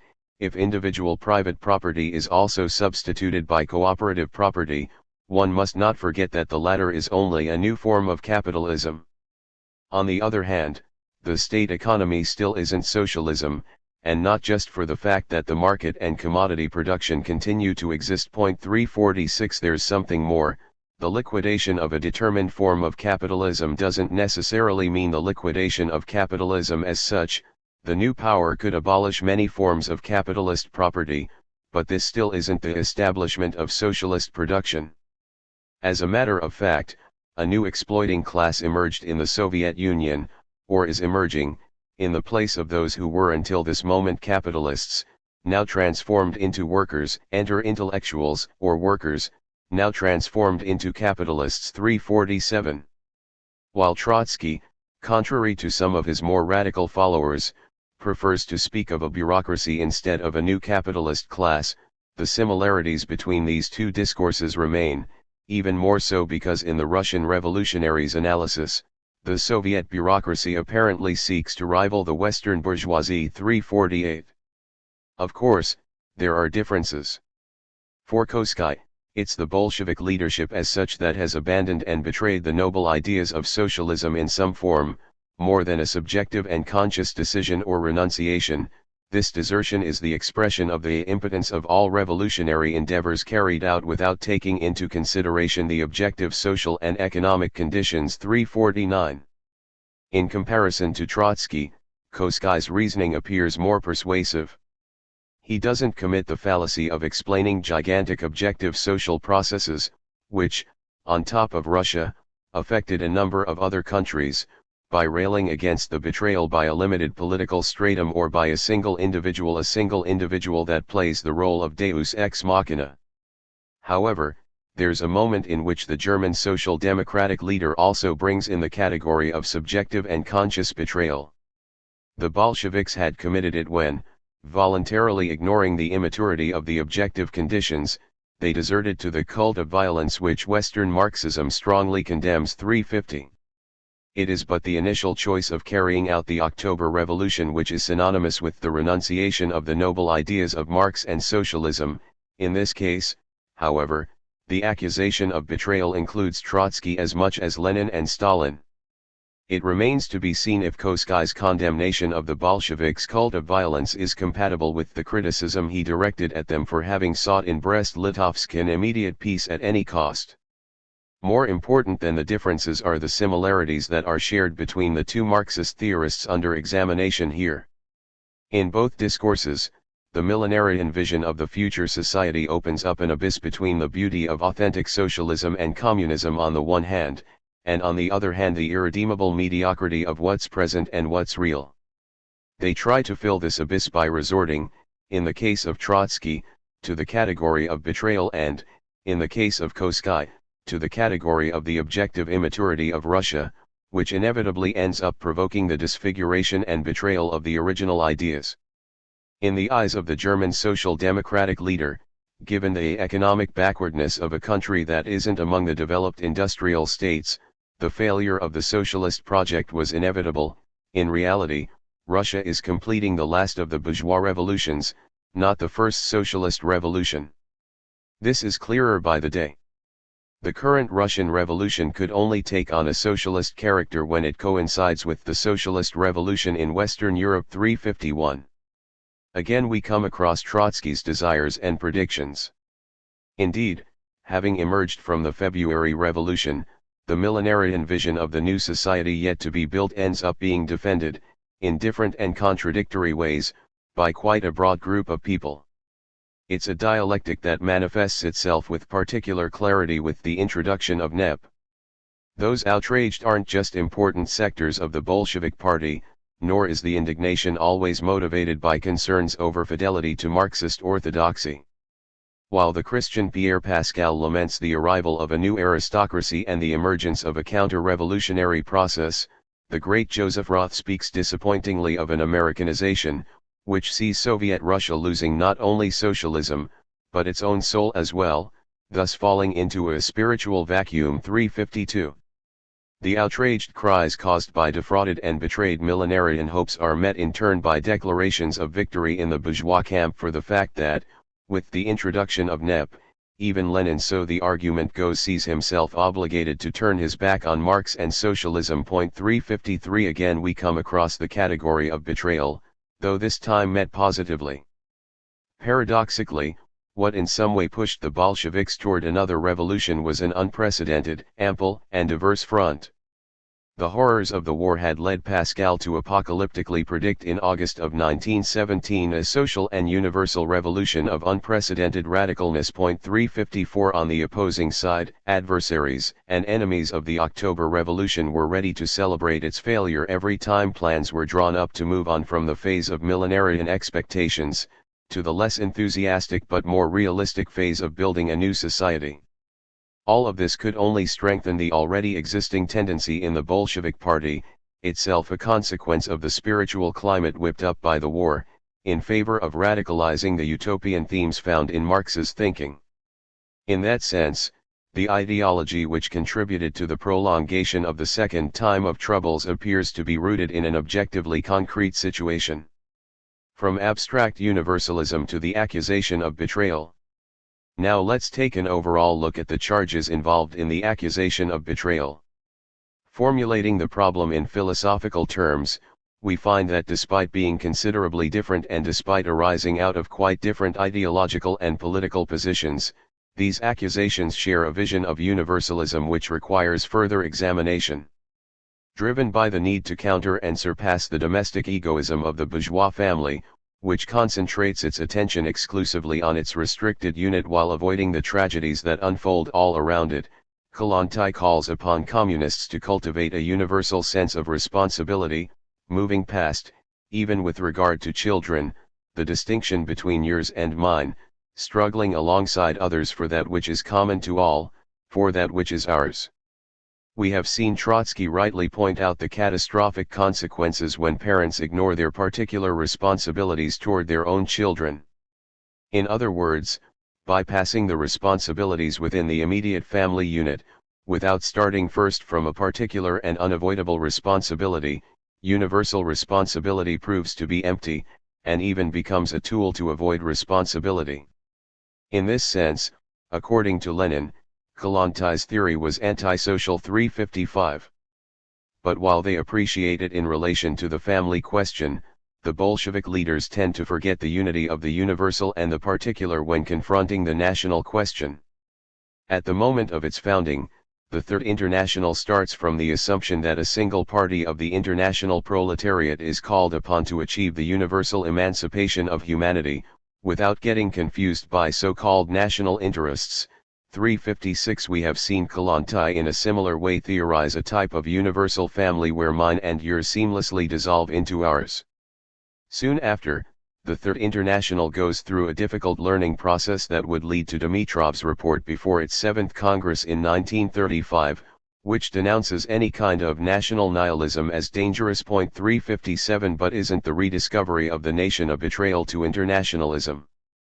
While for Kollontai the continuation of the family institution, and giving particular attention to one's own children, are synonymous with egotistical pettiness and disinterest for the welfare of all children, for Trotsky examining the perspectives of social revolution within the limits of a single nation means ceding to or indulging in social patriotism and social chauvinism, responsible among other things for the bloodbath of the First World War.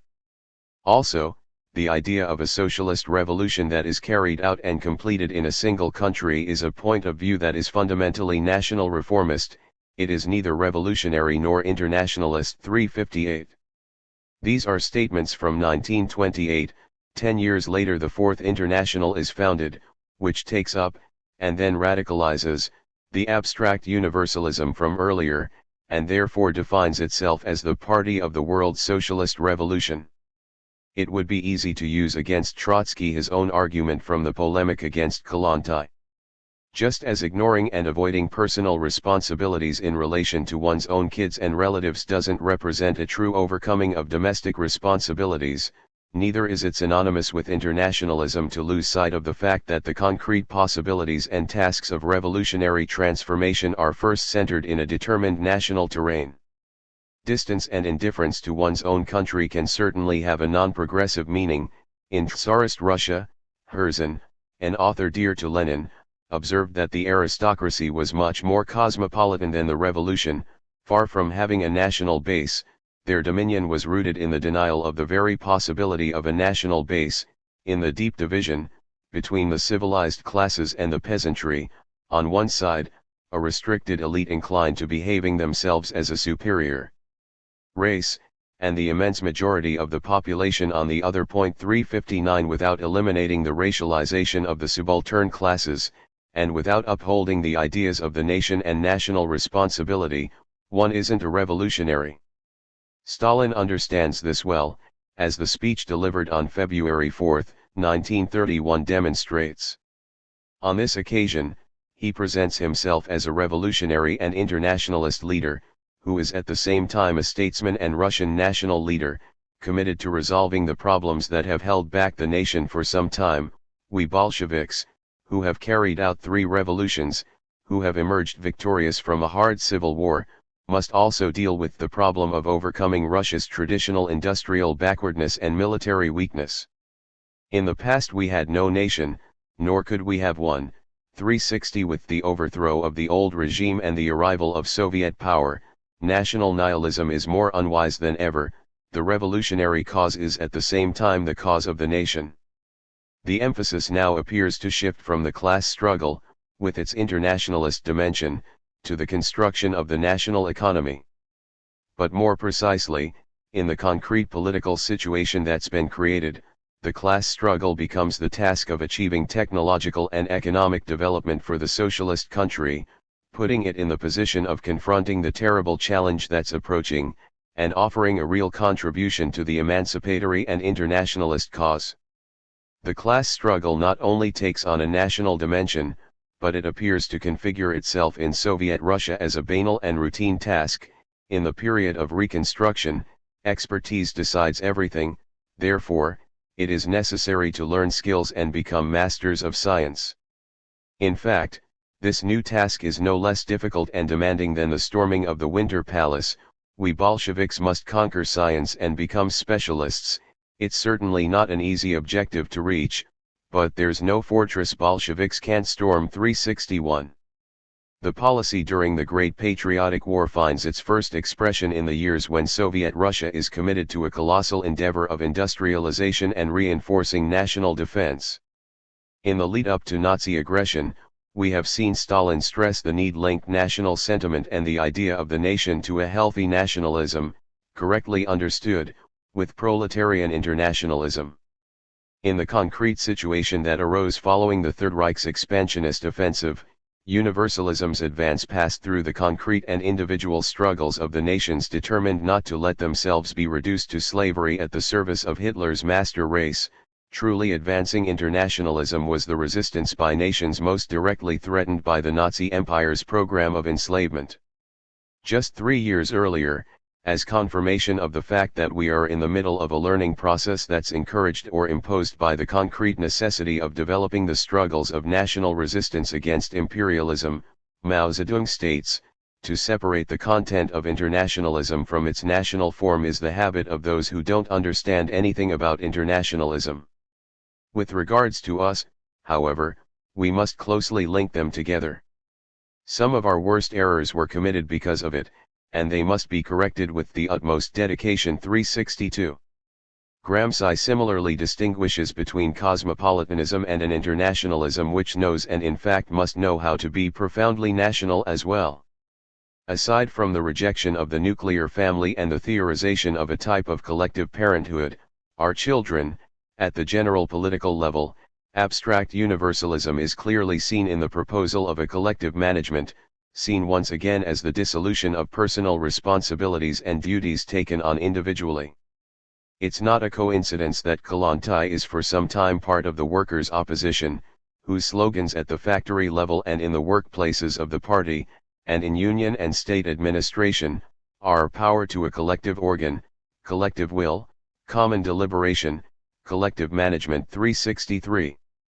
The millenarian expectations for the disappearance of mine and yours again makes its appearance in the economic sphere, with the subsequent condemnation of more than just a determined system of production and distribution of wealth, but the condemnation of the money economy, the market as such, and private property, no matter how limited and restricted it may be. In all these cases, the universalism that's aspired to is that which immediately appears in its uncontaminated purity, without being mediated by or interlinked with particular concerns. It is this cult of abstract universalism which yells treason every time particularity has its rights or power recognized. The dialectic of the revolution and the genesis of abstract universalism. But how to explain the emergence of an outlook and a purism that, at first glance, is so naive and detached from reality? It wouldn't be less naive or unrealistic to assign blame to one individual or another. In reality, there's an objective dialectic at work here. In the wake of the struggle against inequality, privileges, discrimination, injustices, and against the oppression of the old regime and its particularisms and exclusivism, With the old ruling class condemned for its pettiness and egoism, the most radical revolutionaries are driven to express a strong, inspiring and high-sounding vision of the principles of equality and universality. It is a vision that, on the one hand, carries the energy and enthusiasm that facilitate the overthrow of the old social relations and the old political institutions, and on the other hand, it makes the construction of the new order more complex and difficult. Will the new order live up to the hopes, promises and ambitions which preceded its birth? Does it not run the risk of reproducing under a new form the injustices so passionately denounced under the old regime? This is an especially delicate question, for the fact that the most radical revolutions cultivate ambitious projects of political and social transformation, while precisely because of this unfamiliarity and distance to the existing order they bring to power a leadership group without solid political experience behind them. Moreover, they need to construct and even invent not just a new political order, but a new social order as well. In these circumstances, the thin lines separating an ambitious political project from high-sounding yet empty rhetoric become evident, separating a concrete utopia, a certainly distant horizon, but which orients and stimulates the real process of transformation, from an abstract and deceptive utopia, in the last analysis, a synonym for escaping and avoiding reality.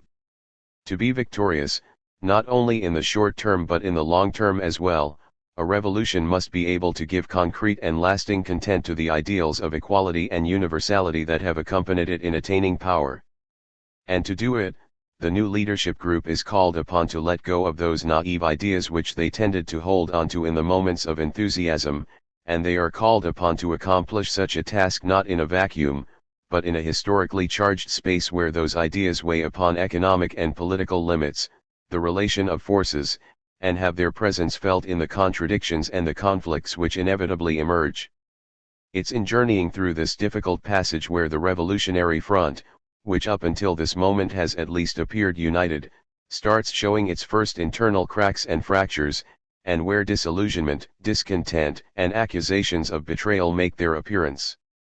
It's a process and dialectic which Hegel analyzes with great clarity and depth with regards to the French Revolution. 364 It develops while waving the banner of the universal subject, universal will and universal self-consciousness. In this phase, in the moment of the old regime's destruction, one witnesses the abolition of different spiritual masses and the limited lives of individuals, therefore all social strata are abolished, which are the spiritual essence in which everything is articulated. It's as if society, dissolved of all intermediary governing bodies, had broken down completely into a myriad of individuals who, rejecting all traditional authorities now left without legitimacy, demand not only liberty and equality, but also participation in public life and in all phases of decision-making. In the wake of this enthusiasm and exuberance, in a situation in which it is as if authority and power as such have been suspended into nothingness, emerges an anarchistic millenarianism, that demands absolute liberty, that is prepared to denounce as treason all contamination and restrictions, real or presumed, on universality. A new order assumes a reorganization of individuals within the spiritual masses, in social organizations, intermediary bodies, although constituted and organized according to new and different arrangements that respect the principles of the revolution. However, for the anarchistic millenarianism, society's new formulation, whatever it may be, is seen as the negation of universality. In fact, their activity and the personality's state of being find themselves restricted to one subsection of everything, limited to just one type of activity and state of being. Therefore, limited to the element of being, the personality would thus take on the meaning of a determined personality and would in truth cease to be a universal self-consciousness. It's an analysis that sheds light on the dialectic that plays out for the duration of the French Revolution, but is even more clearly evident in the October Revolution, when the pathos of universality is felt even more strongly, both in its more naive forms and in its more mature forms. In the situation of exalted universalism, which presides over the toppling of the old regime, all divisions of labor, no matter their form, become a synonym for exclusivity and the sequestering of universal self-consciousness and universal will by a bureaucratic and privileged minority. This is true for social relations as well as for political institutions. There's no order that could satisfy anarchistic millenarianism's aspiration for direct and unmediated realization of universality. The manner in which anarchistic millenarianism acts is clarified again in the memorable pages of Phenomenology of Spirit. Not to be fooled by either the comedy, Vorstellung, of obedience to laws that pretend to be the expression of self-government, and to which are assigned only a part, or for the fact of enjoying representation in legislation and universal activities, self-consciousness won't be deprived of the reality which consists of the writing of its own laws and its completion of not individual work, but more precisely a universal work. In fact, when found only in the form of representation and theatrical representation, the individual isn't real. Where there's someone who is the representative of the individual, there is no individual. We are reminded of the definition that the workers' opposition gives to the bureaucracy in Soviet Russia: someone else decides your destiny. Against this inadmissible expropriation, they demand a leadership that is collective in each phase of decision-making, with the subsequent condemnation of all representative organization. Moreover, any drafting of a constitutional order and even juridical regulation is labeled a priori as an attempted confinement of or rupture with universality, and therefore as the expression of an old regime that's hard to kill. To come into action, to become real and effective and to transform into the true will, Hegel continues, universality must find expression in concrete individuals, it must place at the top an individual self-consciousness. Here millenarianism and anarchism cry out against that scandal. In that approach, the remaining individuals are excluded from the totality of action and play only a limited role. Therefore, the action wouldn't be an action of effective universal self-consciousness. The tragedy of the French Revolution, but also, on a greater scale, the October Revolution, is this: if one wants to avoid reducing it to an empty phrase, the pathos of universality must be given a determined and concrete content, but it's precisely this determined and concrete content that is seen as a betrayal. In fact, its particularity as such that is labeled as an element of contamination and negation of universality. While this vision prevails, the liquidation of the old regime can't be followed by the construction of a new and solid order. Universal liberty, therefore, can't produce any work or any positive action, only negative action. Universal liberty is only the rush to erase. Abstract universalism and terror in Soviet Russia. In Hegel's analysis, to the degree that terror is the result not of the objective situation, but of an ideology, then it's primarily the responsibility of anarchistic millenarianism and abstract universalism that, in their flight from any particular or determined elements, are only able to express themselves through their rush to erase.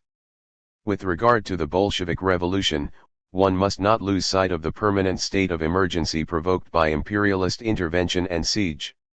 Yet the most properly ideological component of the terror relates to the cult of universality and abstract utopia, which hinders the action of the new leadership group and ends up provoking its division. It's interesting to see the way Trotsky, in the middle of the 1930s, casts aside his wise critiques of Kollontai and mocks Stalin's rehabilitation of the family. Since the state had been entrusted with the education of the younger generation, political power, far from concerning itself with supporting the authority of those who are older, the father and mother in particular, has instead concentrated in separating the children in order to isolate them from old customs. Also, done openly in the period of the first 5-year plan, schools and the communist youth had frequently appealed to children with the aim of denouncing the drunk father and the religious mother, in order to shame them and to attempt to re-educate them. It's another matter to know to what success. In any case, this method has shaken family authority itself. 365.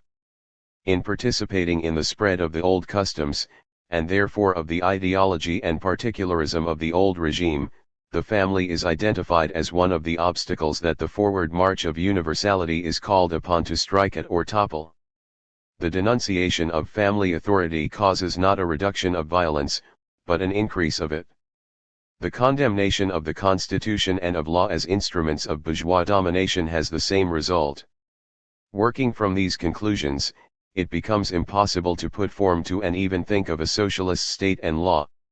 Naturally, there's a contradiction between the reverence to the ideal of the withering away of the state and the appeal to the state to intervene as well in the sphere of family relations, but it's a contradiction that invariably manifests itself in the anarchistic rhetoric of abstract universalism and the violent practices it ends up encouraging. At this moment, we are obligated to raise another consideration. This tendency, to see the particularities themselves as a disruptive element that contaminates the universal, manifests itself far beyond the Bolshevik leadership group. We can think of the distrust or the hostility with which Rosa Luxemburg generally viewed nationalist movements, whose neglect of the international cause of the proletariat is denounced.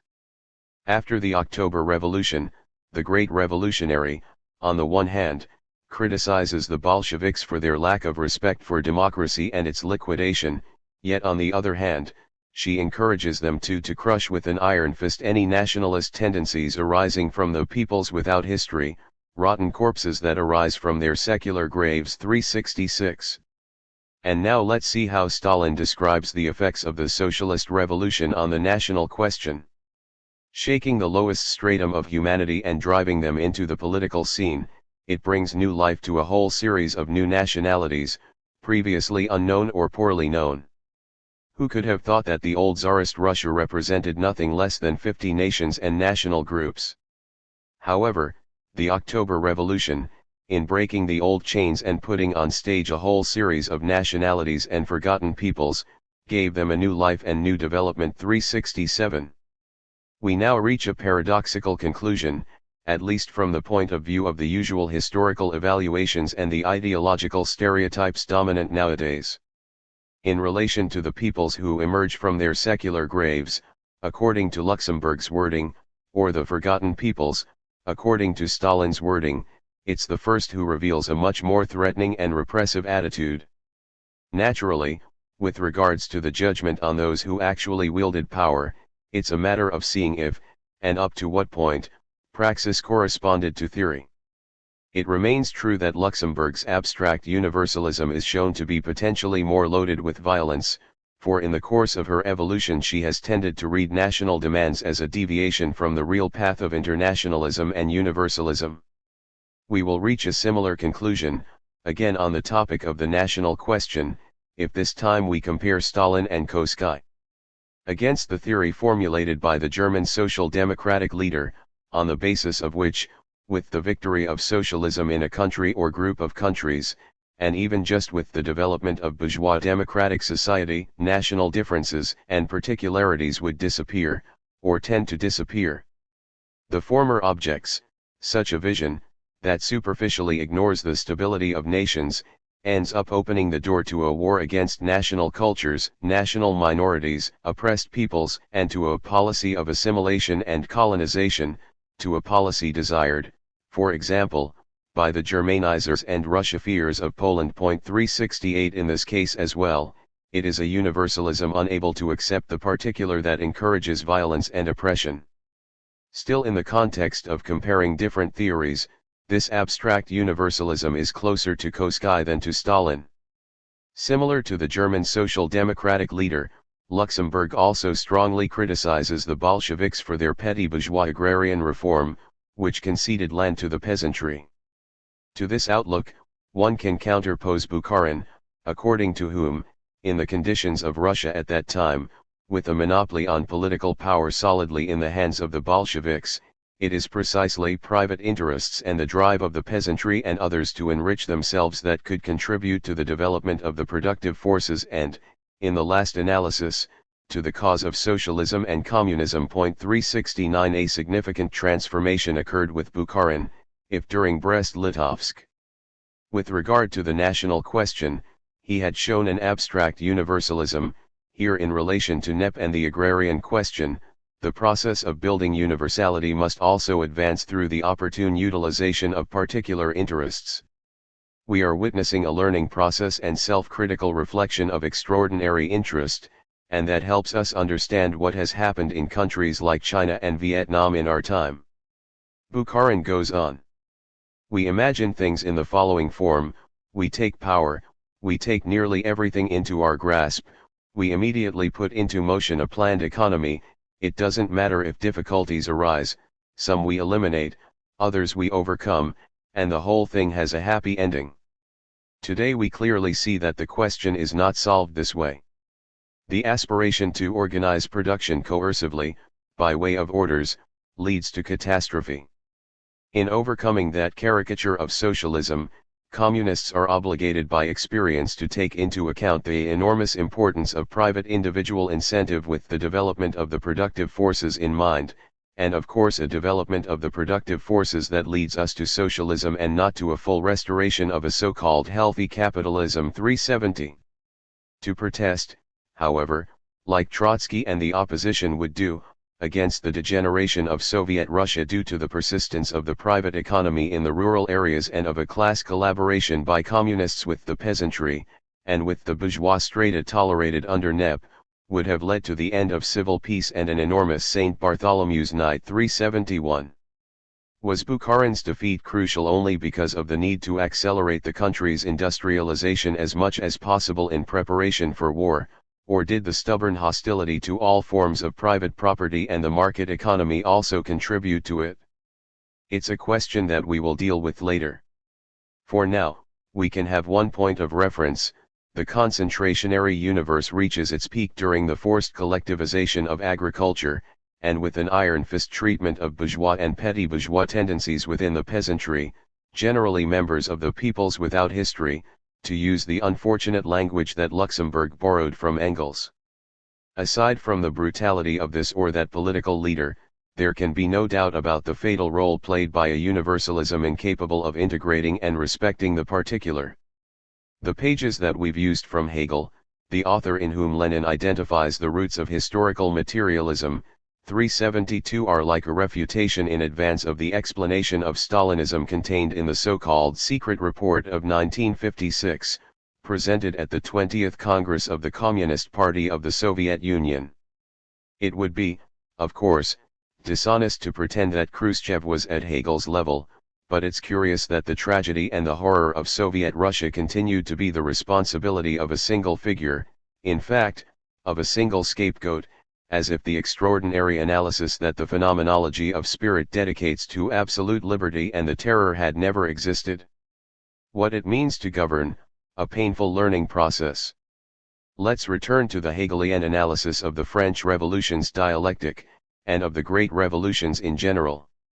Starting from the concrete experience of the disastrous consequences to which the rush to erase leads, individuals understand the necessity of giving concrete and specific content to universalism, putting an end to universalism's mad pursuit of immediate realization and purity. Renouncing absolute egalitarianism, individuals again accept negation and difference, that is the organization of the spiritual masses in which the multitude of individual consciences express themselves. These, moreover, return to a particular and limited work, but precisely for this, they return to their meaningful reality. In other words, it's understood now the unproven and disastrous myth of a universal will, or to use language from someone other than Hegel, used by no small number of Russian revolutionaries of direct democracy, of collective leadership that, without mediation and bureaucratic limitations, expresses itself directly and immediately in the factories, in workplaces, in political organizations. As one can see, aside from Jacobinism, the target of Hegel's criticisms are anarchistic radicalism and millenarianism. This is confirmed by his reflections on the other great revolution, namely the Puritan Revolution that breaks out in the middle of the 17th century. Putting an end to an unsuccessful and pseudo-revolutionary period of religious exaltation, and offering a positive political conclusion to years of work, Cromwell demonstrates that he knew very well what it means to govern. Taking firm control of the reins of government, he dissolved the parliament that had been consumed by prayer and he commanded the throne with great splendor, as Protector. 373. To know how to govern means to be able to offer concrete content to the ideals of universalism that inspired the revolution, for example, distancing itself from the First English Revolution, from the followers of the Fifth Monarchy, the hollow utopia of a society that didn't have or need juridical norms, for the fact that individuals are enlightened and allow themselves to be guided by grace. To the degree that he knew how to distance himself from a failed abstract utopia, Robespierre also showed that he in some ways knew the art of governing, or sought to learn it. After a great revolution, especially when its protagonists are from ideological and political strata deprived of property and the political experience connected to the enjoyment of property, to learn how to govern means to learn how to give concrete content to universality. But it's above all else a process of learning by experience. With regard to the socialist revolution, that process doesn't begin or end with Stalin. Rather, the most serious limitation of the statesman, but also, to a different degree, of other statesmen of our time associated with socialism, is having left incomplete, or even gravely incomplete, that learning process. Let's take the national question. In Lenin, we can read the thesis according to which the inevitable fusion of nations and of different nationalities, including with regard to language, passes through a transitory period of full and free development of nations and their different languages, cultures, and identities. At least in relation to the transition period, here it's evident the awareness that the universal must know how to embrace the particular. A significant learning process had already begun. We are already past the abstract universalism that is expressed, for example, in Luxembourg, for whom the particular nationalities are in themselves a negation of internationalism. Yet Lenin, in speaking of the national question, appears to grasp the unity between the universal and the particular only in relation to the transition period. Stalin is sometimes more radical. Some, Koski for example, speak of creating a single language for all humanity under socialism and doing away with all other languages.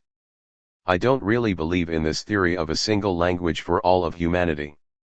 In any case, experience doesn't speak in its favor, but against this theory. 374.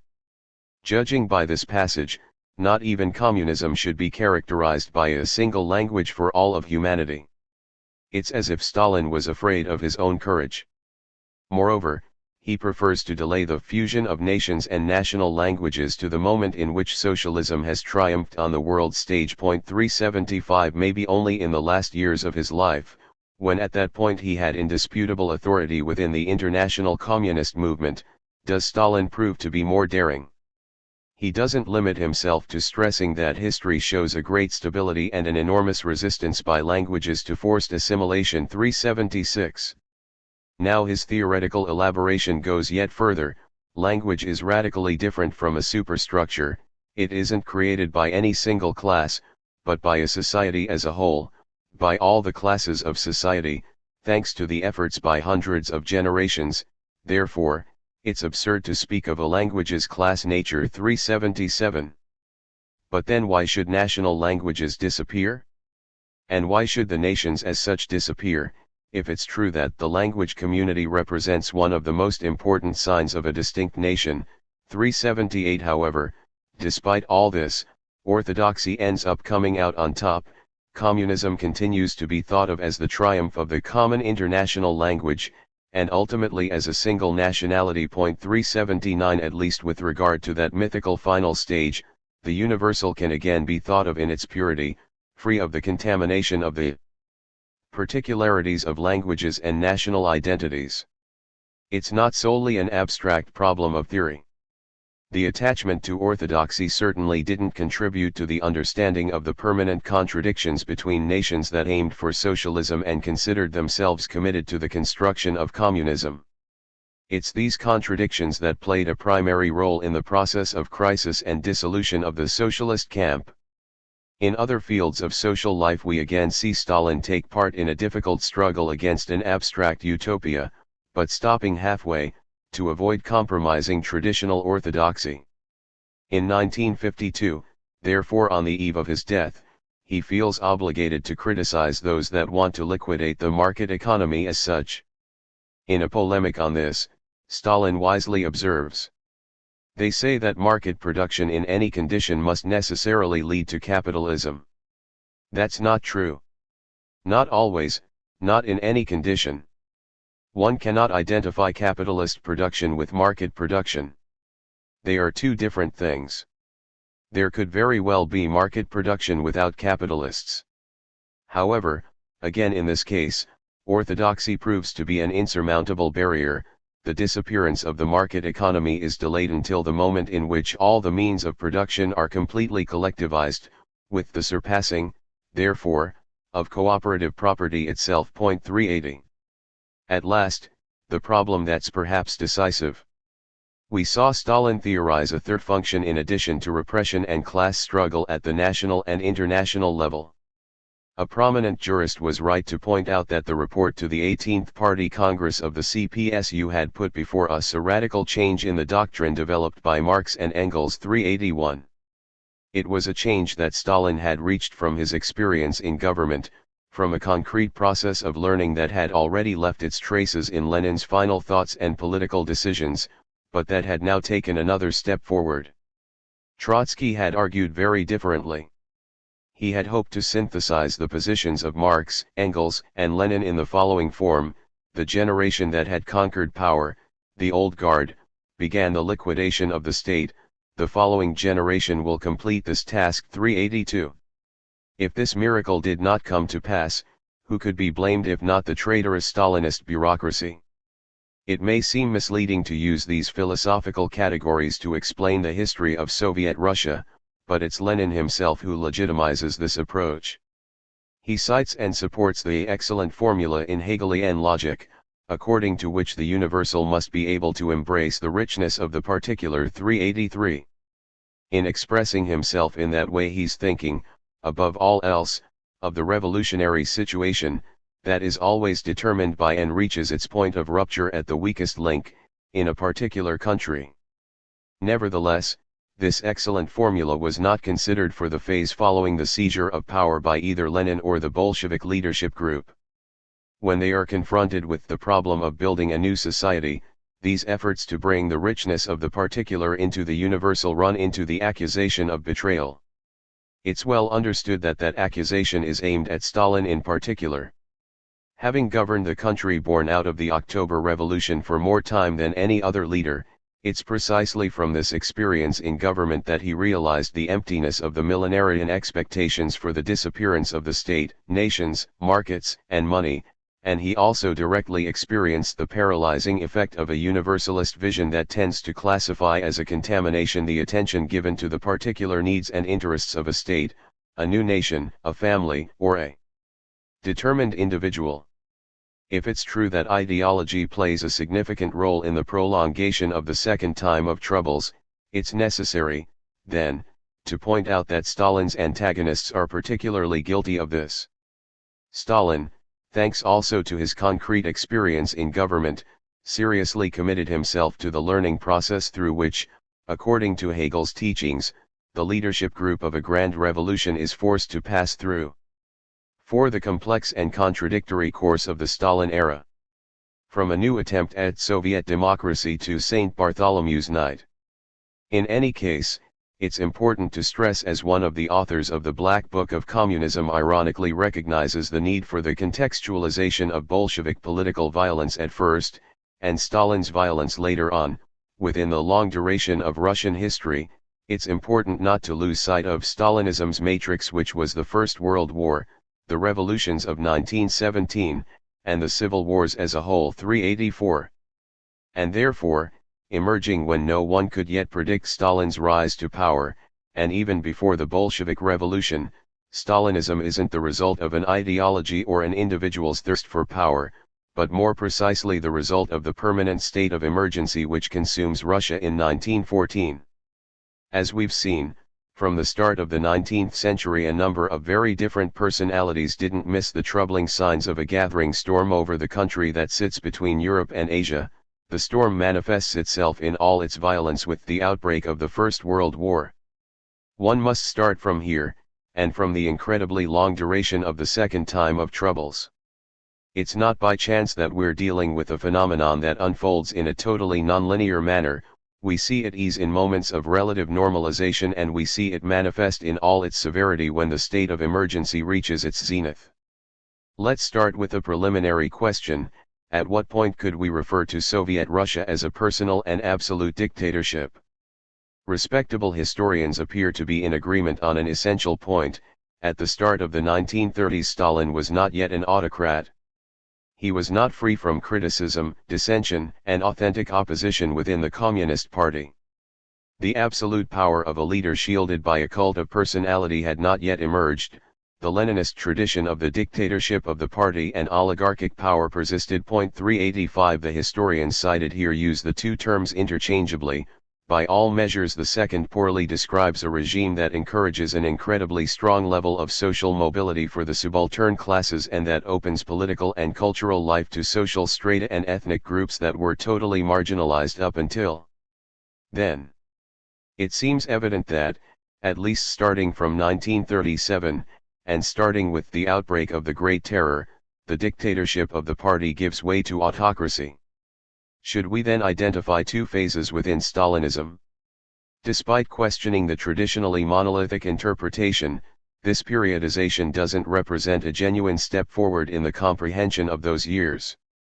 In any case, the transition from the first phase to the second, and the concrete configuration of both, require explanation. To understand the problem, let's see what happened in the middle of the 1920s, at a time in which, having survived the severe crisis represented by foreign intervention and civil war, NEP has achieved significant results. Not only is there no autocracy, but despite the Communist Party's continued dictatorship, the management of power tends to become more liberal. Bukharin appears to go as far as encouraging a rule of law, of sorts. The peasantry should have before them Soviet order, Soviet rights, Soviet legality, and not arbitrary Soviet authority moderated by a complaints office whose location is unknown. Solid legal norms are required, obligatory for communists as well. The state must now commit itself to peaceful organizing work, and the party, in its relations with the masses, must apply persuasion and only persuasion. Terror no longer makes sense. It now belongs to the past. 386. In its place, the task is making space for the initiative of the masses. In this context, it's necessary to look positively on the flourishing of popular associations and voluntary organizations. 387. Before us are not merely personal opinions. These are the years of the Duumvirate. 388. Bukharin manages power alongside Stalin, who in 1925 constantly seeks the liquidation of the remnants of war communism in the countryside and condemns the deviation which denounces an imaginary restoration of capitalism and risks inciting the class struggle in rural areas and civil war in our country. 389. They must realize that we are in the phase of economic development. 390. The shift in emphasis from the class struggle to economic development carries important consequences for the political sphere as well. The primary responsibility for communist students is to become masters of science. 391. Only this way can they aspire to carry out a leadership role. Competence matters, solid, practical management is now required. And therefore, to truly lead it's necessary to understand your own work, it's necessary to study it conscientiously, patiently, and with perseverance. 392. The centrality of economic development, and therefore of competence, makes the party monopoly less rigid. It's critical that a communist act as an equal to those outside the party, especially because the control of party members over the work of those outside the party could produce very positive results. 393. Overall, a radical political change is unavoidable according to Stalin. Today it's no longer possible to lead through military methods. It's not maximum pressure that's needed now but maximum flexibility, both in policy and in organization, maximum flexibility in both policy direction as in organizational management. What's needed is dedication in receptively capturing the aspirations and needs of the workers and peasants. And with respect to the peasants, who often prove to be more backward than the workers, the task of communists and cadres is to learn how to convince them, sparing neither time nor effort for this purpose. 394. It's not just a matter of embracing a more sophisticated political pedagogy.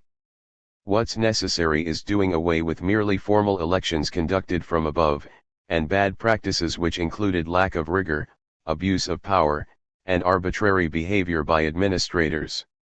A radical shift is required. The old electoral practices were a remnant of war communism which should be liquidated as a harmful practice, rotten from top to bottom. 395. Now it's a matter of reactivating the Soviets, transforming the Soviets into true elected bodies, and establishing in rural areas the principles of Soviet democracy. 396. Even before October, the Soviets had started to transform into bureaucratic structures, with an observable decrease in the frequency and consistency of the assemblies. 397. But now, returned to their original function, the Soviets are called upon to guarantee the participation of the workers in the daily work of state administration. 398. How does this take place?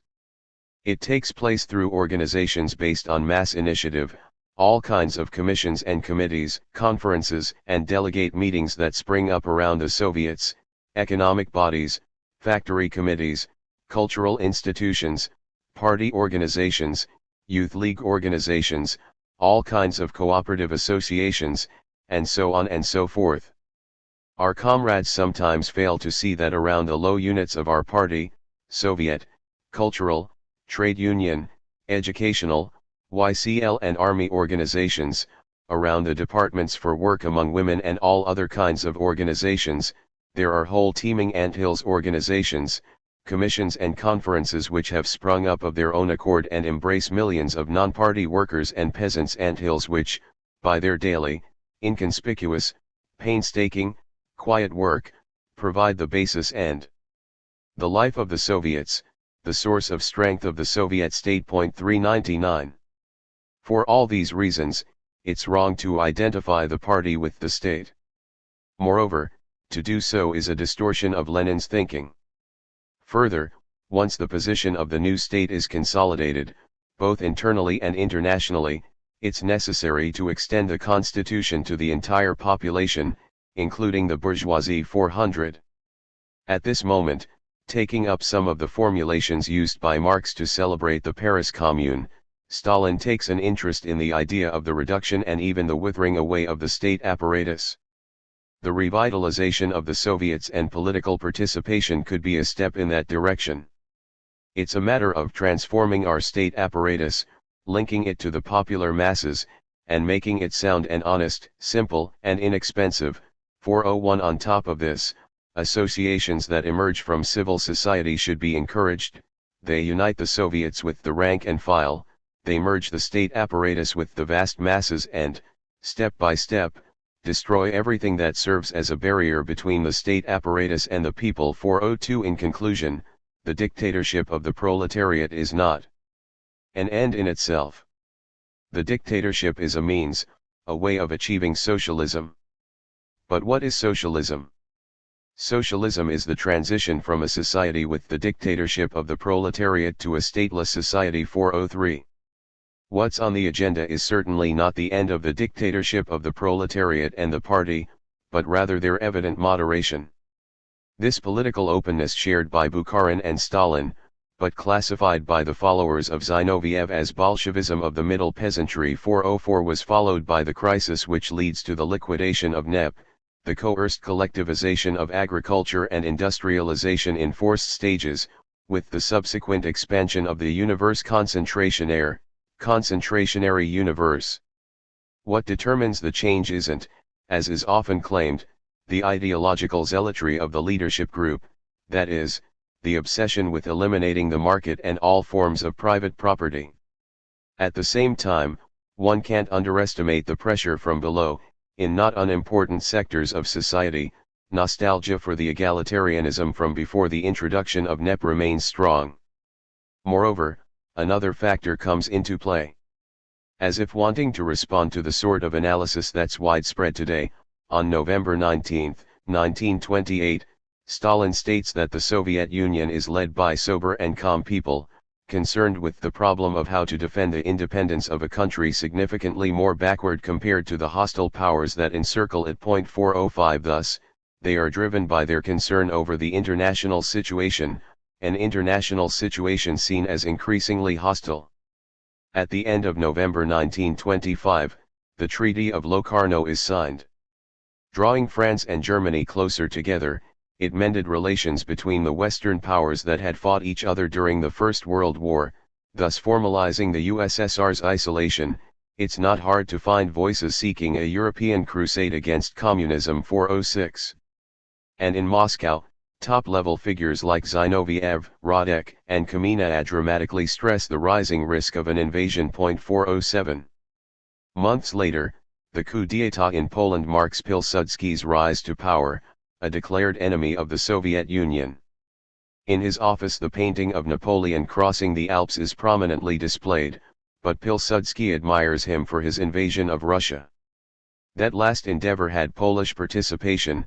The new strongman in Warsaw recalls this with pride, and hopes to take Ukraine from the USSR in order to make it a subaltern and loyal ally. 408. On August 24, 1926, Pilsudski rejected the proposal made by Moscow for a non-aggression treaty, and later the Soviet Minister of Foreign Affairs denounces Polish plans aimed at acquiring a protectorate in the Baltics. The following year, the international situation became even more ominous. Great Britain cuts off commercial and diplomatic relations with the USSR, and Marshal Ferdinand Foch encouraged France to do the same. In Beijing, the USSR's embassy suffers an attack by the troops of Chiang Kai-shek, egged on from London perhaps, at least according to Moscow, while in Warsaw the Soviet ambassador is assassinated by a White Russian émigré. Finally, in Leningrad there's an explosion at the headquarters of the Communist Party. At this point, it's Tukhachevsky, the chief of staff of the armed forces, who sounds the alarm and demands a rapid modernization of the military. NEP no longer seems capable of solving the problem. Yes, the economy shows signs of recovery, and in 1926 to 1927 it returns to pre-war levels, but, with respect to industrial production and technology, the distance between the USSR and the most advanced capitalist countries remains the same. Incisive or even drastic measures are unavoidable. 409. And the military presses for similar measures in agriculture, with the aim of guaranteeing a regular food supply for the front line. As you can see, the policy shift in 1929 isn't the result of Stalin's impulsiveness, who in fact must, if not contain, at least channel the pressure coming from the military. In rejecting the unrealistic objectives demanded mainly by Tukhachevsky, Stalin warns against red militarism which, in concentrating exclusively on the arms industry, would run the risk of jeopardizing economic development, and ultimately jeopardizing military modernization altogether. 410. Nor is the policy shift the result of a rigid ideology. Aside from the power of the Communist Party and the prevailing social relations within the USSR, what's at stake is the existence of the nation. This is the opinion of a large part of the Soviet leadership group, beginning with Stalin, of course. The state of alarm appears all the more justified by the ominous international horizon, both in the diplomatic sphere and in the economic sphere. 1929 is the year of the Great Depression, and on top of this there's the grain crisis within Russia. The sudden fall in the quantity of grain put on the market by the peasantry lines to acquire food become widespread in the cities, provoking a deterioration of the crisis. It was a situation that could only work against Bukharin's policy aims. Bukharin's biographer correctly observes. 411. At this point the Duumvirit's fate is sealed. The rupture isn't just explained by the moral scruples of the defeated member of the Duumvirit, who astutely foresees the St. Bartholomew's night caused by the forced collectivization of agriculture. What causes the internal split is chiefly another factor. Bukharin is also worried about the risk of war, but he doesn't believe that a solution can be found just within the national context. Socialism's definitive victory in our country isn't possible without the help of other countries and the world revolution. 412. The Bolshevik leader who had previously condemned the Brest-Litovsk Treaty as a cowardly and nationalistic desertion from the international struggle of the proletariat remains loyal to that vision of internationalism. If we exaggerate our possibilities, there then could arise a tendency to spit on the international revolution. Such a tendency could give rise to its own special ideology, a peculiar national Bolshevism or something else in this spirit.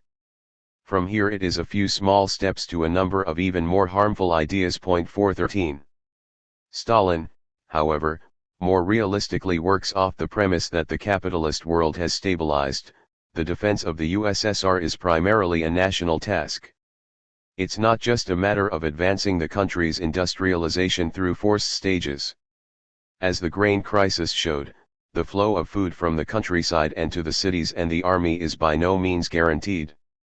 Especially sensitive to this problem was someone like Stalin who, beginning with his rich experience from the Civil War, had often stressed the key importance, in a future war, of stability in the rear and of the food supplies coming from the countryside. Here are the conclusions found in a letter to Lenin and in an interview with Pravda. From summer and autumn of 1918, the question of food supplies is naturally tied to the military question. In other words, an army can't sustain itself for very long without a stable rear. For the front to remain stable, it's crucial that the army regularly receive supplies, military provisions, and food from the rear. 414. In the lead-up to Hitler's invasion, Stalin gives great attention to agriculture, considering it a central element of national defense. 415. One can then understand why, at the end of the 1920s, collectivization of agriculture seemed to be the mandatory route in order to significantly accelerate the country's industrialization and to secure the stable supply of provisions needed by the cities and the army, all in preparation for war. In effect, putting aside the human costs, the economic results of the first 5-year plan were stunning. Increasing industrial production by 250%, Soviet Russia took colossal steps in becoming a major industrial power.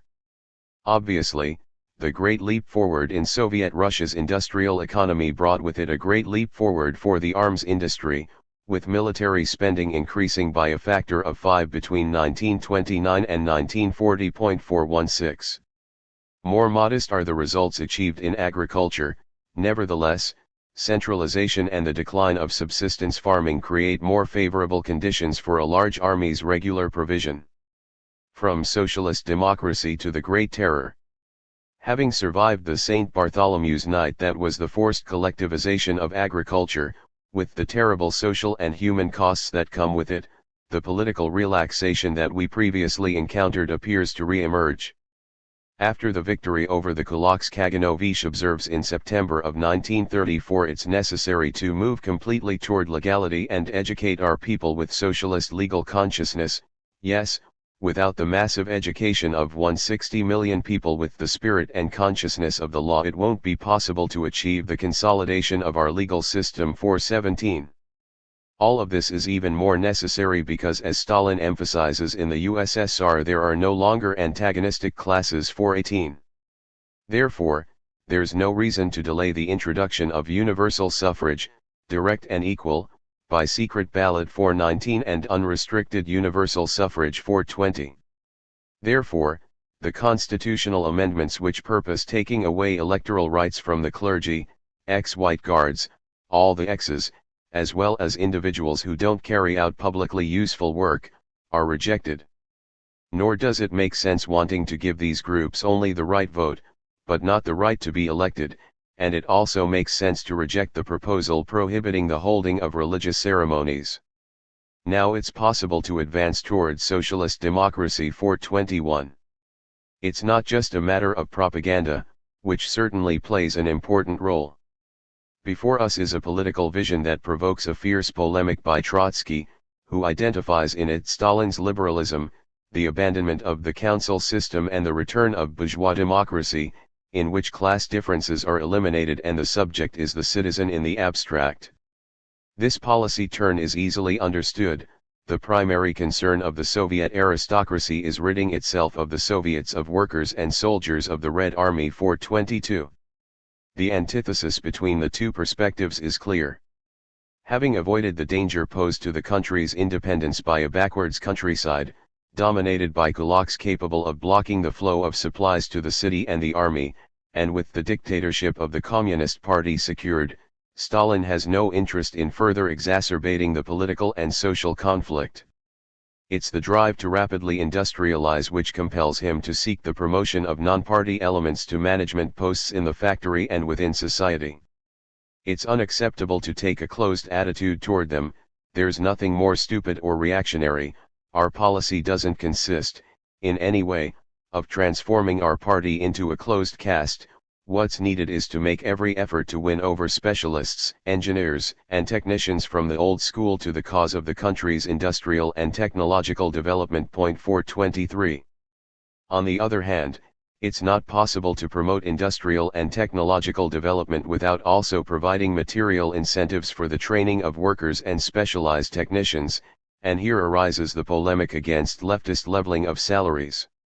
Only by moving away from a crude, retributive leveling is it possible to introduce a more efficient organization of work and put an end to fluctuations in the workforce, especially among the most qualified who move from factory to factory in search of a comparatively better salary. Aside from egalitarianism and the low morale among the most qualified and productive workers, the policy of incentives should also put an end to the lack of collective responsibility and put in its place the principle of personal responsibility. 424.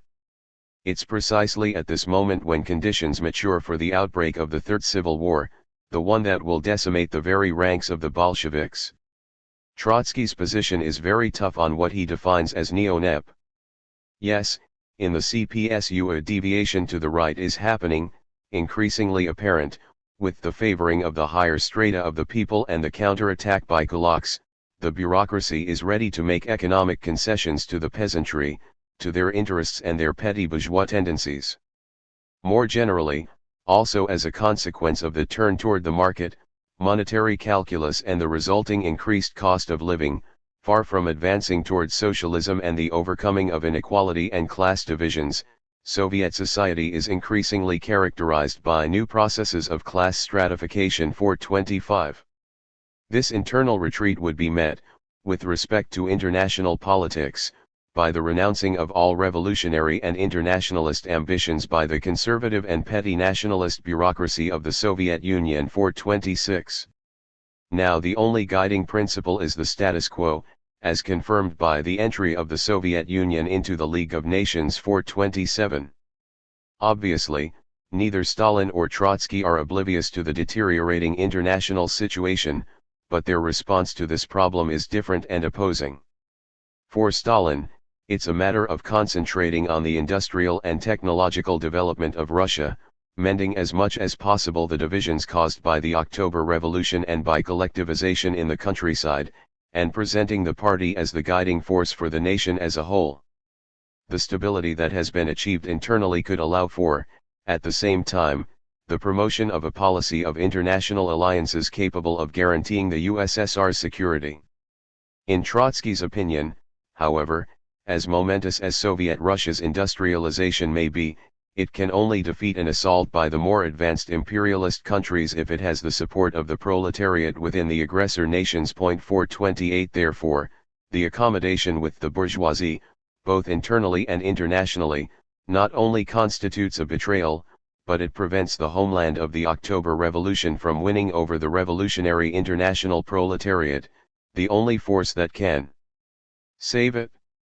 The clash between these two perspectives is inevitable.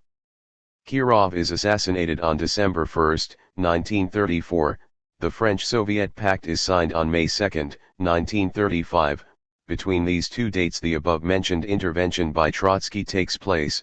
Where is the Stalinist bureaucracy taking the USSR, which is published on January 30, 1935, and it's a heavy indictment against the internal and international neo-nep. From socialism without the dictatorship of the proletariat to the Cold War clampdown. The Great Terror, and the terrible purge that comes with it, was followed by the Great Patriotic War. After the defeat of the Third Reich, Stalin, who predicts a great future for the great anti-fascist alliance and who tries to avoid the outbreak of the Cold War. 429 repeatedly declares, including in confidential meetings with communist leaders from Eastern Europe, that it's not a question of introducing the Soviet political model. It's possible that if we didn't have the war in the Soviet Union, the dictatorship of the proletariat would have taken on a different character. The situation created in Eastern Europe after 1945 is clearly more favorable. In Poland the dictatorship of the proletariat doesn't exist and you don't need it. Should Poland move toward the establishment of the dictatorship of the proletariat? No, it's not obligated to do so, it's not necessary. And to the Bulgarian communist leaders, it is possible to achieve socialism in a new way, without the dictatorship of the proletariat. The situation has radically changed with respect to our revolution. What's needed is to apply different methods and forms. You shouldn't fear accusations of opportunism. This isn't opportunism, but the application of Marxism to the current situation. And to Tito, in our time socialism is possible even under the English monarchy. The revolution is no longer necessary everywhere. Yes, socialism is even possible under an English king.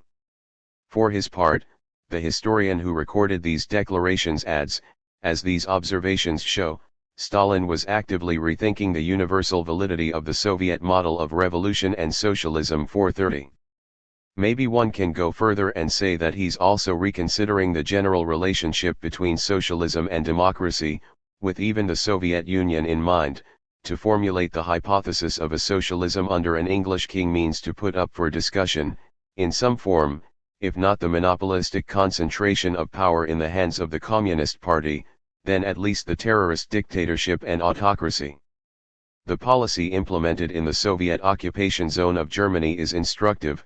The Russians didn't just promote socialist theater, ballet, opera, and cinema, they also promoted the bourgeois arts, and this is done according to the program formulated in Moscow, on the basis that the Soviet system wasn't predestined for Germany, which should, on the contrary, be reorganized on the basis of broad, anti-fascist, and democratic principles.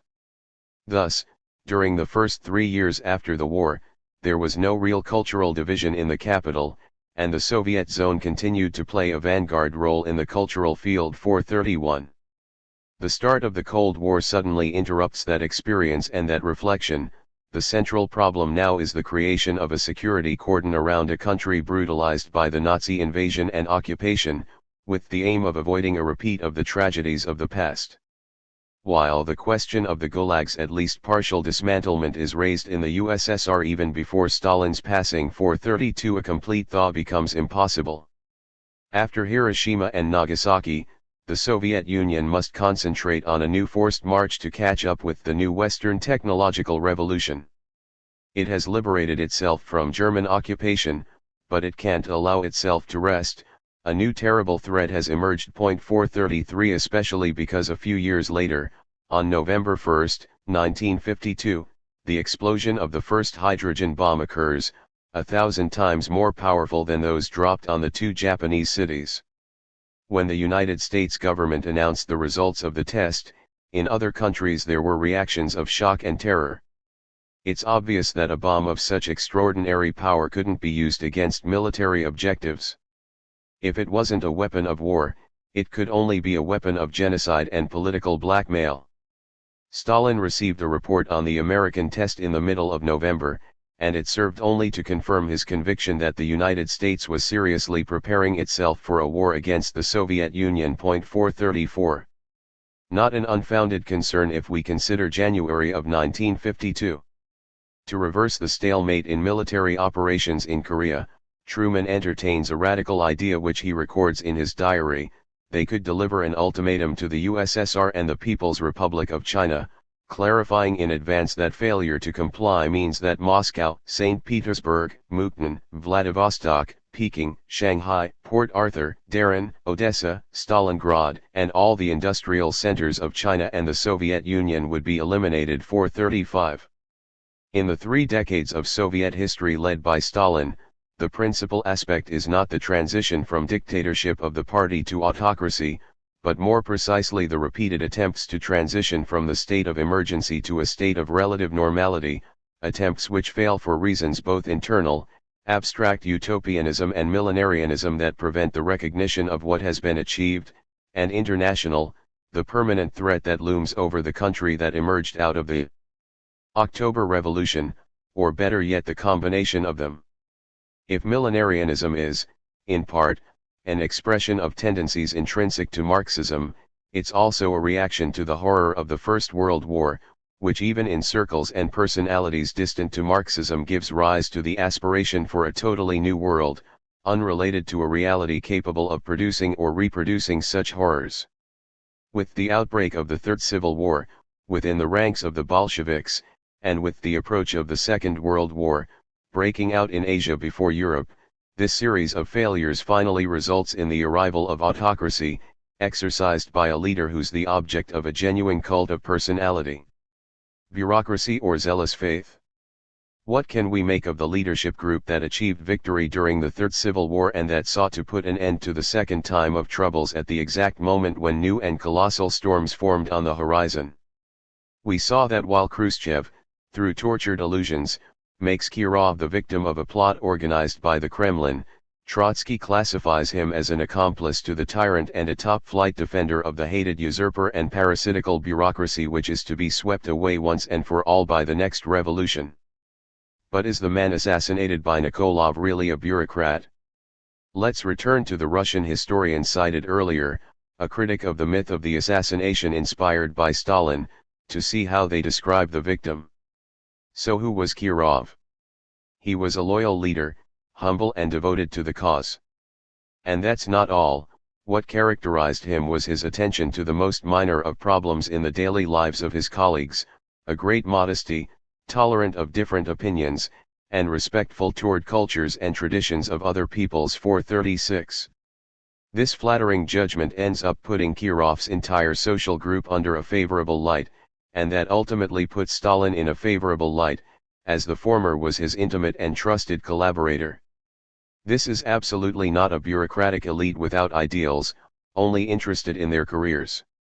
Like many leaders of that era, Kirov genuinely believed in a bright future, for which he worked between 18 and 20 hours a day, a convinced communist, like when he sang Stalin's praises for strengthening the party and the Soviet Union, and for the country's power and development.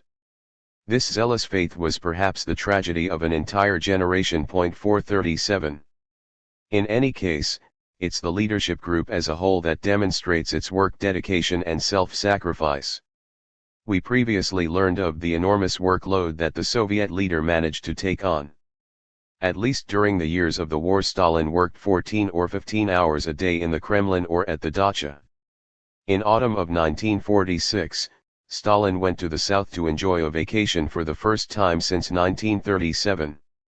A few months before his death, and ignoring urgent recommendations from doctors, Stalin rejected the possibility of taking a break in the autumn or winter of 1952, despite the enormous amount of time and effort dedicated to organizing the 19-party Congress in October. 438.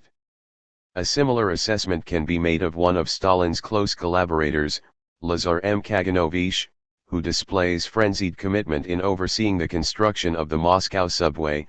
He went right down into the tunnels, including at night, to check on the conditions of the workers and to get an idea of the situation. 439. To conclude, before us is a leadership group which demonstrates practically superhuman dedication. 440, especially during the war years. It's a zealous faith that drives them. That faith isn't limited to that inner circle, nor is it limited to members of the Communist Party. Average men and women also demonstrated their missionary zeal. As a whole, it was a period of genuine enthusiasm, of feverish effort and voluntary sacrifice. 441. You can easily understand this spiritual climate if you have in mind that the country was blowing through stages of industrial development and offering great possibilities of upward mobility for much of the population, precisely at a time when the capitalist world was in the middle of a devastating crisis. Let's turn to another historian who makes use of an interesting memoir in his analysis. The years of 1928 to 1931 were a period of enormous upward mobility for the working class. The promoters of socialist emulation and Stakhanovites not only substituted unfit cadre, but occupied en masse the available posts in the administrative apparatus and in the learning institutions undergoing massive expansion. They were not passively promoted, but were active protagonists in their promotion, samovidvijhansa. They had a clear and defined objective for the present and the future and sought to acquire the greatest amount of knowledge and practical experience, in order to be as useful as possible to the new society. The Stakhanovite movement and socialist emulation played an important role in the process of industrialization. They helped the political leadership accelerate the speed of that process, promoting industrial modernization, reorganizing factory management under a unified model, and selecting young, ambitious, competent, and politically trustworthy workers for promotion.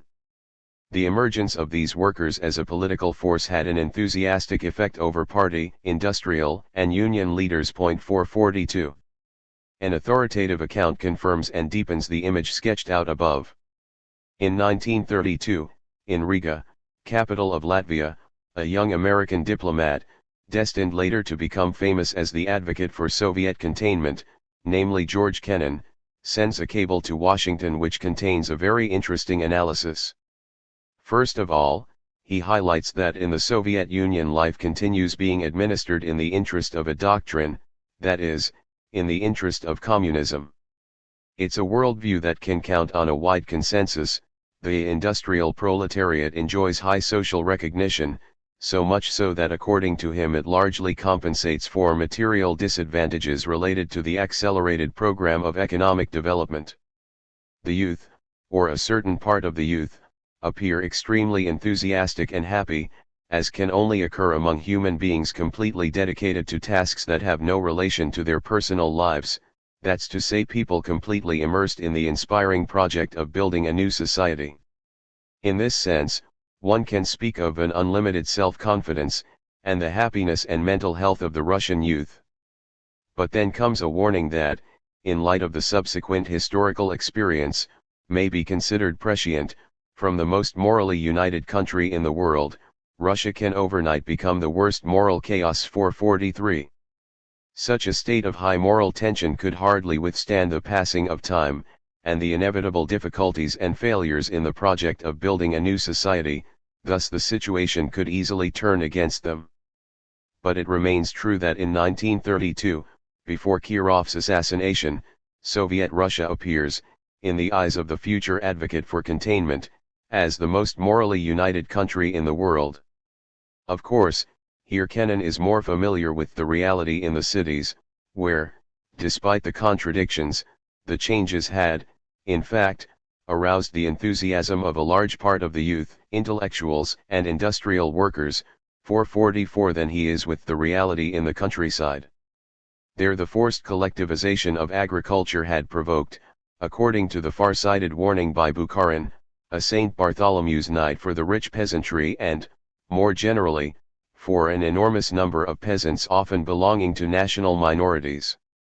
A civil war had broken out, and it had been carried out in such a ruthless and terrible way on both sides that it drives a Soviet military officer to suicide, disturbed by an inspection during which he had repeatedly exclaimed that it wasn't communism but horror. 445. It was probably that horror that provoked Bukharin's moral crisis, outraged by the large-scale St. Bartholomew's night, against which he had warned in vain, and horrified by the colossal experiment in social engineering that continued on without mercy, without distinguishing between a person and a scrap of wood. 446. And after the conclusion of collectivization, it's not convincing to speak of the countryside as morally united, as if the memory of the civil war that fractured and bloodied it had totally disappeared. However, despite these necessary clarifications, Kennan's insistence on the enthusiasm and the commitment to doctrine reminds us of the earlier references to zealous faith and missionary zeal. Even with the outbreak of the Great Terror in 1937, the situation doesn't change substantially, at least according to similar analysis by an American and a Russian historian. The first, while insisting on the manipulation of public opinion from above, nonetheless observes that Stalin in 1935 enjoyed great popularity. An eventual attempt to overthrow him would have faced wide resistance. 447 With regard to the following year, the second historian, and militant anti-Stalinist, indicates that the party and the Soviet people remain confident in Stalin. Moreover, as a consequence of the fact that urban and rural standards of living have improved considerably, a certain measure of popular enthusiasm became widespread. 448. It's not just rising living standards motivating such enthusiasm.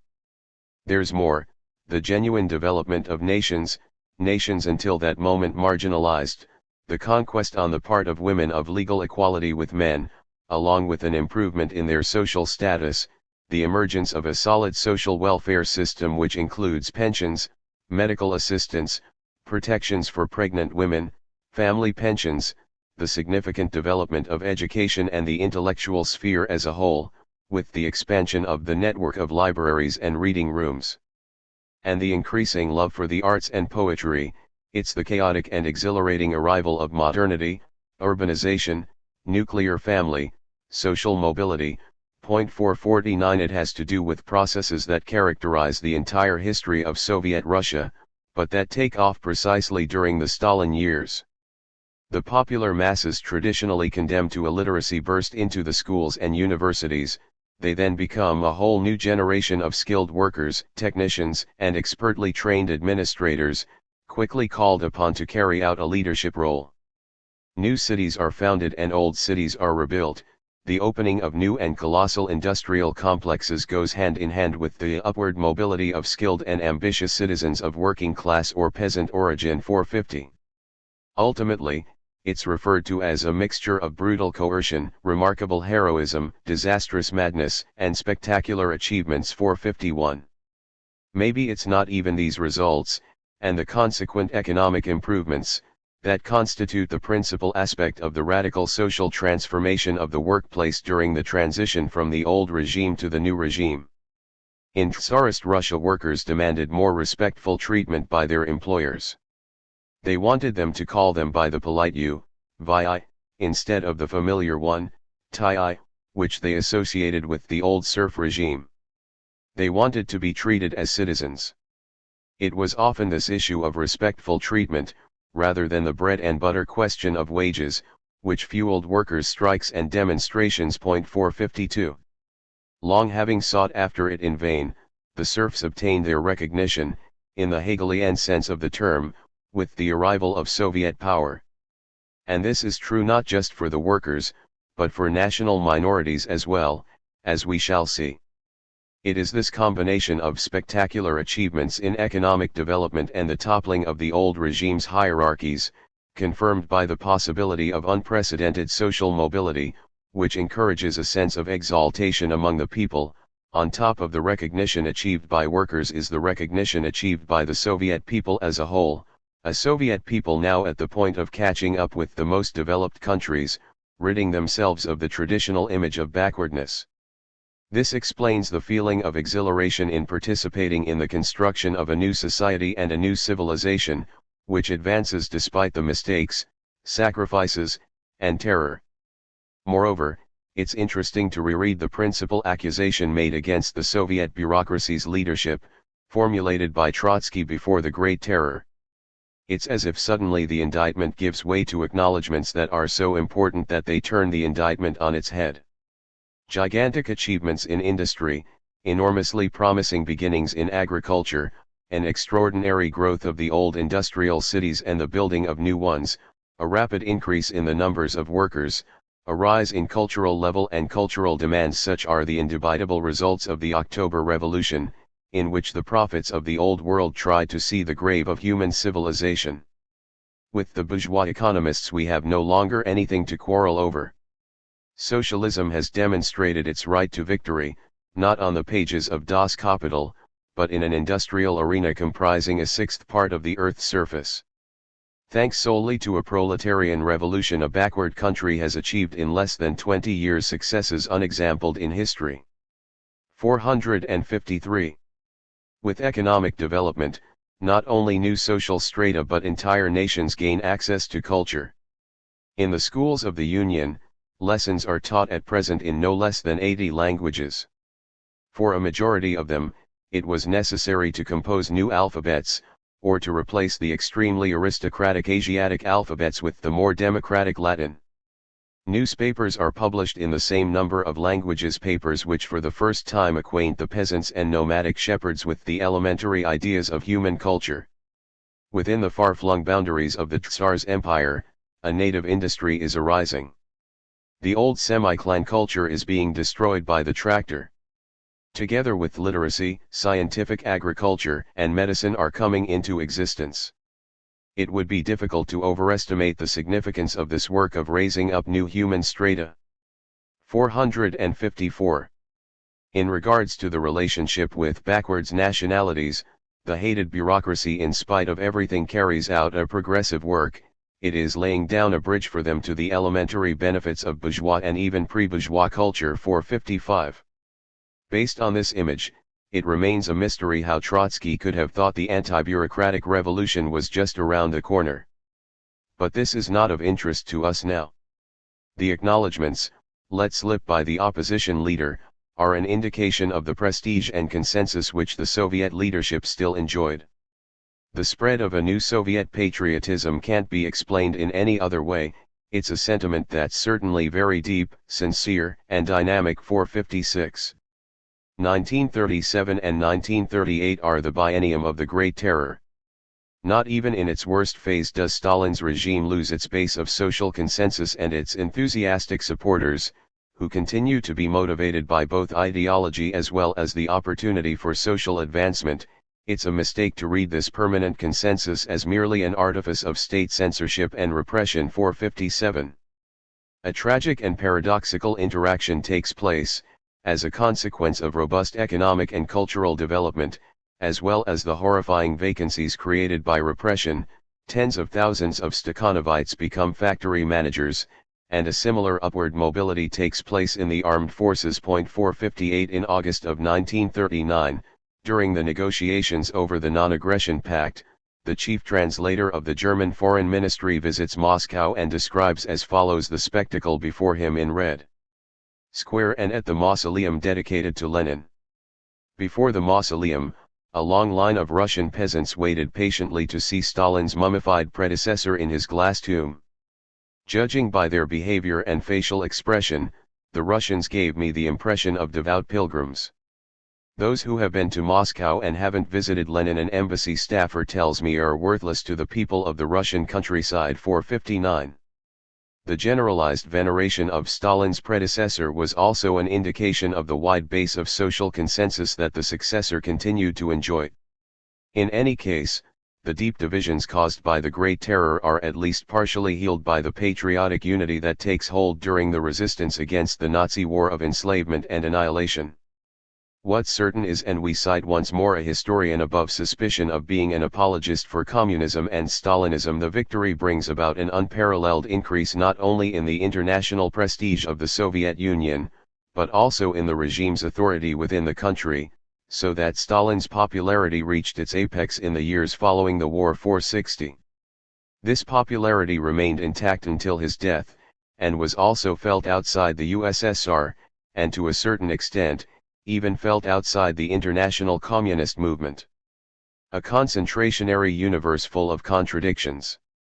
With the terror, even the concentrationary universe produced by it doesn't have a straightforward direction or an undifferentiated landscape. Far from being a static system, it continued to rotate like a spinning top, and nevertheless passed through relatively cruel and humane cycles. 461. These are the opinions of an American historian who not only in the starkest terms describes the history that began in October 1917, but who also mocks the Western statesmen who let themselves be fooled by a butcher. Albeit very shrewd as Stalin was, they felt a sense of respect for him. 462. Another book by a Russian historian committed to proving the similarity between Stalin's USSR and the Third Reich makes a similar argument. Nevertheless, the two studies, to which I will make reference to in analyzing the concentrationary universe of Soviet Russia, tell a story very different to that intended by their authors. Indeed, the painting drawn by the American historian could here and there be confused with the product of Soviet propaganda, if it had not come from a fiercely anti-communist author. Let's begin to examine it. In 1921, while the Civil War rages on, for some time the Butyrka prison of Moscow operates as follows. The prisoners were allowed free run of the prison. They organized morning gymnastic sessions, founded an orchestra and a chorus, created a club supplied with foreign journals and a good library. According to tradition dating back to pre-revolutionary days, every prisoner left behind his books after he was freed. A prisoner's council assigned everyone cells, some of which were beautifully supplied with carpets on the floors and walls. Another prisoner remembered that we strolled along the corridors as if they were boulevards.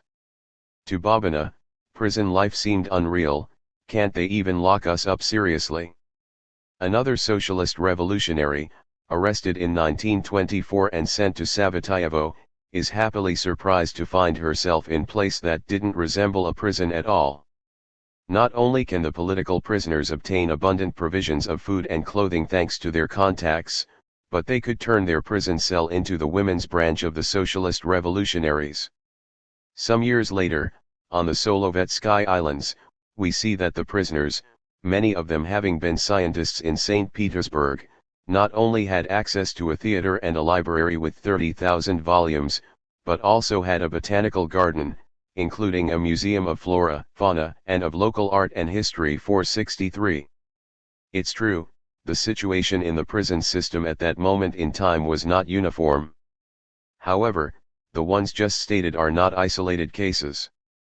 However, even if they should be treated as isolated and happy islands, their existence in itself would be significant.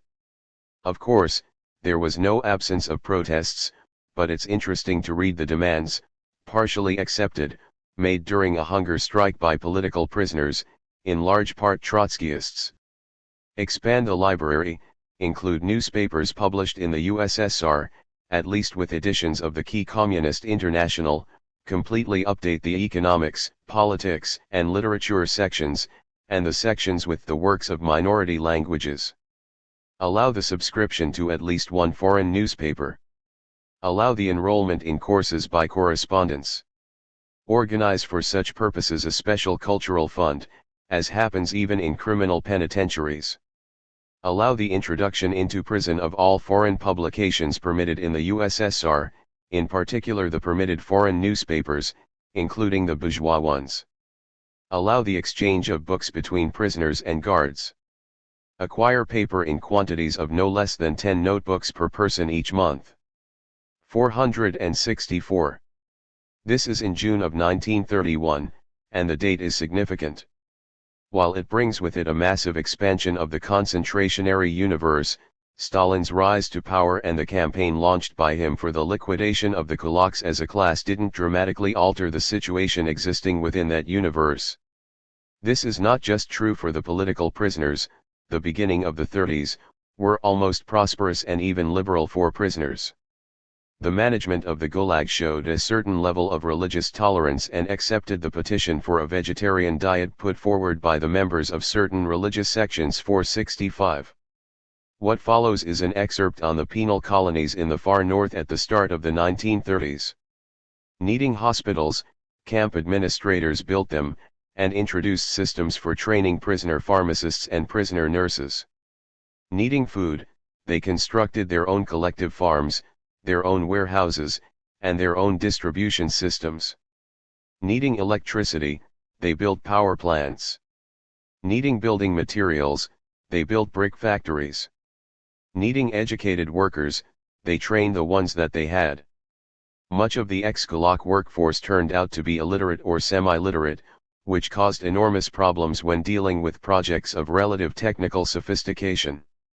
The camp's administration therefore set up technical training schools, which required, in turn, more new buildings and new cotters, math and physics teachers, as well as political instructors to oversee their work. By the 1940s, Vorkuta, a city built in the permafrost, where roads had to be resurfaced and pipes had to be repaired every year, had acquired a geological institute and a university, theaters, puppet theaters, swimming pools, and nurseries. 466. As strange as it may be, the Gulag little by little brought civilization, if it can be called that, to remote uninhabited areas. 467. Among the leaders and administrators, there were those that demonstrated humanity and intelligence. Burton seems to have very much approved of, or, at least, enthusiastically paid lip service to, Gorky's ideas about prisoner reform.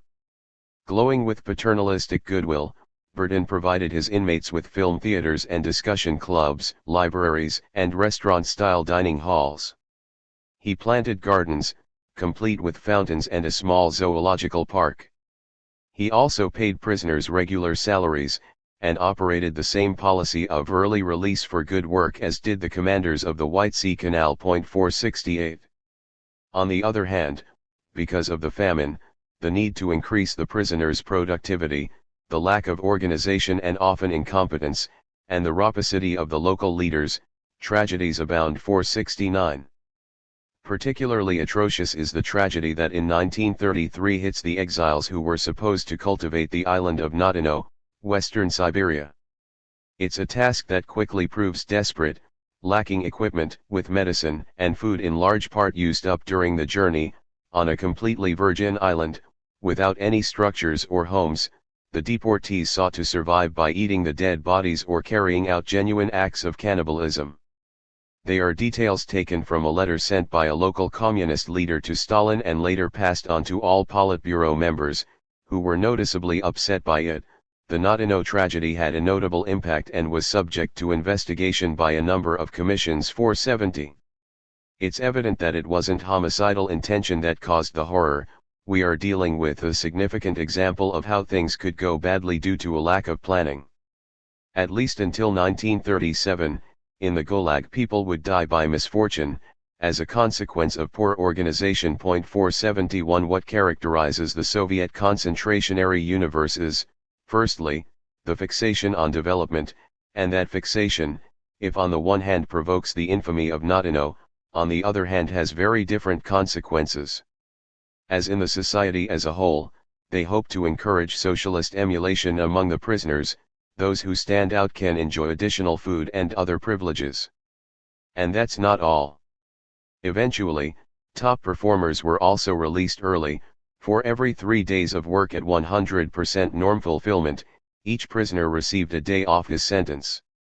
When the White Sea Canal was finally completed, on time, in August 1933, 12,484 prisoners were freed. Numerous others received medals and awards. One prisoner celebrated his early release at a ceremony complete with the traditional Russian presentation of bread and salt, as onlookers shouted, "Hooray for the builders of the canal." In the heat of the moment, he began kissing an unknown woman. Together, they wound up spending the night on the banks of the canal. 472. The pedagogical obsession is interlinked with a productive obsession, as shown by the presence in the camps of an educational cultural department, KVC, an institution in which Muscovite leaders of the Gulag truly believed in. Precisely for that reason they took wall newspapers very seriously. Indeed, if we read them, we see that the biographies of the rehabilitated prisoners are written in a language extraordinarily similar to those of good workers outside the colony. They worked, studied, made sacrifices and tried to improve. 473. The aim was to re-educate the prisoners, transforming them into Stakhanovites, among the first in line prepared to participate with patriotic enthusiasm in the development of the country. Let's turn, then, to the American historian on the Gulag. In the camps, as in the world outside, socialist competitions continued to take place, work competitions in which the detainees competed to see who could produce more. Moreover, they celebrated the Stakhanovite workers for their alleged capacity to triple or quadruple their quotas. 474. It's no coincidence that until 1937, the guard addressed the prisoner as comrade. 475. Being confined to the concentration camp didn't exclude the possibility of social promotion. Many prisoners ended up working as guards or camp administrators. 476. Overall, as we've seen, no small number of them learned a profession to exercise following the moment of their release. It's true that 1937 witnesses a brutal turn. While the Third Civil War rages and increasingly ominous clouds gather on the international horizon, the fifth column, real or assumed, becomes the objective of an increasingly obsessive hunt. In such circumstances the detainee is no longer a potential comrade. It's then prohibited to refer to them as such. They are now called citizen, but it's a citizen that is potentially an enemy of the people. Is it from this moment on that the Soviet concentration camp is driven by homicidal intent? 477. That is how the American researcher repeatedly cited here thinks, but yet again her research refutes her. In the 1940s, in theory the KVC of each camp had an instructor, a small library, and a circular where theatrical performances and concerts were organized, as well as political conferences and debates. 478. There's more. While Hitler's war of annihilation rages on and the country finds itself in an absolutely desperate situation, time and money are generously invested to strengthen and improve the propaganda, manifestos, and the political indoctrination meetings for the prisoners. Within the records of the Gulag administration alone, there are hundreds and hundreds of documents testifying to the intensive work of the Cultural Educational Department. In the first quarter of 1943, for example, at the height of the war, frantic telegrams were sent back and forth from the camps to Moscow, as camp commanders desperately tried to procure musical instruments for their prisoners. Meanwhile, the camps held a contest on the theme The Great Motherland War of the Soviet People against the German fascist occupiers.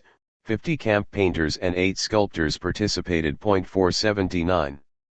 In the very same year, the head of a camp with 13,000 detainees offered an important summary of their activity.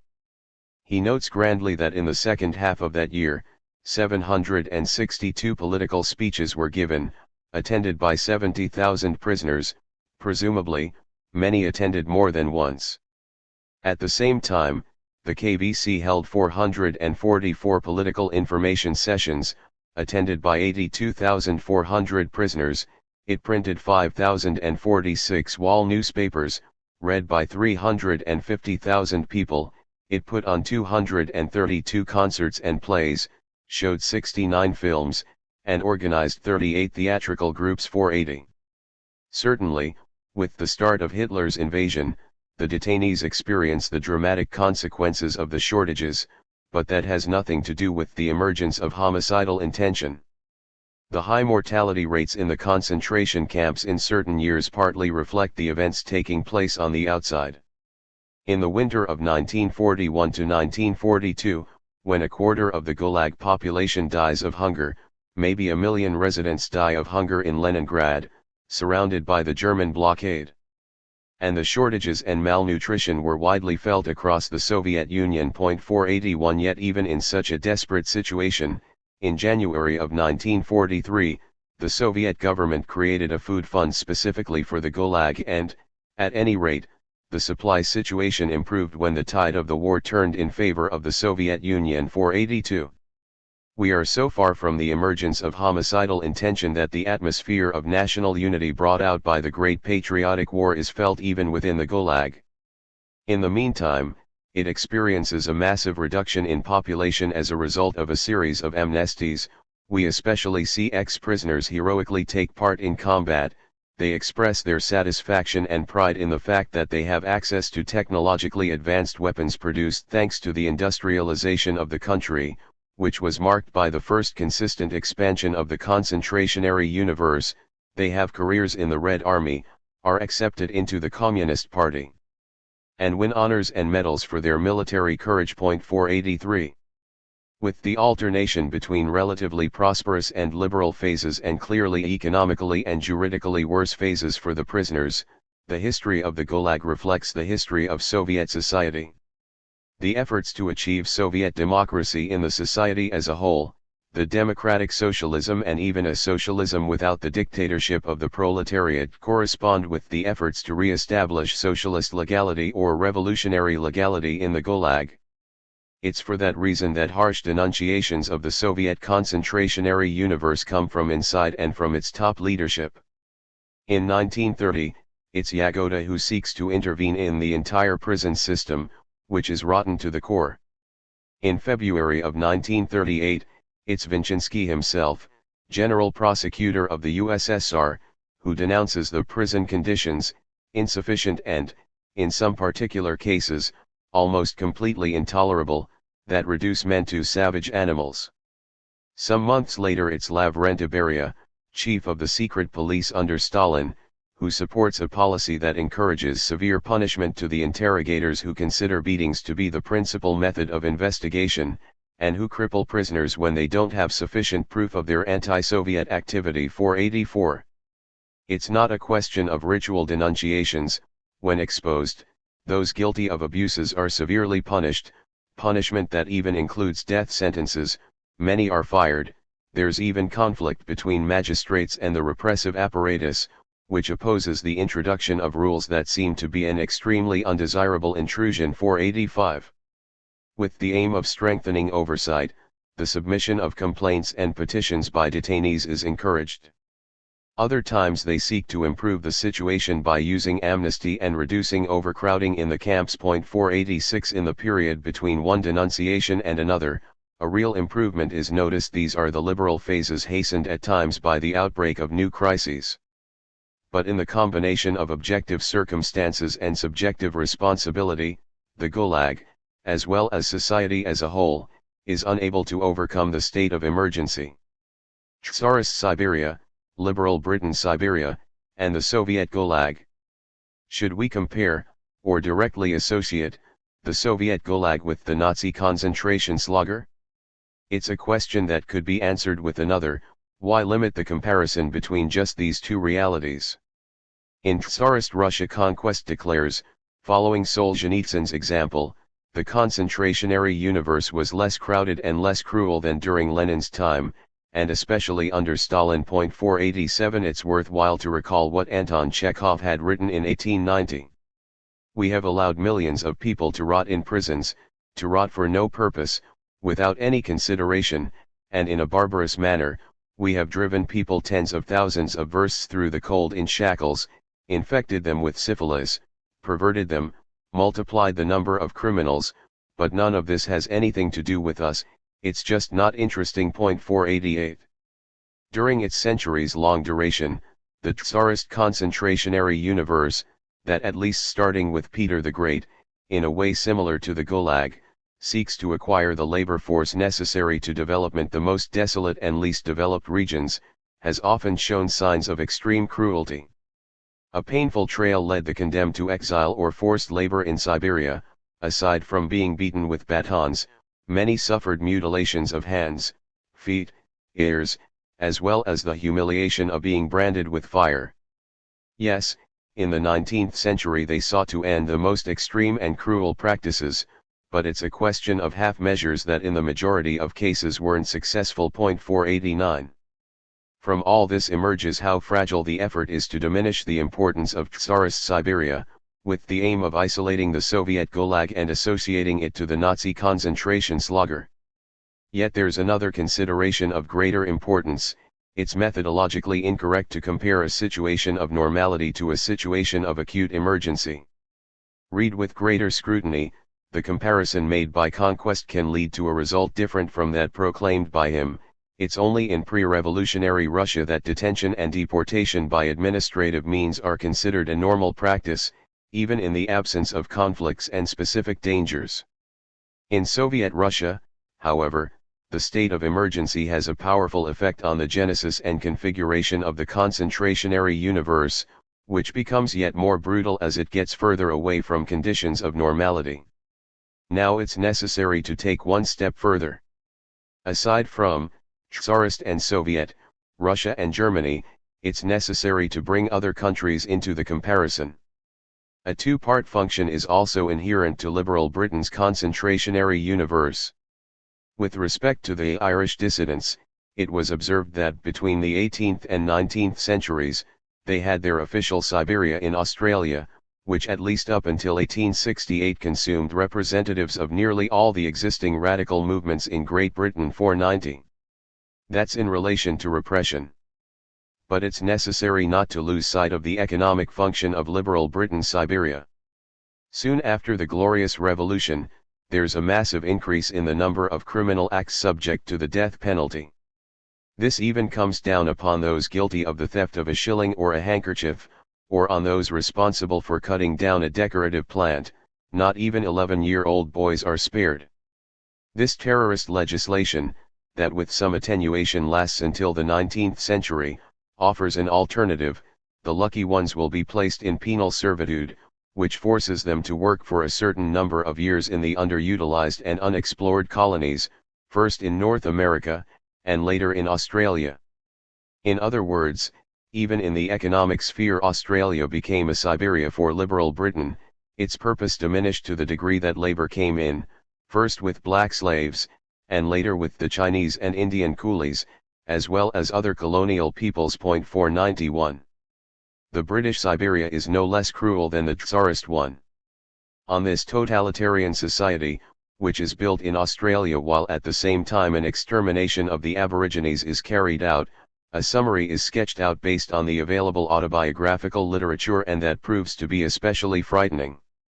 At unpredictable intervals, the detainees were gathered, counted, and subjected to a complete examination, with the inspection of the mouth and anus. The food was brought to the various crews on wooden plates or on tin trays and placed before them as if they were dogs or pigs, and like dogs and pigs they had to eat it. Discipline depended on the informant. To not become a spy became, therefore, behavior that in itself was suspicious. A week wouldn't pass without complex conspiracies being revealed, with lists of names, in a competition of accusations. That trafficking in human blood was the only way to obtain absolution. The volume of information counted more than the content itself. The informants had their quotas of accusations to make and were capable of any act of treachery or blood, it didn't matter how vile or horrible. The normal relations between guilt and punishment became an uninterrupted story of sadism, whose only point was to continue the terror. Authority was exercised in an absolute and capricious way. A punishment of 200 lashes were divided up over several days. Those doing the whipping were covered in blood just like us. Suicide was the only way to make the suffering end for good. In fact, suicide was not only common, but was a practice that often implicated the whole community of prisoners. Within a group of prisoners, two men drew lots, it was up to the first to die, and the second the task of killing the first, for the rest, the roles of witnesses.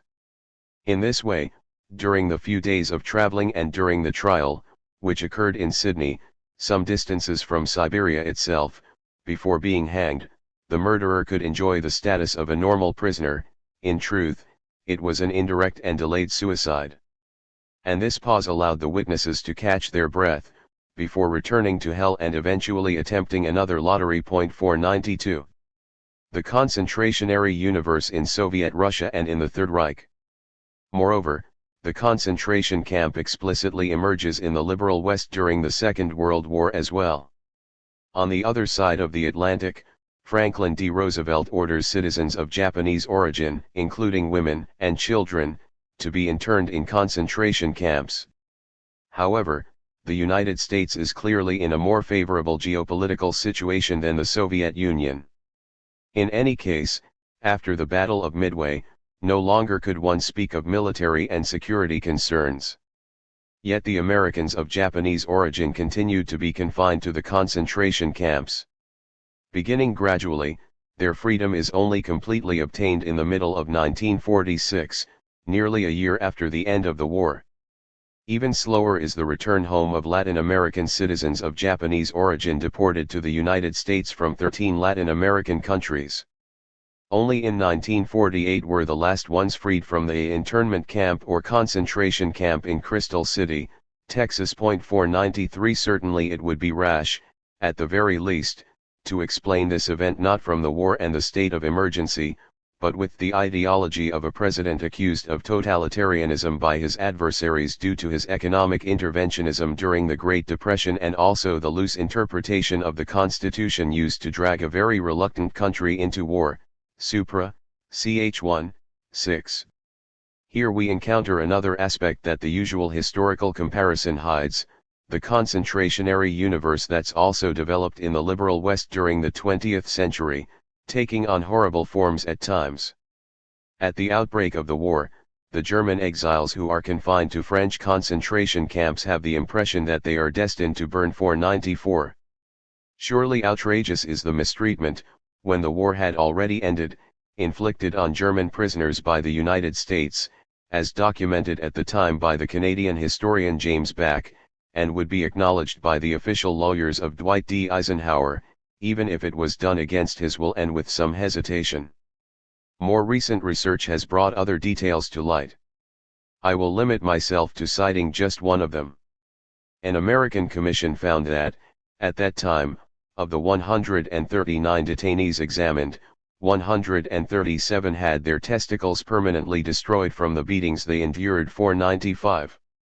We'll also see the horror of the concentration camps in which, at the start of the Cold War, the British confined communist suspects, infra, ch. 6, 4.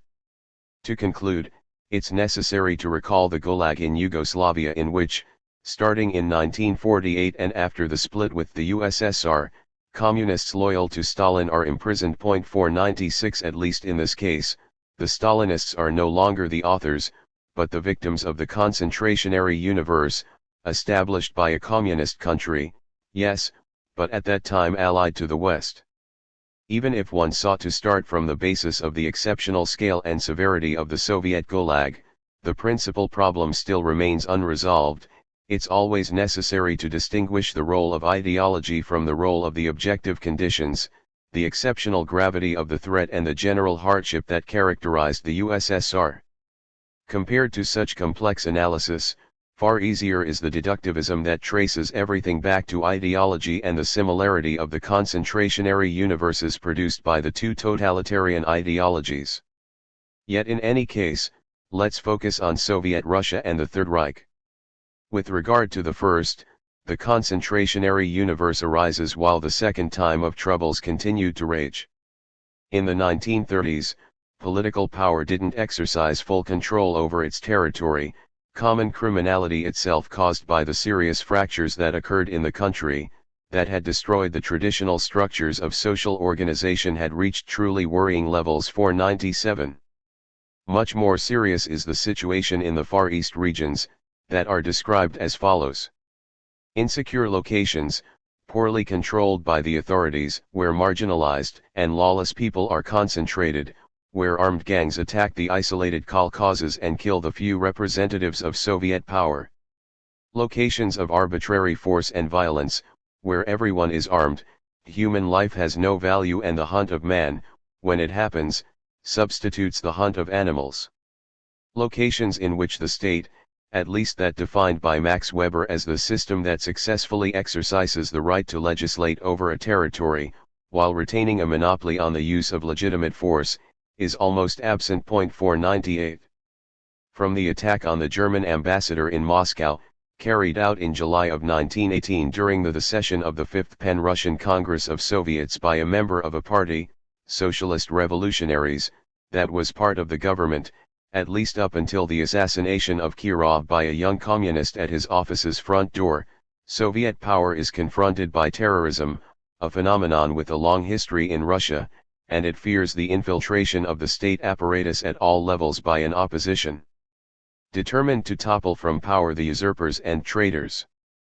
In other words, only with the arrival of autocracy does Soviet power achieve full control over its territory and the state apparatus, and the terror is, firstly, a response to an unprecedented, acute, and long-lasting crisis. Subsequently, the situation continues to be characterized by the interplay between contradictions, the worsening military threat at the international level, the latent internal civil war, industrialization in forced stages that is considered necessary for the country's salvation, but provokes at the same time new conflicts and new tensions, that once again prolong the state of emergency. It's precisely for that reason, as a recent study highlights, the terror cannot be exclusively interpreted as a series of orders coming down from Stalin and his collaborators. In fact, in it popular elements also operate, and there's no lack of initiative from below. Often it is the workers, driven by that zealous faith we've already encountered, who demand that traitors be sentenced to death and even denounce the juridical rigor of long and costly criminal trials. 499. And all of this takes place during a process of a limited democratization, yet nonetheless real, with the enhancement of popular participation in the management of power in workplaces, with the replacement of the secret ballot by the public vote, and the possibility of selecting from among a greater number of candidates in elections for labor union and factory leaders. And those newly elected often meaningfully commit to the improvement of working conditions and the reduction of workplace accidents. 500. Yes, in the political psychology of Stalin and his followers, there's no contradiction between repression and democracy, and in that sense one can even speak of the democratization of repression 501. But it's precisely that democratization that encourages an expansion of repression. Taking advantage of new opportunities in the factory, and in letters to the press that challenge corrupt and inefficient officials, this movement erupting from below tends to depict them as enemies of the people and identify the constant workplace accidents as a form of sabotage against this new society that they're committed to building. 502 The awareness of the growing threat of the war, and the obsessive hunt of a fifth column that's broadly spread out and well hidden, this generalized fear and hysteria transform the assemblies in the factories, labor unions, and party into a war of all against all. Sometimes, it's Stalin and his closest collaborators who see themselves forced to intervene to contain and concentrate this rage, warning against the tendency to find traitors and saboteurs everywhere, and thus destroying party and labor union organizations. 503 The Great Terror that ravages France in 1789 comes to mind, of the weeks and months immediately following the storming of the Bastille, with the excessive exaggeration of a threat that's by no means imagined, and when the peasant imagination sees mercenaries of the aristocratic conspiracy and foreign invasion everywhere. 504. In the USSR in the second half of the 1930s, the danger is real and of extreme gravity, but no less real is the hysteria. In conclusion, in Soviet Russia the terror emerges in the period of time that stretches from the First World War, which initiates the Second Time of Troubles, to the Second World War, which threatens to inflict on the country and nation as a whole an even more gigantic catastrophe, the annihilation and enslavement clearly described in Mein Kampf. And the terror arises during an industrialization in forced stages that aims to save the country and the nation, during which the large-scale and ferocious repression combines with real processes of emancipation, the massive expansion of education and culture, the remarkable upward social mobility, the emergence of the welfare state, the tumultuous and contradictory protagonism of social classes until that time condemned to a completely subaltern status. There are sharp differences, then, in comparison to the Third Reich, that since its rise to power can count on the complete control of its territory and state apparatus, and with the long-standing efficiency of an extensive bureaucratic network.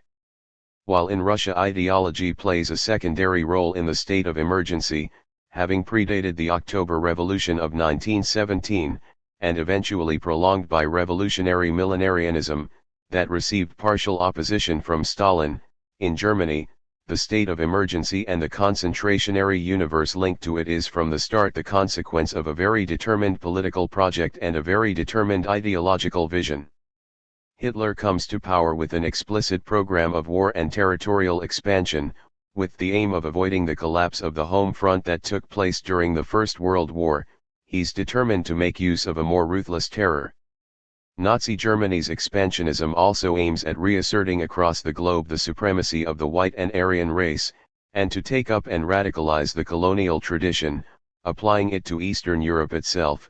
From the beginning, the concentration slugger has in mind the likely opponents to the war and to the colonial and racial empire that Hitler intends to conquer and build.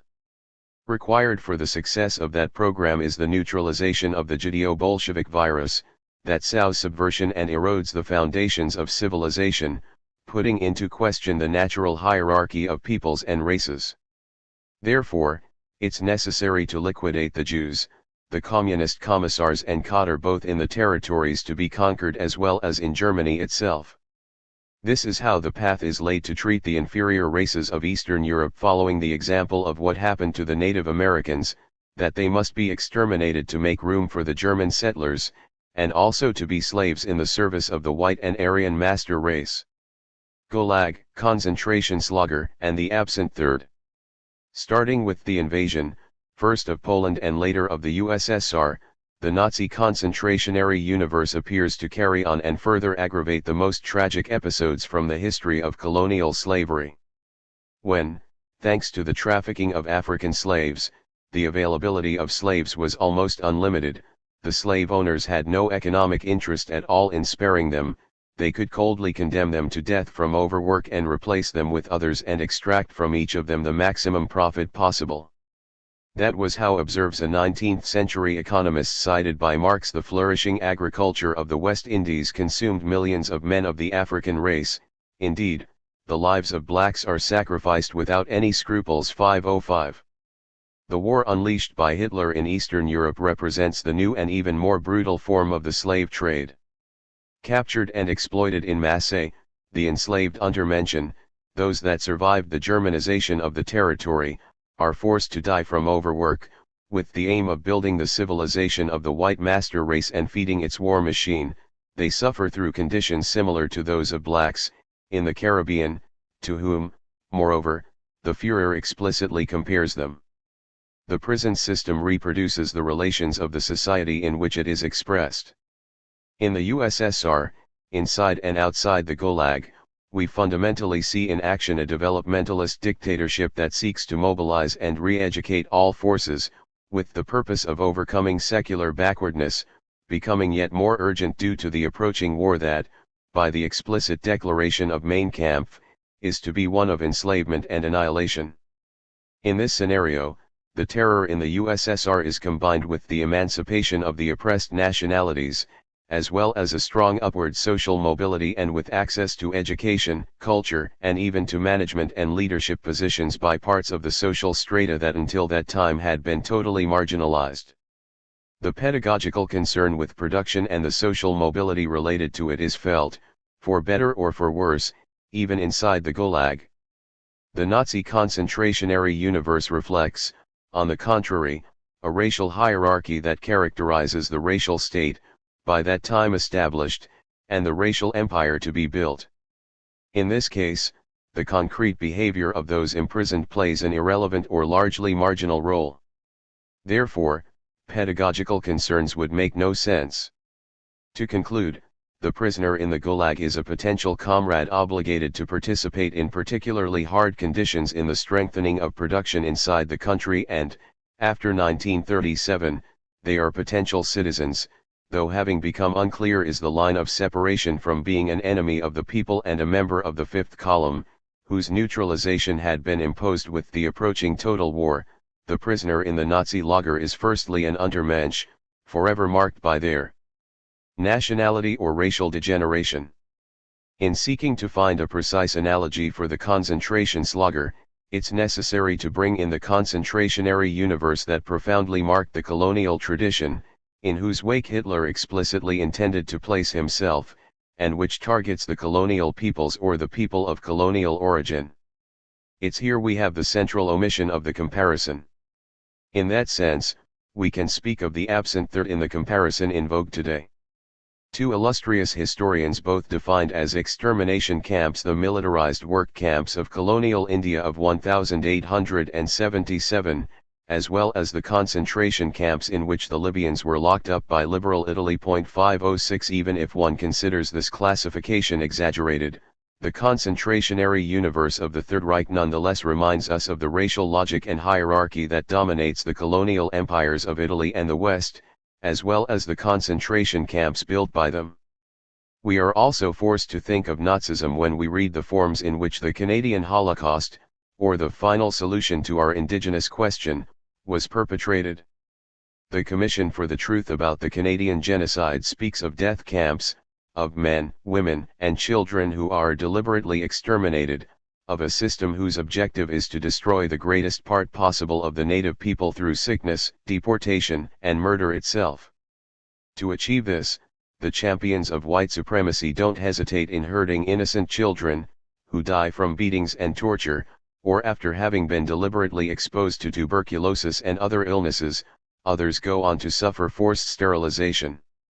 A small minority of collaborators will manage to survive, but only after having renounced their own language and identity and after having been made to serve their tormentors. 507 In this case as well, one may assume that righteous indignation may have overstated the case, yet it remains evident that we are faced with practices identical or similar to those in force in the Third Reich, and their application arises out of a similar ideology, and that's again similar to that which presides over the construction of Hitler's racial state.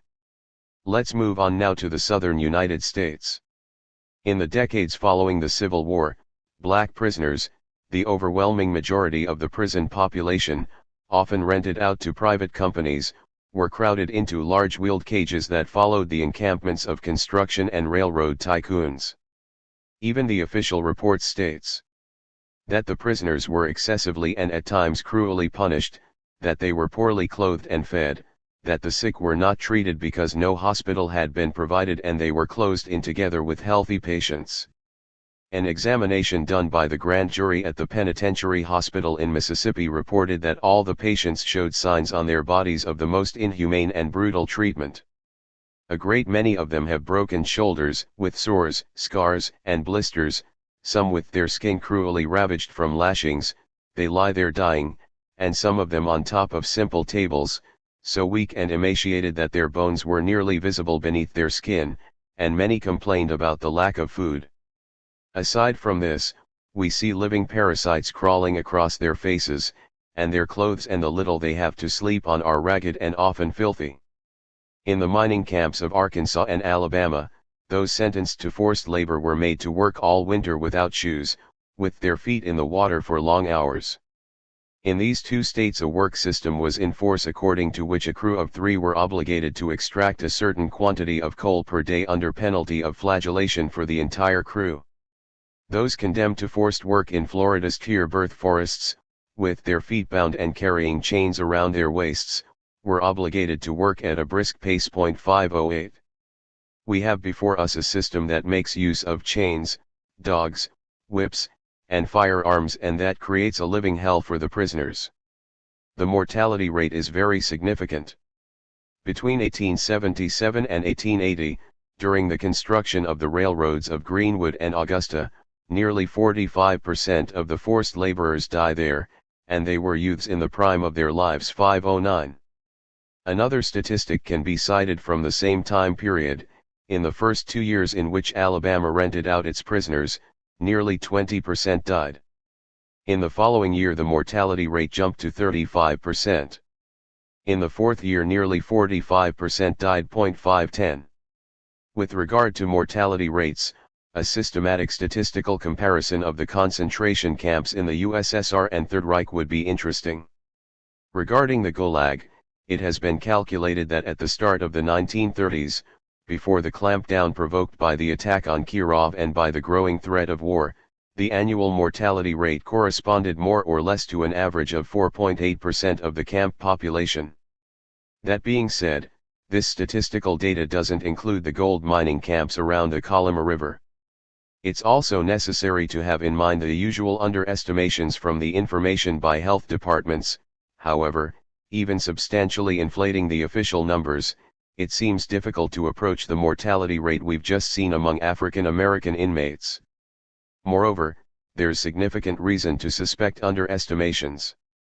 There's the fact that, in the USSR's camps, high mortality and escape rates could lead to severe punishment, that the health departments of the camps feared being accused of negligence and of being slow in achieving the patient's recovery, and that the threat of inspections loomed constantly over camp leaders. 511. Judging by the mortality rate of the rented-out semi-slaves, it does not appear that there was a similar threat looming over the American businessmen who got rich with the construction of the Greenwood and Augusta railroad lines or with other ventures. At any rate, we should be clear about one essential point. In the southern United States, black prisoners suffer horrible living and working conditions and die en masse during peacetime. The state of emergency doesn't play any role, and concern with production is also either marginal or totally absent. The concentrationary universe of the southern United States reproduces the racial hierarchy and the racial state that characterizes its society as a whole. The black prisoner is neither a potential comrade nor a potential citizen, he is an Untermensch. The treatment inflicted on them by whites is the treatment that's considered normal in relation to races removed from true civilization. And again we come across the ideology of the Third Reich. Moreover, there are eminent American historians who compare the prison system we just saw with the prison camps of Nazi Germany. 512. And it's no coincidence that the medical experiments done to Untermenschen in Nazi Germany in the United States have been carried out using blacks as guinea pigs. 513. Moreover, before doing it in their own territory, in the years of Wilhelm II, imperialist and colonialist Germany conducted their medical experiments in Africa at the expense of Africans. During this activity, two doctors distinguish themselves and later become the teachers of Joseph Mengele 514, who in Nazi Germany finishes the perversion of medicine and science that was already outlined in the American and European colonial tradition. Not only can one not separate the Third Reich from the history of the relations instituted by the West toward the colonial peoples and the people of colonial origin, but it must be added that that tradition continues to show signs of life well after the defeat of Hitler. In 1997, President Clinton felt obligated to ask forgiveness from the African American community. In the 1960s, more than 400 men of color from Alabama were used as human guinea pigs by the government. Those sick of syphilis were not cured because the authorities wanted to study the effects of the disease on a sample population. 515. The National Awakening in Eastern Europe and in the colonies, two opposing responses. Here it becomes evident the absurdity of a comparison of concentration camps based on the omission of the treatment reserved by the liberal West for the inferior races, and also in the separation between internal policy and foreign policy, between repressive practices and the ideologies with which they are established. If we take into consideration these elements and these often ignored connections, the usual association of the two totalitarian dictatorships turns into an antithesis. It was observed that Stalin was very impressed by the awakening of oppressed or marginalized nationalities within the Habsburg Empire. In reference to that, we turn to his observations made in 1921, at the 10th Congress of the Russian Communist Party. 516. 50 years ago all of Hungary's cities had a German character, now they've been Magyarized. The Czechs also experienced an awakening. It's a phenomenon that affects Europe as a whole. From the German city that it once was, Riga becomes a Latvian city. Similarly, the cities of Ukraine are inevitably Ukrainized, the Russian element once predominant becoming secondary. 517. As they become aware of that process, considering it progressive and irreversible, the Bolshevik Party as a whole, and especially Stalin, commit themselves to a new and fascinating experiment in governing a multi-ethnic state, which can be described as follows. The Soviet Union was the first global empire founded on affirmative action.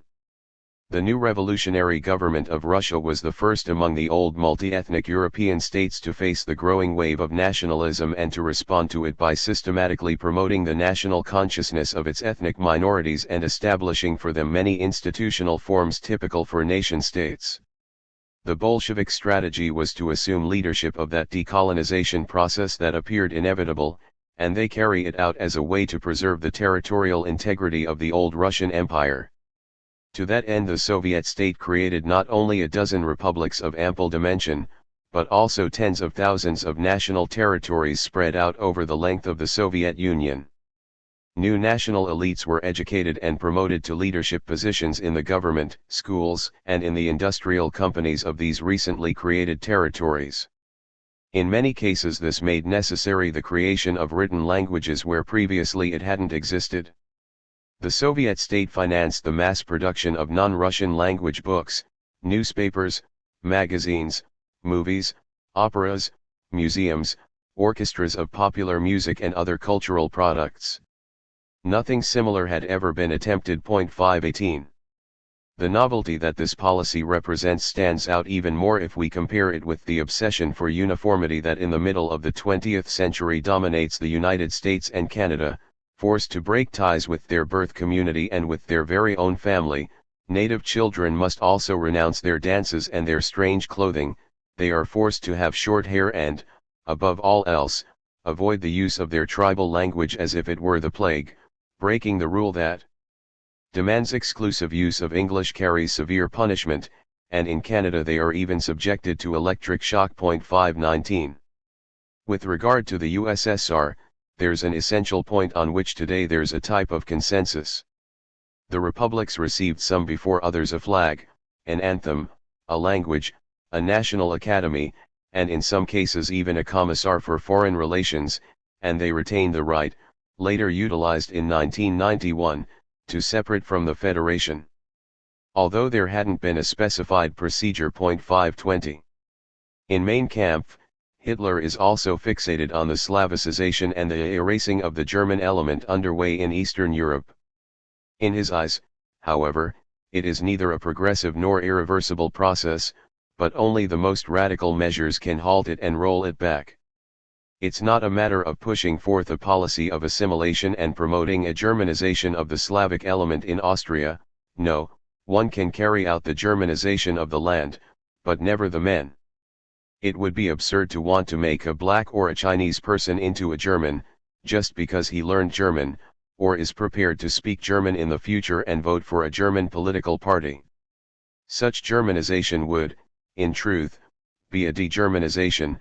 It would mean the beginning of a bastardization and, therefore, of the annihilation of the German element, or the annihilation of the very characteristics, in their time, that made it possible for the conquering people, Eroberer Volk, to achieve their victory. 521. To Germanize the soil without Germanizing the men is possible only following a very precise model. On the other side of the Atlantic, the white race expanded to the west, Americanizing the soil, certainly not the Native Americans. This approach allowed the United States to remain an Ordo-Germanic state without degenerating into an international melting pot of peoples. 522. That same model should be followed by Germany in Eastern Europe. While the Bolsheviks are concerned with promoting in the Soviet republics the most diverse national elites and local political classes possible, Hitler's announced program for the conquest of the East is the exact opposite. All representatives of the Polish intelligentsia must be annihilated. All means need to be used to prevent a new intellectual class from forming. Only in this way can the colonial objectives be completed. The peoples destined to work as slaves in service to the master race should not forget that there can only be one master, the German. 523. In his usual speech at the 10th Congress of the Russian Communist Party in 1921, Stalin calls attention to another element of change that is being witnessed in world history. During the imperialist war, the belligerent imperialist powers had been forced to turn to the colonies, from which they had extracted the manpower for their armies, and this could only advance the cause of freedom and the struggle by these people and these populations. The national awakening in Eastern Europe is joined by the one taking place in the colonial world. In general, the advance of the national question in the colonies is no coincidence, from the point of view of history. 524. While in Europe the national awakening is called upon to put an end to the policies of discrimination, denationalization, and the oppression of national minorities, in the colonies it's destined to radically put into question the concentrationary universe built by the conquerors for those races considered inferior. The novelty of resorting to troops of color did not go unnoticed by Hitler, who doesn't hesitate in denouncing this betrayal of the white race. France is especially guilty of this, where a process of bastardization and negroization is quickly and ruinously put into practice, and where one even witnesses the rise of an African state on European soil. 525. Before us here are not prejudices, before us is a precise political program, which look on in horror at the use of colored troops and also at racial intermixing in the sphere of sexual relations and marriage, because these practices in degrading the barrier that separates the master race from the servant race put into crisis the dominion and the concentrationary universe that the master race must impose on the servant race in the superior interest of civilization. From the point of view of the Nazi leader, the national awakening in Eastern Europe and the use of troops of color in the West's internal conflicts, with the subsequent growth in consciousness of the colonial peoples, constitute a terrible global threat to civilization and to the white race. The construction of a racial state and empire, and the unleashing of the war in the East, similarly represent a response to that threat, with the flow into the Nazi concentrationary universe of an immense mass of slaves drawn from the inferior races and destined to work and die of overwork in service to the master race. The Nazi concentrationary universe is set up to devour millions upon millions of slaves or superfluous human beings that inevitably arise out of a program that aims for the constant Germanization of the soil, excluding a priori the natives who inhabit it from Germanization. And that project would have yet devoured an infinite number of more victims, if it had not been defeated by an opposing project, based on the recognition not only of existential rights, but also the cultural and national rights of the natives. by a series of both objective circumstances and subjective responsibility, that in no way should be dismissed, that second project also produced a concentrationary universe. But, even with its horrors, it can't in any way be associated with the first, that explicitly presupposed the continuation of the genocidal practices already underway in the colonial world itself, and its even more brutal extension to the new colonies to be built in Eastern Europe. Totalitarianism or developmentalist dictatorship. We are now able to understand the insufficient or deceptive character of the category of totalitarianism, widely invoked to establish the association between Stalin's USSR to Hitler's Germany. A growing number of historians are questioning it or clearly rejecting it. To explain the history of the Soviet Union, some of them begin with Peter the Great and, going yet further back, with Moscow under siege and its extremely fragile geopolitical situation, as Genghis Khan's invasion had demonstrated. Stalin, therefore, had felt himself called upon by history and geography to promote the most rapid economic development possible, with the aim of saving, at the same time, the nation and the new political and social order given to it. 526 This is how a developmentalist dictatorship arises and imposes itself. All of this in the context of a society that, on the one hand, presumably hasn't completely forgotten the warning made by Lenin in 1905, whoever wants to march towards socialism on a path that isn't political democracy will inevitably arrive at absurd and reactionary conclusions, both from an economic and a political point of view. 527 And on the other hand, is dragged from one state of emergency to another, from one civil war to another, as a result of both objective circumstances as well as intrinsic ideological weaknesses.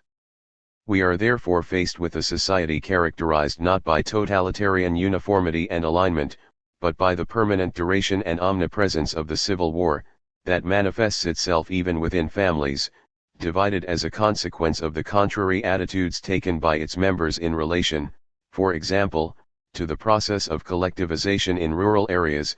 A peasant woman, who belonged to a religious sect, hacked her husband to death as he slept because he, it seemed, was an activist in favor of the cause. Similar bloody crimes even stain the relationship between parents and children. 528 The conflict here takes on the ferocity of a religious war, and this is true not just for those who explicitly appeal to themes taken from Christianity, but also for the zealous followers of the new society, who themselves are driven by zealous faith. An analysis of the relations of production would be very much enlightening. Let's mentally enter a Soviet factory, or one of the many construction sites that flourish in the gigantic modernization program promoted by Stalin. Yet far from being uniformly determined from above, its location is decided after a complex decision-making process made up of passionate and frequently fiery discussions. Contrary to the strict centralization of the Tsarist era, the anti-colonialist rhetoric of the Soviet Union gave the regional lobbies power unimaginable during the old regime. Particularly strong is the power of those regions that, precisely due to their underdevelopment, pressure the regime to maintain its promises to end the inequalities and the injustices of Tsarist imperialism, with the aim of promoting industrialization and modernization at the national level. 529. Upon entering the production site and workplace, we realize that there's absolutely no rigid discipline and blind obedience enforced. On the contrary, there's no lack of unrest or heated disputes. Meanwhile, the large fluctuations in the labor force won't go unnoticed. Stalin is forced to tenaciously struggle against that phenomenon. Moreover, by 1936 more than 87% of industrial workers leave their job post. They're encouraged by a policy of full employment and by the real possibility of upward social mobility, a counterweight to the power wielded by authorities in the factory or at the construction site. But that's not all. Overall, we see a kind of tug of war with three participants, party and labor union leaders who are committed to increasing labor productivity, the workers, primarily concerned with an increase in their wage levels, the experts, who are often stuck in the middle and undecided about what to do. In most cases it's the workers who win out, and quite often the experts disobey the orders coming down from Moscow. 530. Furthermore, the working class itself is divided. While it brings out enthusiasm in some, the appeal to increase productivity and to truly commit to socialist competition with the aim of developing the productive forces and catching or surpassing the most advanced countries of the West provokes discontent, quiet resistance, or open hostility from others. While the first are classified by the second as the forces of the Antichrist, the first have for the second a sacred hatred for the enemies of the new socialist life. 531 With a language that brings us back once again to the zealous faith that inspires a whole generation. That which opposes supporters and adversaries of the new order is by no means the only conflict. We also see the confrontation between specialists, on one side, and the mass of workers on the other. The first often struggle against the Bolsheviks, and on the side of the whites, their qualifications are appealed to, but at the same time they seek to subject them to a form of oversight. But the newly trained experts and specialists, and even those trained under the old regime, also are motivated by patriotic sentiment to loyally collaborate with Soviet power. Still, they must face the challenges arising from a new social stratum, the vanguard workers. And this challenge is all the more frightening in a society where the workers are called upon to judge their leaders. Thus, one can easily comprehend that frequently the engineers strongly resisted workers' control. 532. But it's a resistance that's anything but easy. The workers can make themselves heard and make their voice count by displaying manifestos in their workplaces and writing to the newspapers and to their party leaders. Most often, it's the experts and factory management itself who generally feel intimidated. 533. Stalin also refers to those conflicts when he addresses the Stakhanovite movement, that began spontaneously, almost on its own, from below, without any kind of pressure from any part of the administration of our companies, and even doing so in opposition to them. Yes, at least at the start, the Stakhanovites are forced to do their experiments hidden from company management, hidden away from oversight. A worker dedicated to introducing innovations even runs the risk of being laid off, or stopped by the intervention of a department chief. 534. In competition, and often in conflict with one another, we see in action a number of industrial authorities, from experts, administrators, political figures, to labor union officials. There's also a distinction between party and labor union officials. 535. To conclude, in visiting a Soviet factory or construction site, including during the Stalin years, one doesn't have the impression of entering in a totalitarian workplace. Totalitarianism was much more evident in the factory of Tsarist Russia, where an unmistakable rule was enforced: the owner of the industrial establishment is sovereign and the absolute legislator who is bound by no legal limits. In fact, he can even make use of the whip, in the case of more serious offenses. 536. Or take a country like the United States. Let's consider the treatment reserved for prisoners, almost always African Americans, rented out, as we are familiar with, to private companies. These companies can enjoy absolute control in exchange for payment.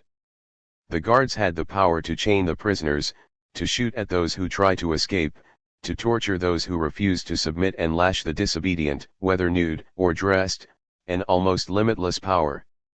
For 8 decades from the 70s of the 19th century until the Second World War, there were almost no sentences against the buyers of these slaves for their mistreatment or their deaths. 537. Certainly this related to prisoners, but remember that for African Americans of the South the charge of vagrancy was enough for them to be arrested, condemned, and to be rented out to businessmen who were determined to get rich.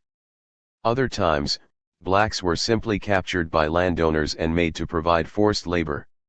It's no coincidence that in the title and subtitle of the book cited here, the author speaks of slavery with another name, and of the reintroduction of slavery for African Americans from the Civil War to the World War II. 538. While the slaves or semi-slaves may constitute an evidently limited percentage of the total labor force, nevertheless the prolonged existence of slave or semi-slave labor relations in the workplace of American capitalist society demands reflection. Aside from this, it's worthwhile to make a much more general consideration, looking closely, In the Soviet factory we see dynamics and relations at work that would be considered an intolerable lack of discipline in the capitalist factory found in the democratic countries. One well-known work by Marx, The Poverty of Philosophy, can help to clarify that point. While inside the modern factory the division of labor is meticulously managed by the businessman's authority, modern society has no other rule, no other authority, to distribute labor, if not by free competition. It can even be established, as a general principle, that the less state authority presides over the division of labor, the more the division of labor develops within the factory, and there it is subjected to just one authority. Thus, authority in the factory and authority in society, in relation to the division of labor, are in inverse proportion to one another. 539. It can be said that Soviet society produced, now and again, an inversion of the dialectic in capitalist society described by Marx, the absence of a rigid factory discipline, with the absence of the traditional boss's more or less accentuated despotism, corresponded to the terror exercised by the state over civil society. But also in regard to this, it's worthwhile to remain on guard against simplifications. We are dealing with a much more chaotic and unorganized state than one can imagine. The center rarely spoke in one voice, even the ideological uniformity was most often just a facade. 540. The typical analysis of totalitarianism makes complete abstraction of the workplace, and just for this reason become unilateral and superficial. If we do away with that total and improper abstraction, totalitarianism as a category would be seen for all its inadequacy. It can't in any way help us understand a society that in its final phase with the disappearance of the zealous faith, unable to last forever as Kennan wisely predicted, is undermined by an authentic anarchy in the workplace, abandoned by its employees without impediment, who, even when present, appear to be carrying out a kind of work to rule slowdown. Furthermore, it's tolerated, that is the impression formed, a bit perplexed and somewhat impressed, by the workers' and labor union delegations visiting the USSR in its final years.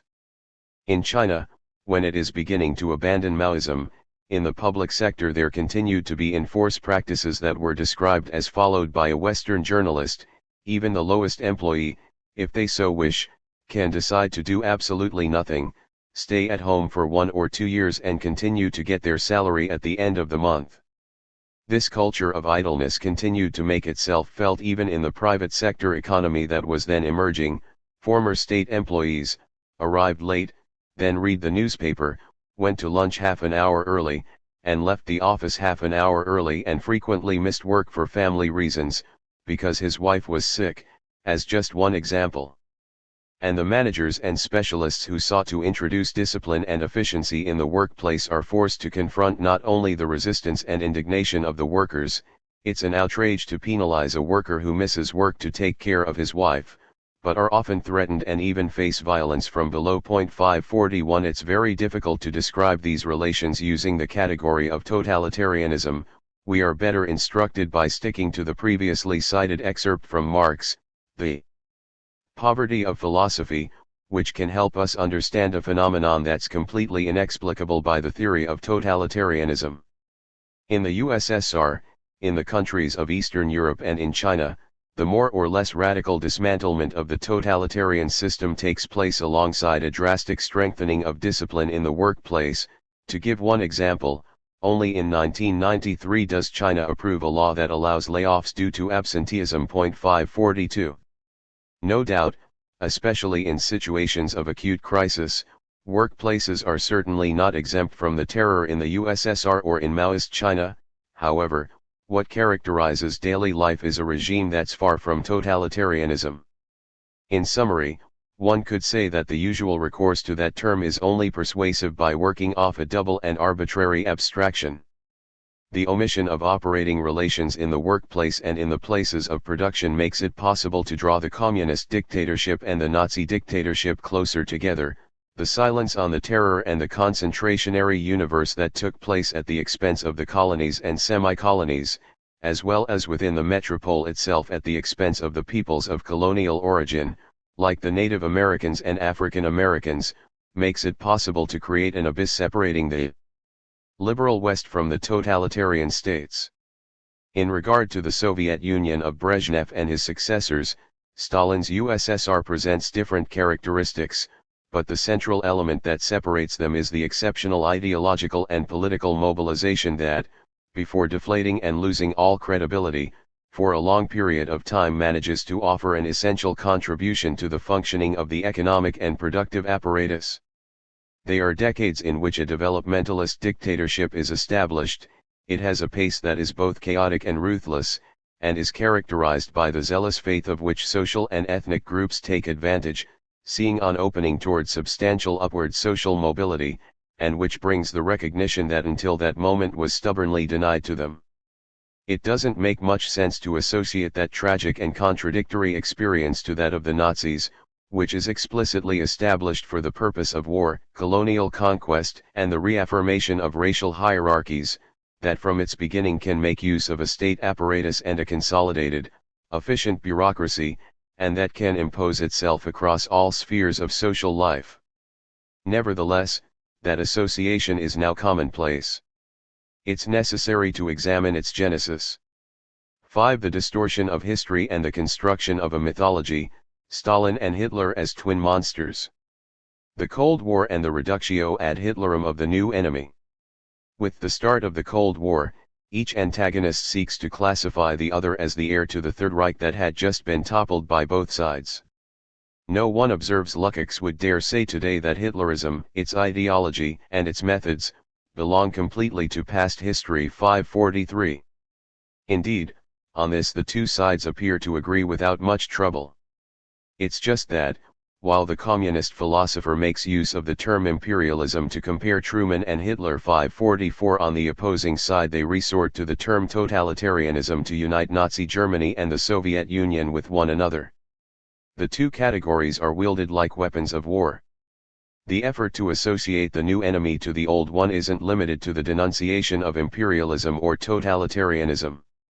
After having described the ideological course that leads to the triumph of the Third Reich as the process of reason's destruction, Lukács feels it necessary to also subsume in the category of irrationalism the ideology of the free world led by the United States.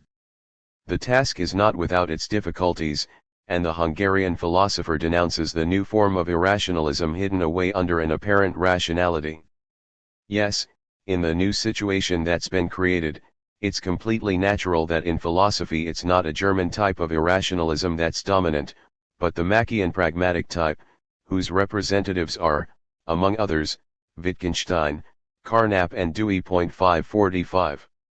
The difficulty of comparing the new enemy to the old is also felt on the opposing side.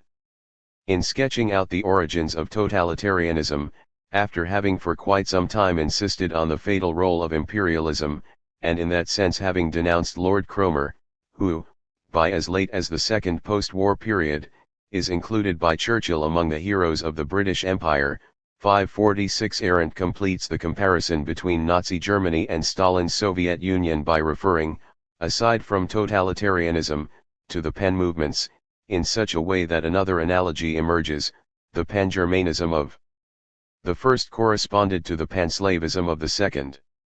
This conclusion is the finish line of a tour de force, yet more foolhardy than the one seen in Lukács. We will see Churchill compare the communist movement to a church characterized by an expansionist universalism and whose missionaries are in every country, in every people.